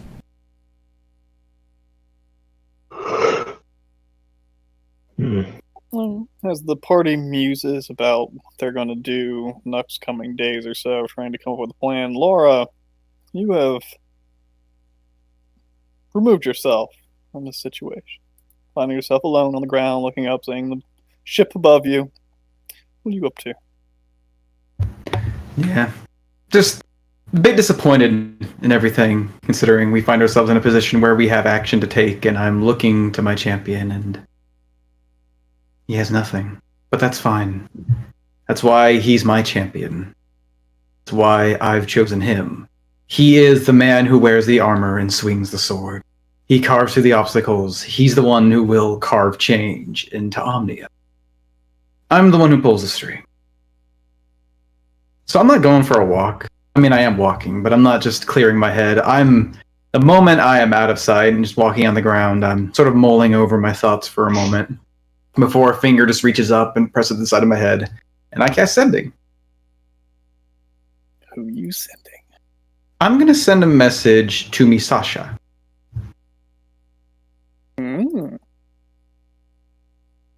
I would like a meeting. I will come unarmed, but protect. That's all. Ah. Oh, interesting.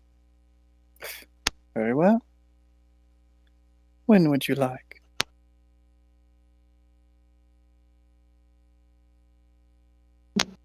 Tomorrow evening. As I send it again, the location would be yours to choose, and bring as many people as you wish. Very well. I'm within the town for a few more days. Come by the manor. I'm sure the family won't.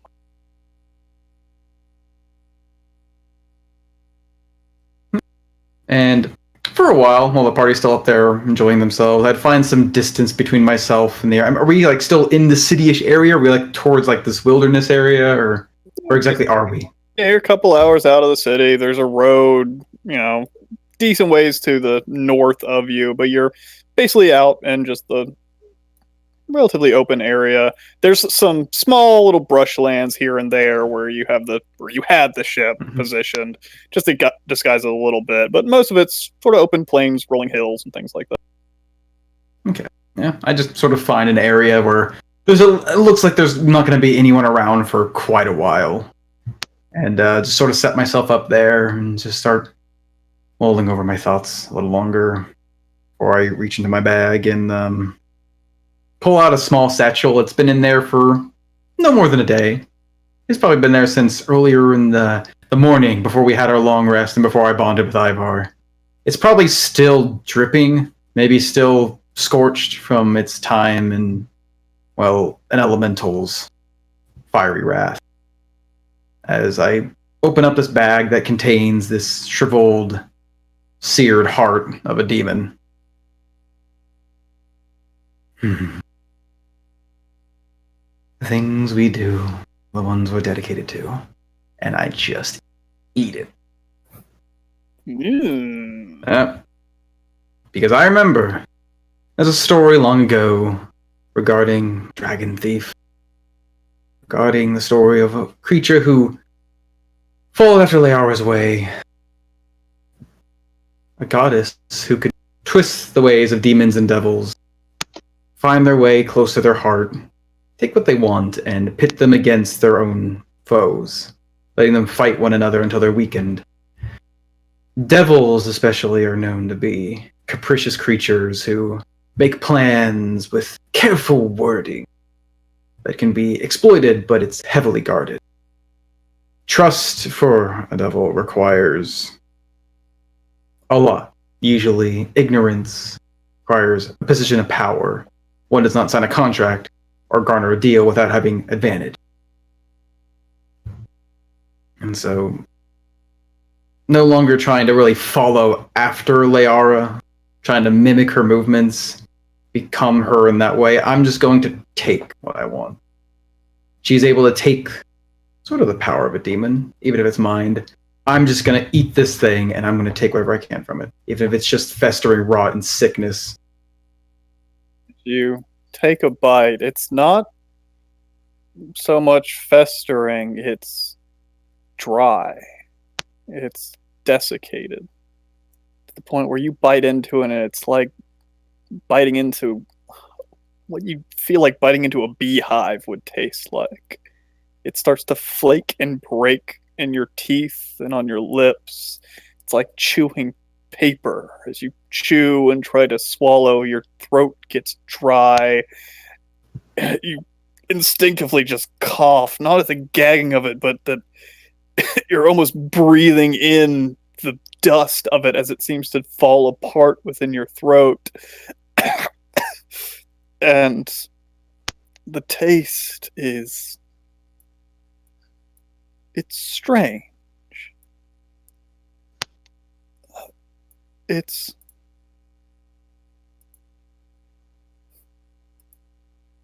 almost alluring.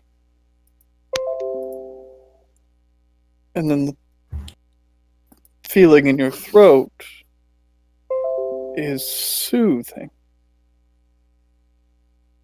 The creature that this came from, it was a creature of temptation. It lured creatures into its web. And then you cough and give me a Constitution check. I'm gonna use my DM inspiration. Constitution check. Save. As you, is Sniper always with me? He's just right above you, like, hey, Laura, you know, as you're able to stomach this thing and not heave it back up, but then you feel it go foul. The feeling of attraction you feel is washed away, like it was there for only a singular moment. And then you get the feeling, you see this heart half eaten in your hands, and you can't help but feel it. This isn't it. This is just a mimicry. You know the tales of demons and devils. When they die upon your world, they do not truly die. Now you know that horrible, desiccated, dry, papery feeling, like the thing was peeling and falling apart itself, like a husk that had been peeled away. The power in this heart, just a mimicry of what it truly would be.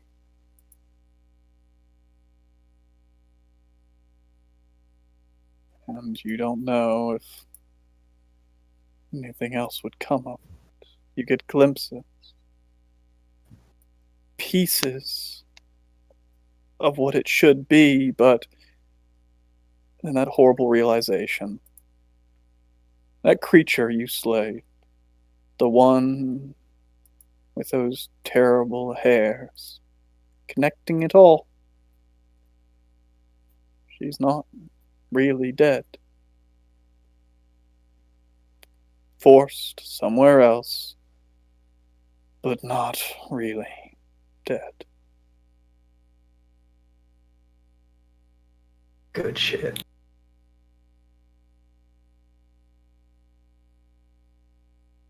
And I'd probably sit there with that realization and begin to plot a little more. Knowing this, realizing that, assuming it's been more than an hour, telepathic bond definitely fading, everyone probably scattering off to different parts of the world, that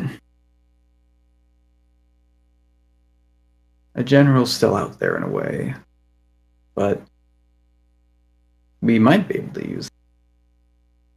Just possible. A little bit of trickery. Eventually I return back to the ship, teleporting up into my room, not really saying hi or talking to anyone, announcing my return as I start going through some supplies and start preparing. All right. Doke. So last piece of business, it seems. Yolder has something in mind, requires Toman's aid. seems like the rest of you either need to wait the next day to go about what plans you do have. So, Yolder and Toman, are you heading off immediately? Yeah, and I guess I'll take Lannister. Do you want to come, Lannister? Because I'm just going there, and then Toman's coming back. What you gonna go? What you gonna go do? You gonna go talk to someone? Yeah, I need to spend like a long time with Badron. You just gonna talk to him? You gonna convince him to come fucking fight for us? Gonna make him your champion. When you say a long time, do you mean like 3 days or like a day? No, like a day. You can come get me. I can take the heat. I mean, I can stay with you for a day, and then we'll all go pick up Desmond, and then we'll come back. If I'll be completely and totally transparent here, Yoda, if you leave me and Cinder on this fucking boat by ourselves, we're probably gonna go fucking kill something down there. I mean, you won't be by yourself. You'll have Ivar. Yeah, how about you make yourself very useful, Lannister? Come with us and perhaps try to get some more information from Ramla if she is available on the plane of Earth. I know you are exceedingly excited. Oh!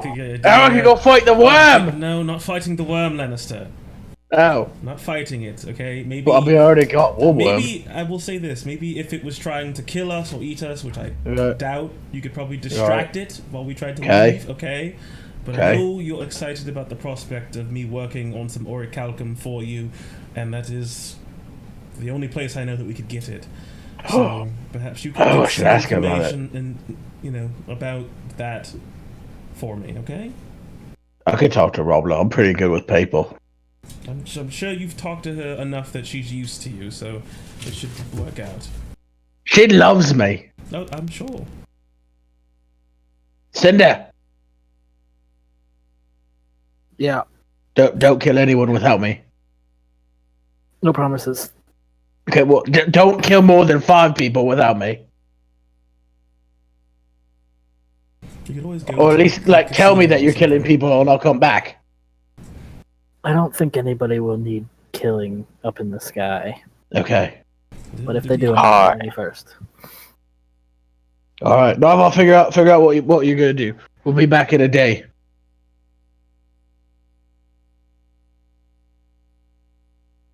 Alright, so I teleport us to Fire City. Alright.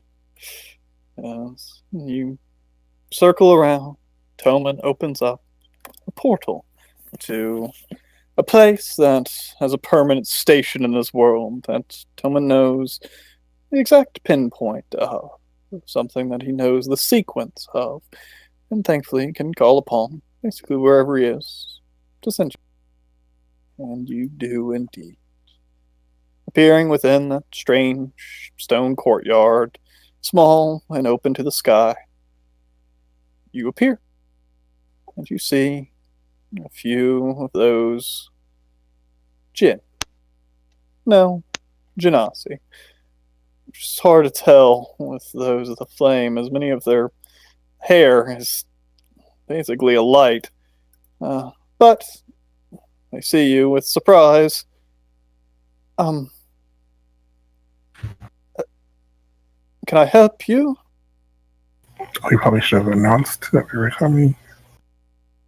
So you don't recognize the 2 individuals before. Oh, hello, Lannister, Yoda, Tobin, saviors of the day and all that.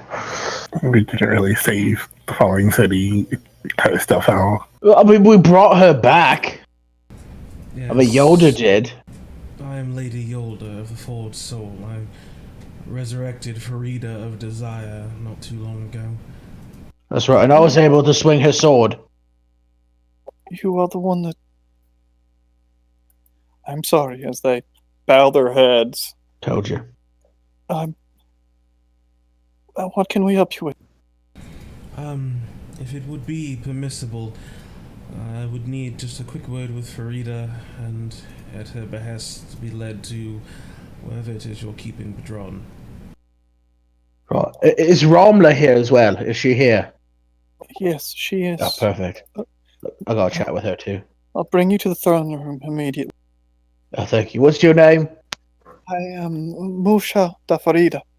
Musha Dafrida. Oh, you would. Oh, that's perfect. She's one of Farida's.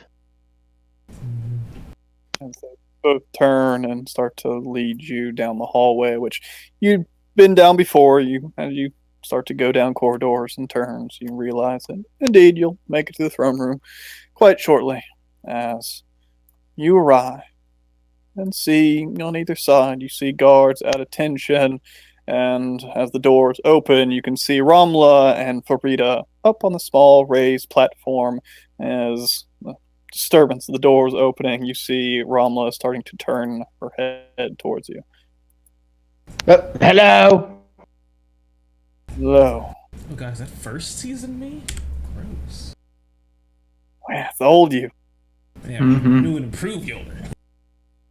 Old, I wonder how long this title could last. But I did not realize you would be so quick.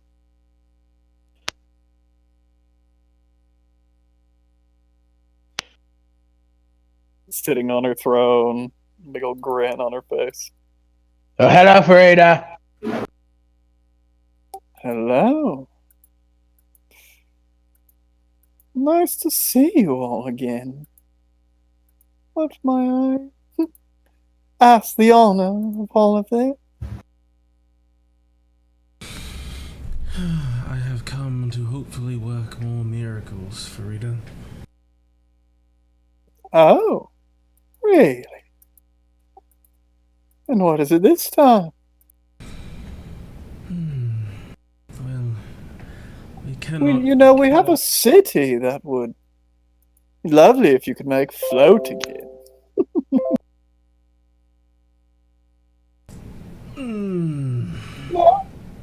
Anyway. That knife is right in the liver. It is my deepest regret that I could not stop Karsith that day. Oh, I have wounded you. I'm sorry. It was just a jest. No, for cereal, though. What is it that you need? I'll be happy to help you. I've come to bring Badran back into the fold and underneath your command. Bromless said that you wanted to do such a thing. And although the big galoot is an idiot, it would not hurt to have him up and about again. You have some way of proving his loyalty, and he's not just looking to gut me again. I would sooner let myself fall than allow for that to happen. Well, I guess we can take you to him then. It'll be interesting to see. You don't mind if I watch, do you? Are you a woman of patience? Oh, how long would this take? Well, she said like a day. Oh. We do have implements, if that's the approach you're going with. No, nothing so...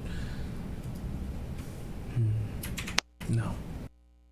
Really? Alright. It would be interesting to see Badran have his sensitive bits put upon by feathers from a human. But, very well. This way, little Yelta. Carry me! No, I'm kidding. She seems to lead off to one side. My roll 20 freezes. Oh man, of course it freezes. One of the large doors opens, and she leads you off to a corridor. And what of you? Hellman Lannister. Are you just here to accompany Yoda? No. Yoda said that I'll have to talk to you about Orichalcum and the Earth domain. Plane. Yeah. I'm here to make sure he doesn't make a fool of himself. Well, I mean, I'm also here to make sure he doesn't offend you in any way. being a fool is in the eye of the beholder, Tillman. Okay. Me and Ramla, we're great, right? Tell me about this worm again. Tell us about the plane, not just the worm. Yeah, the plane. But also the worm. But the plane, too. The plane of earth and stone is where I come from. I believe I've told you all of this before. Right. There are minerals and stones and precious metals that run all throughout that place. Where you seek to go is somewhere special. A treasure trove even in its own right within those lands that is quite protected by Jamonga. Right. You have to understand. A mother protects its, well, I suppose you'd call it a nest of sorts. It does not matter if you tromp through its forest or you cut down a few trees, but its nest is where it gathers all its precious little things.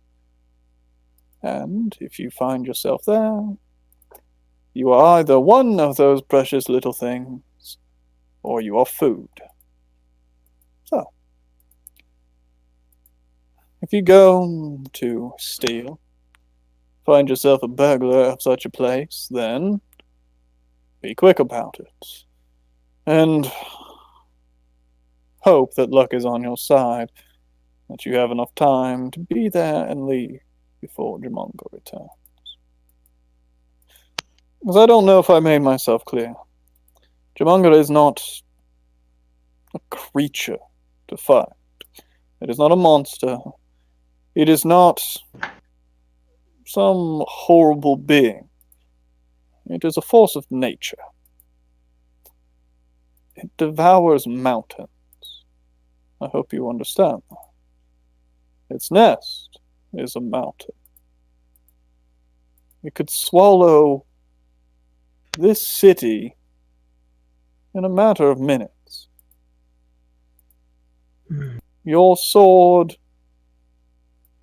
could not even touch it.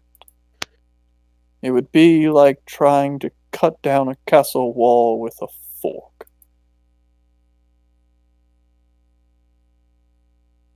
So, there would be plenty of fighting if you go there.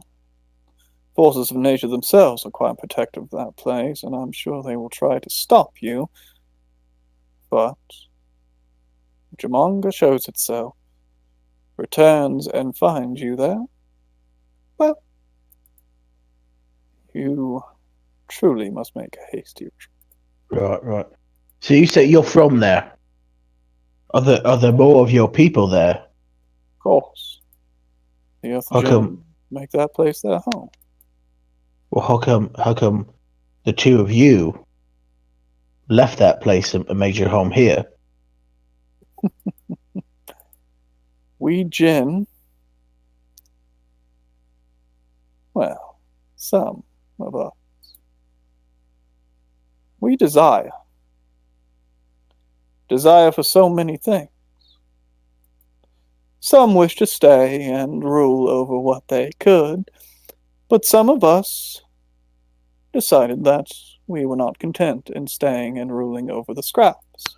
As more of us are created, we wanted more subjects, more to rule, more to call our own. And so we came here, to this wonderful little place that you call home, where so many little creatures haven't tasted what it means to be ruled yet. And so we create our nation, strong of us ruled, and even the weak of us are seen as great.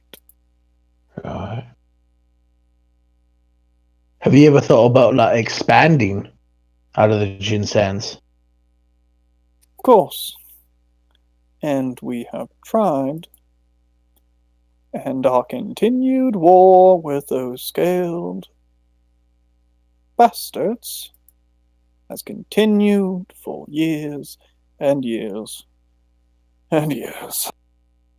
Well, have you ever thought about like taking over, one of the trade princes? One of us has.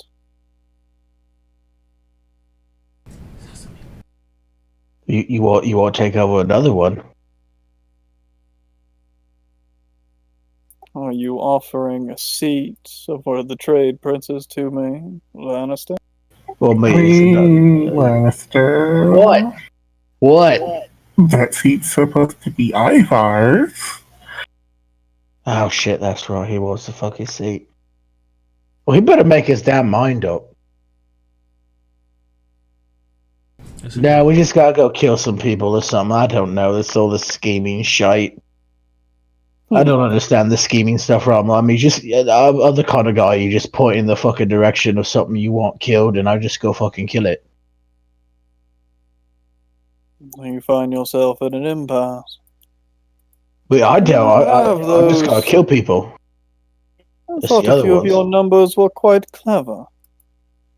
And you really cannot come up with a plan to just overthrow, some trade prince?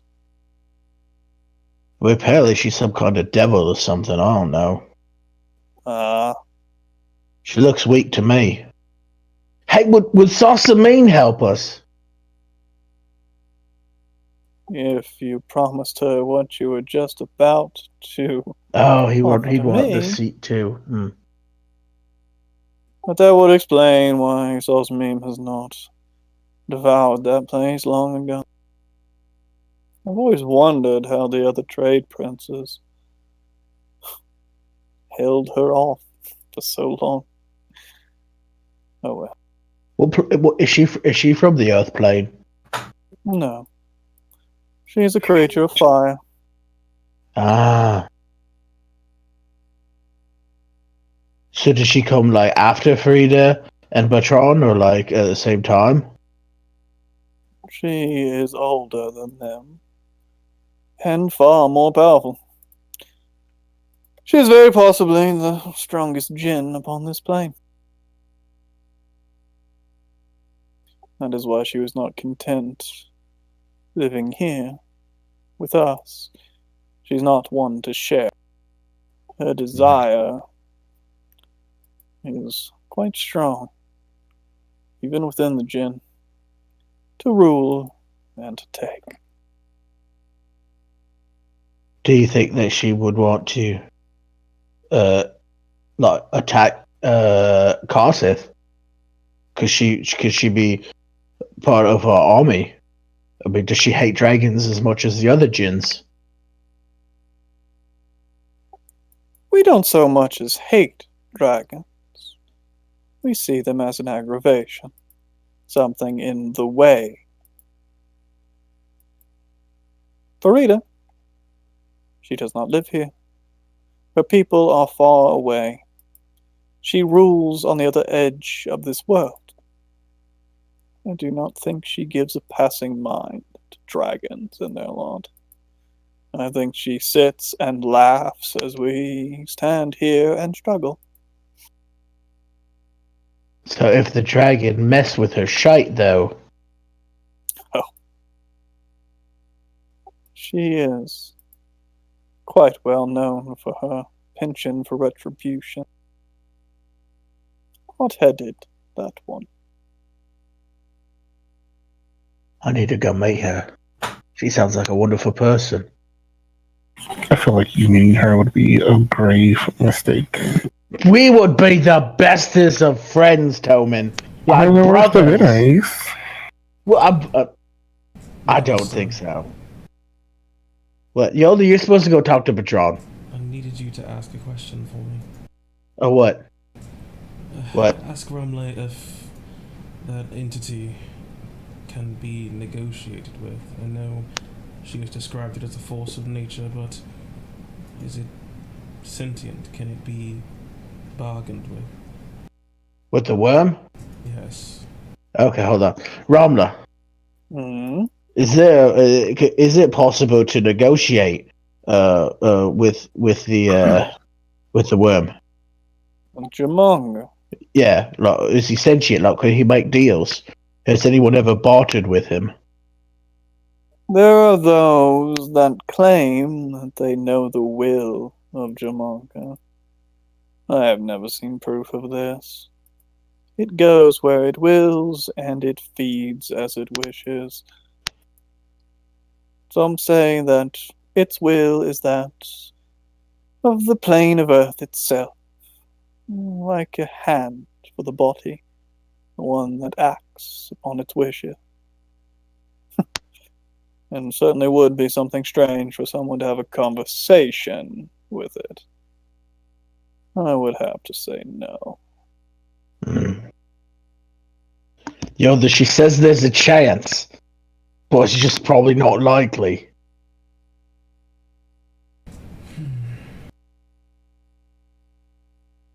I wonder if I could use it as a mount.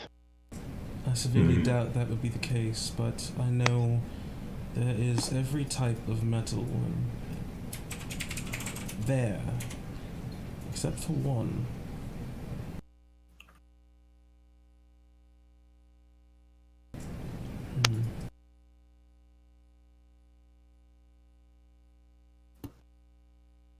And here we are. As you get to the end of this long hallway, you start to notice something as you start to get close to this large door in front of you. The temperature is dropping drastically. As you step closer and closer to this door, you can't help but start to shiver ever so slightly.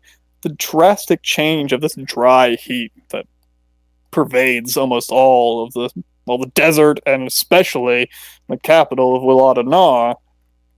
This is strange. Like walking directly into a blizzard as you approach this door. As you can see Farida reach out and grasp the door, you can hear this as her hand contacts the door, as you can see water starting to flow between her fingers, as it looks like ice upon the door handle melts as she pulls it over swiftly and releases the door handle. It's all well enough that it will take a bit. I won't watch if I have to stay here much longer. Quite uncomfortable, I hope you understand. But there's our little prince in all of his stupidity. As you can see, Badron in the middle of this sunken room, on his knees, with his arms up behind him, pulled upwards in a painful-looking angle. Chains wrapped around his arms, stretching up into the ceiling, chains around his feet, and right below his knees, pinning him to the ground. A collar around his neck with a chain to the bottom of it, pinning it to the ground before him, as all around him, this place is covered in ice. You can see what looks like a slight glow of blue in a circle around him. That's ever so softly humming with power. Just that chill. And you see Badron there, chained, bound, on his knees, and shivering violently. You can see as each breath comes from his mouth, steam rises. And you can see him look up out of the top of his eyes. What?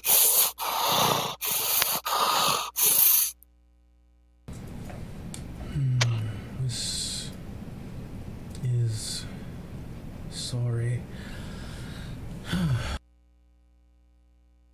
The magic that keeps this place so cold Can you control it, Farida? I can if I wanted to. I'm not about to release it, you understand. I am a woman of, well, gratitude. And I certainly respect and love what you did for me. You brought me to life. But that man, he gutted me like a fish and left me to die. So now he can stay there and shivering for all of eternity, you stupid little bastard. I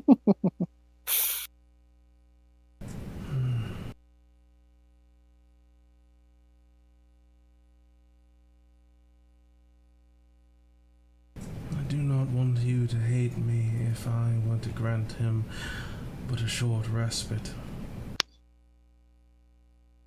For my dealings are in heat and flame, not too different from your own, and this cold stifles even me.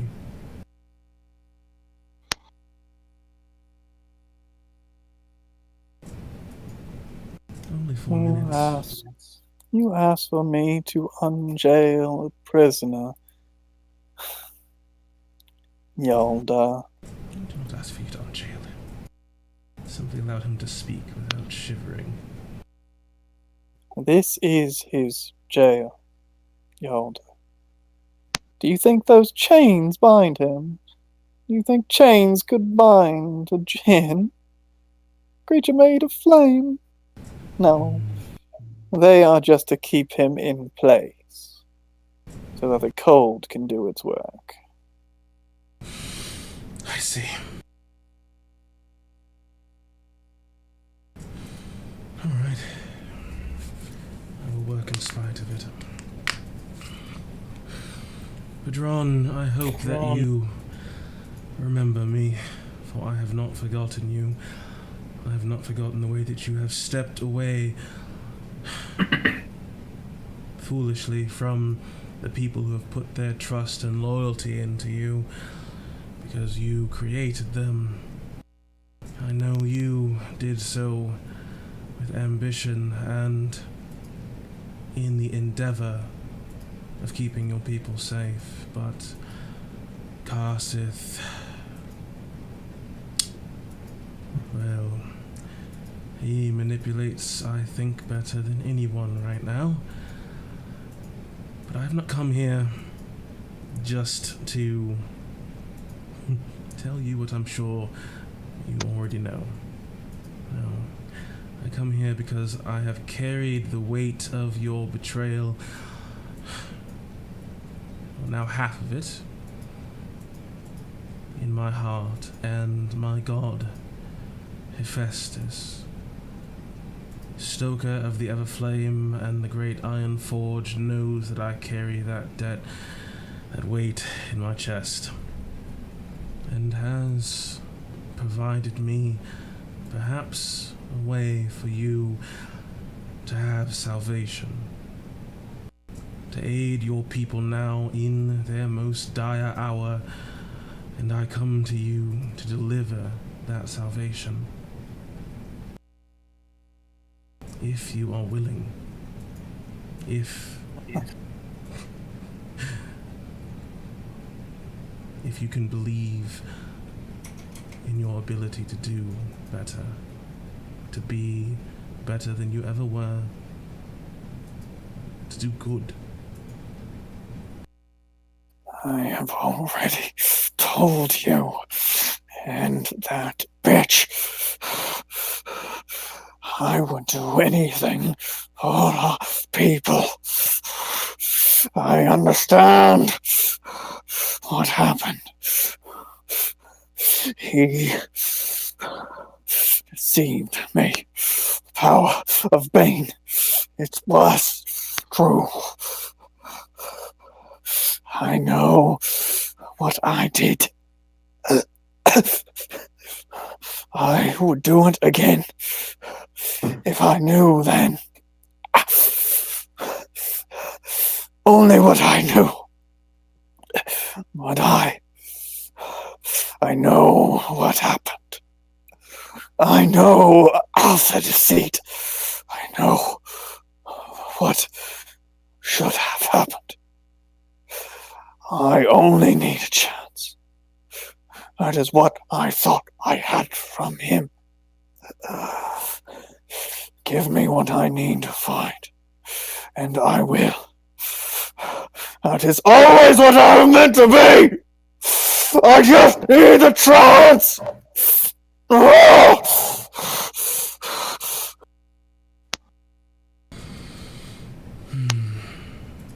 I'm here to give you a chance to remake you. As I reach into my bag and take out my wonderful +2 red ruby that's worth 1000 GP, and I flick it from one hand to the other.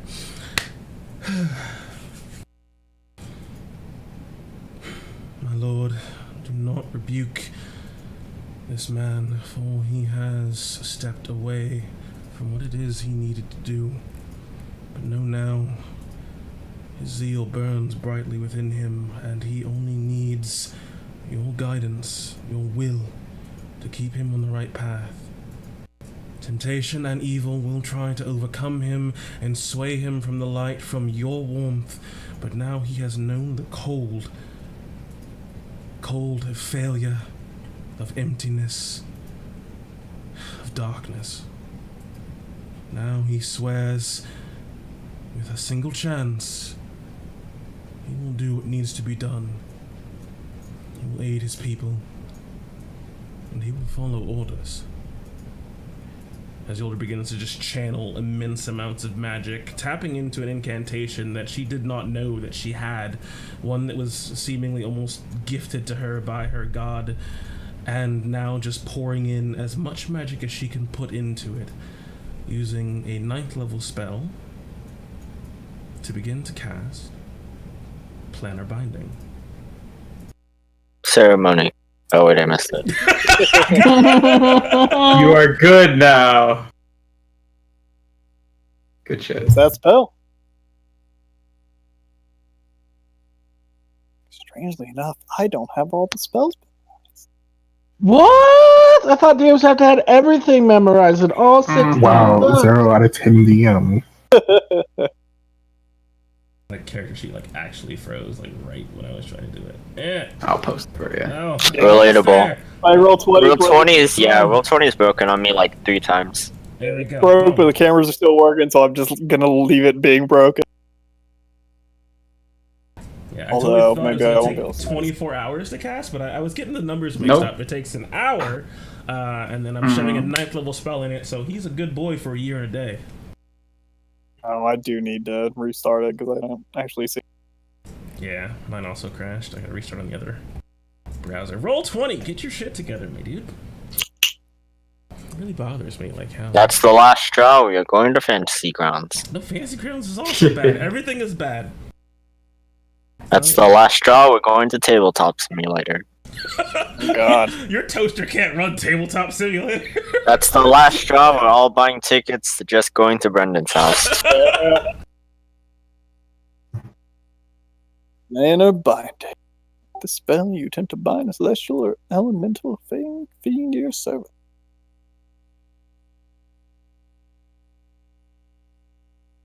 At the completion of the casting, the target makes a charisma saving throw. On a failed save, it is bound to serve you for the duration.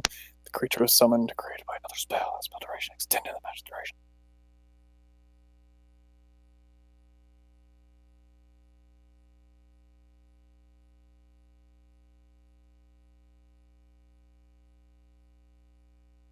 And so as she begins to cast this, you can see the magic just emanating from her. Her eyes go full over white, and it just pours out warmth and heat from her to him along the chains that hold him, and they just begin to glow yellow and then golden and then red hot as they just seem to warm up and almost seem like they animate around him, as it looks like he just has this sort of chain tattoo just this starts to spread down his arms from his elbows to his hands.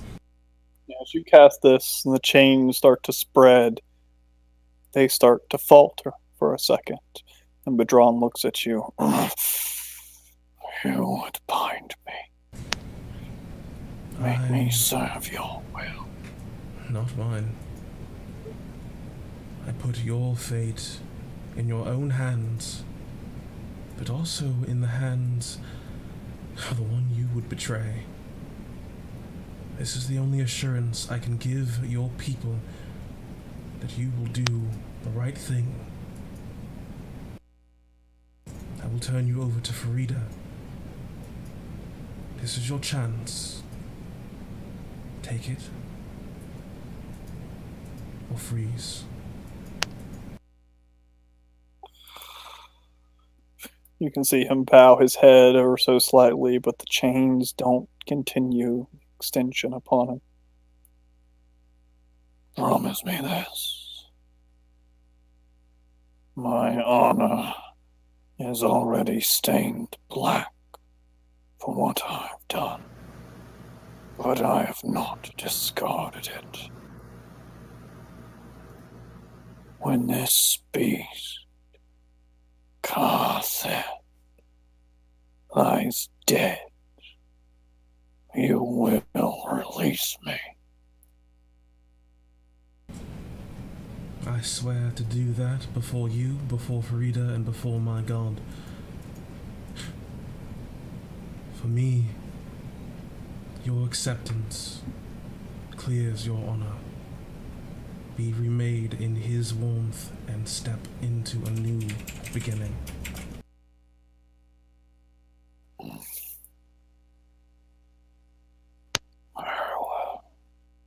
As you can see, this some release of tension in his arms and legs.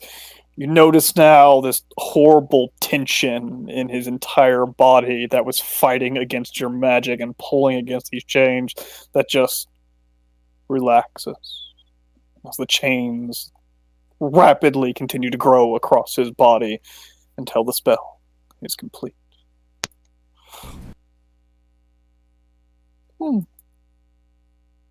So you bound him. It won't last very long. You know this, right?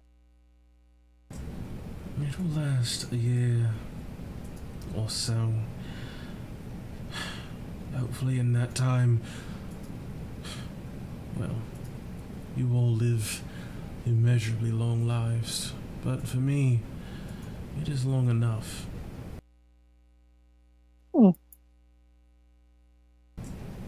Yeah. Little Yoda combined in a freebie for a year. How impressive.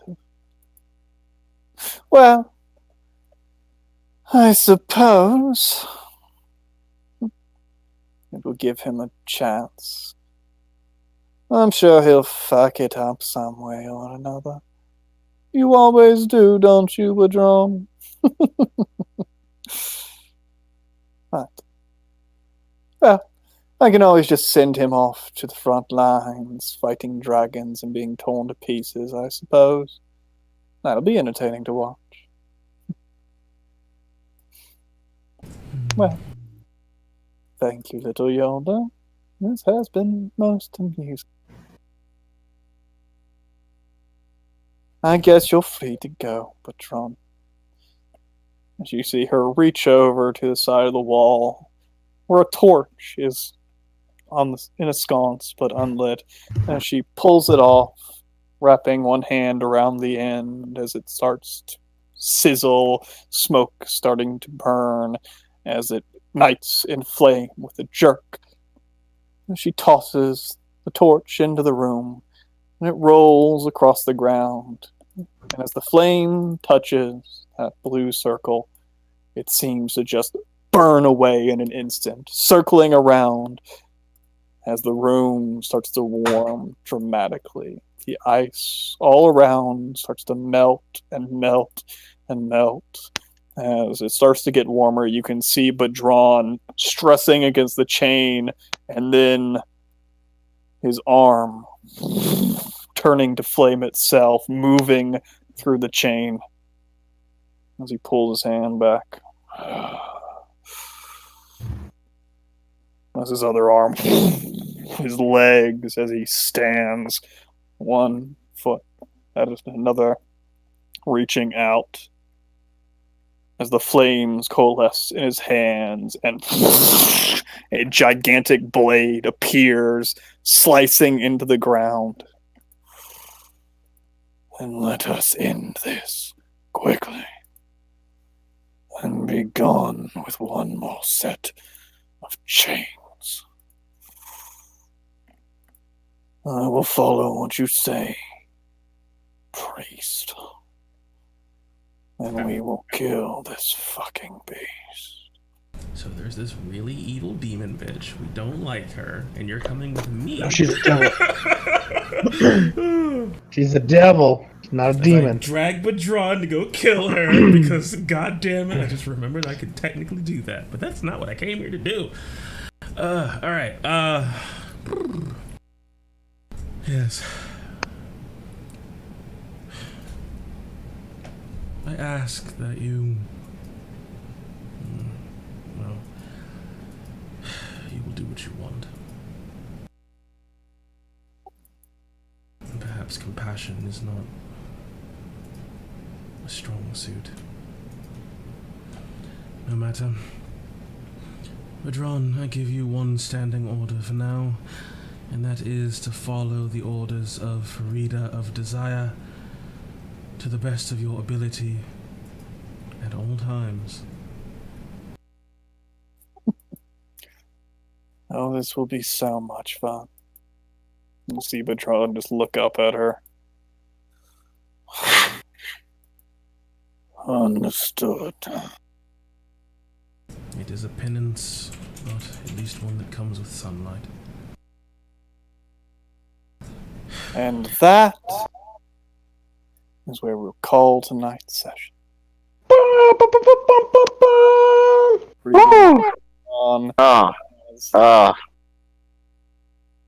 Okay, so I need to go to the Earth plane. Why'd I have to make cast that on the worm, and we'll be great. Yeah, you just give our players a moment to scheme and plan, to see what they can come up with. I have a general that Ivar is to assist, apparently, with a little bit of a war. The allies that our heroes brought with them to this land to help them with its subjugation when the time was right, it seems like Mishasa was not willing to simply wait and watch for that to happen. How much does she know? How much can the characters get away with? What schemes can they come up with? And how will it all fall into place? We'll see next time on the Expanse. Ding, ding, ding, ding, ding. Oh, wait, no. Oh my goodness. Alright, so how many is that? Let's see, I got Farida, Badron, the Lich. How many more high CR monsters can I stack on this army? What else is missing? Let's get me and you, Lannister. Let's go get the fucking World Serpent and have him fucking come eat Carson. Yeah, I'll just fucking ride him. I'll ride him into battle. He will be my mount. Fucking mountains in between, like, the fucking Troskin and the Jin Sands. No, we're just go fucking right through it. Just fucking Alaskan bullworm your way through the fucking mountains. Yep. Oh, jeez. Thank you all so much for being with us this wonderful episode of The Expanse, as you can watch us freak out and try to plan for the unplannable. And hopefully poor little Peter can think of something. Why did I make Ivar dumb? I mean, curses. You know, it's a good thing you got a little schemer on your side. Curses, negative intelligence, and relatively high wisdom. I'm basically just forcing Laura to do it. Not gonna do anymore though. That's gonna be the problem. Oh yeah, like you just arrange a meeting with your character and hers, and then just leave. Oh yeah. I was sitting there thinking, like, what else are we gonna do tonight? Am I gonna be able to get through this meeting? Probably not. Okay. Do it out of session. Mm-hmm. I'm gonna make you play, just not in the actual session. Sure. You know what? I'll talk to you about that actually, because that's I'm gonna take advantage of that. DMPC. Just feel like Ivar's gonna need your help. Yeah. Cries in, I am Ivar's dumb. Thank you. You're not allowed. That's why I was like, Ivar's not wise enough for this, or Ivar's not smart enough for this, because I don't know. I don't know how Ivar react. Cinder's my new friend. How to play someone that is dumber than me, for dummies. Cause I'm fucking stressing over this. Yeah. Your Like art me. actually requires, You. like a lot of thinking. Yeah. Mm-hmm. Darn. Good thought. That's even more I like played the heavy armored, like giant sword wielding, castle destroying knight with an intrigue arc. All right. Yeah, that's going against the mold, all right. But you gotta be prepared for yeah, that. everyone's fighting against the Titan. I'm like looking at Brendan like, do I play my arc? Or are we just... That's why I didn't want to just be like, okay, we're gonna do this, guys, because it's like, Ivar, your arc, your spotlight, your moment. Yeah, I know. Hey, well, the goal is to take down a nation. Go on with our lives. I have the stats to be the face, but I just want to burn shit. Yeah. I'm looking at the next step and I'm like, It's hey, look, okay. here's the next step. And then everyone, Step then one, everyone step one. convolutes it. I'll step up and be the face with my 9 charisma. It's all right. I'll do it. Step one, remove the fangs. Wait, it's not a snake? Oh fuck, guys, the plan's ruined. It wasn't a snake. It was never a snake at all. I wasn't a snake. Oh Cut no. off the tail. Spiders don't have tails. Oh god! The metaphor's all wrong. Cut off the thorax. It's like, I guess I'll do my best. I'll try to lean into wisdom more than like smooth talking. I'm pretty happy. Well, again, thank you all so much for watching, for being a part of this session. And remember, this New Year's Day, we are coming together again for Kingdoms of the South. And then guess what? Right after that. Song of Wait, Rapture. like the next day? The next day! Mm-hmm. Lo and behold! No, the Yes. same day. We're just gonna end one game and just go right into the next one. That Oh, is yeah. death right there. That's what that is. Well, so be sure to tune in for that. We will continue playing Song of Rapture on Thursdays after this upcoming Wednesday, and the Expanse will be continuing on its regularly scheduled date and time on Sundays. We will not have Kingdoms of the South games after this Tuesday for 2 weeks, and then we'll be back on schedule going forward from there. And other than that, I just want to thank you all so much for watching, and thank you for following Grand Viking 101. Oh god, I don't have 9 real charisma. I think I'm pretty charismatic. All right, but the older has 9 charisma because eesh. And thank you, Grand Viking, for following. Thank you, One by One, for the bits, and Johnny Thunder for the bits as well. And as always, may your dice roll 20s, and you always make your saves. Toodles!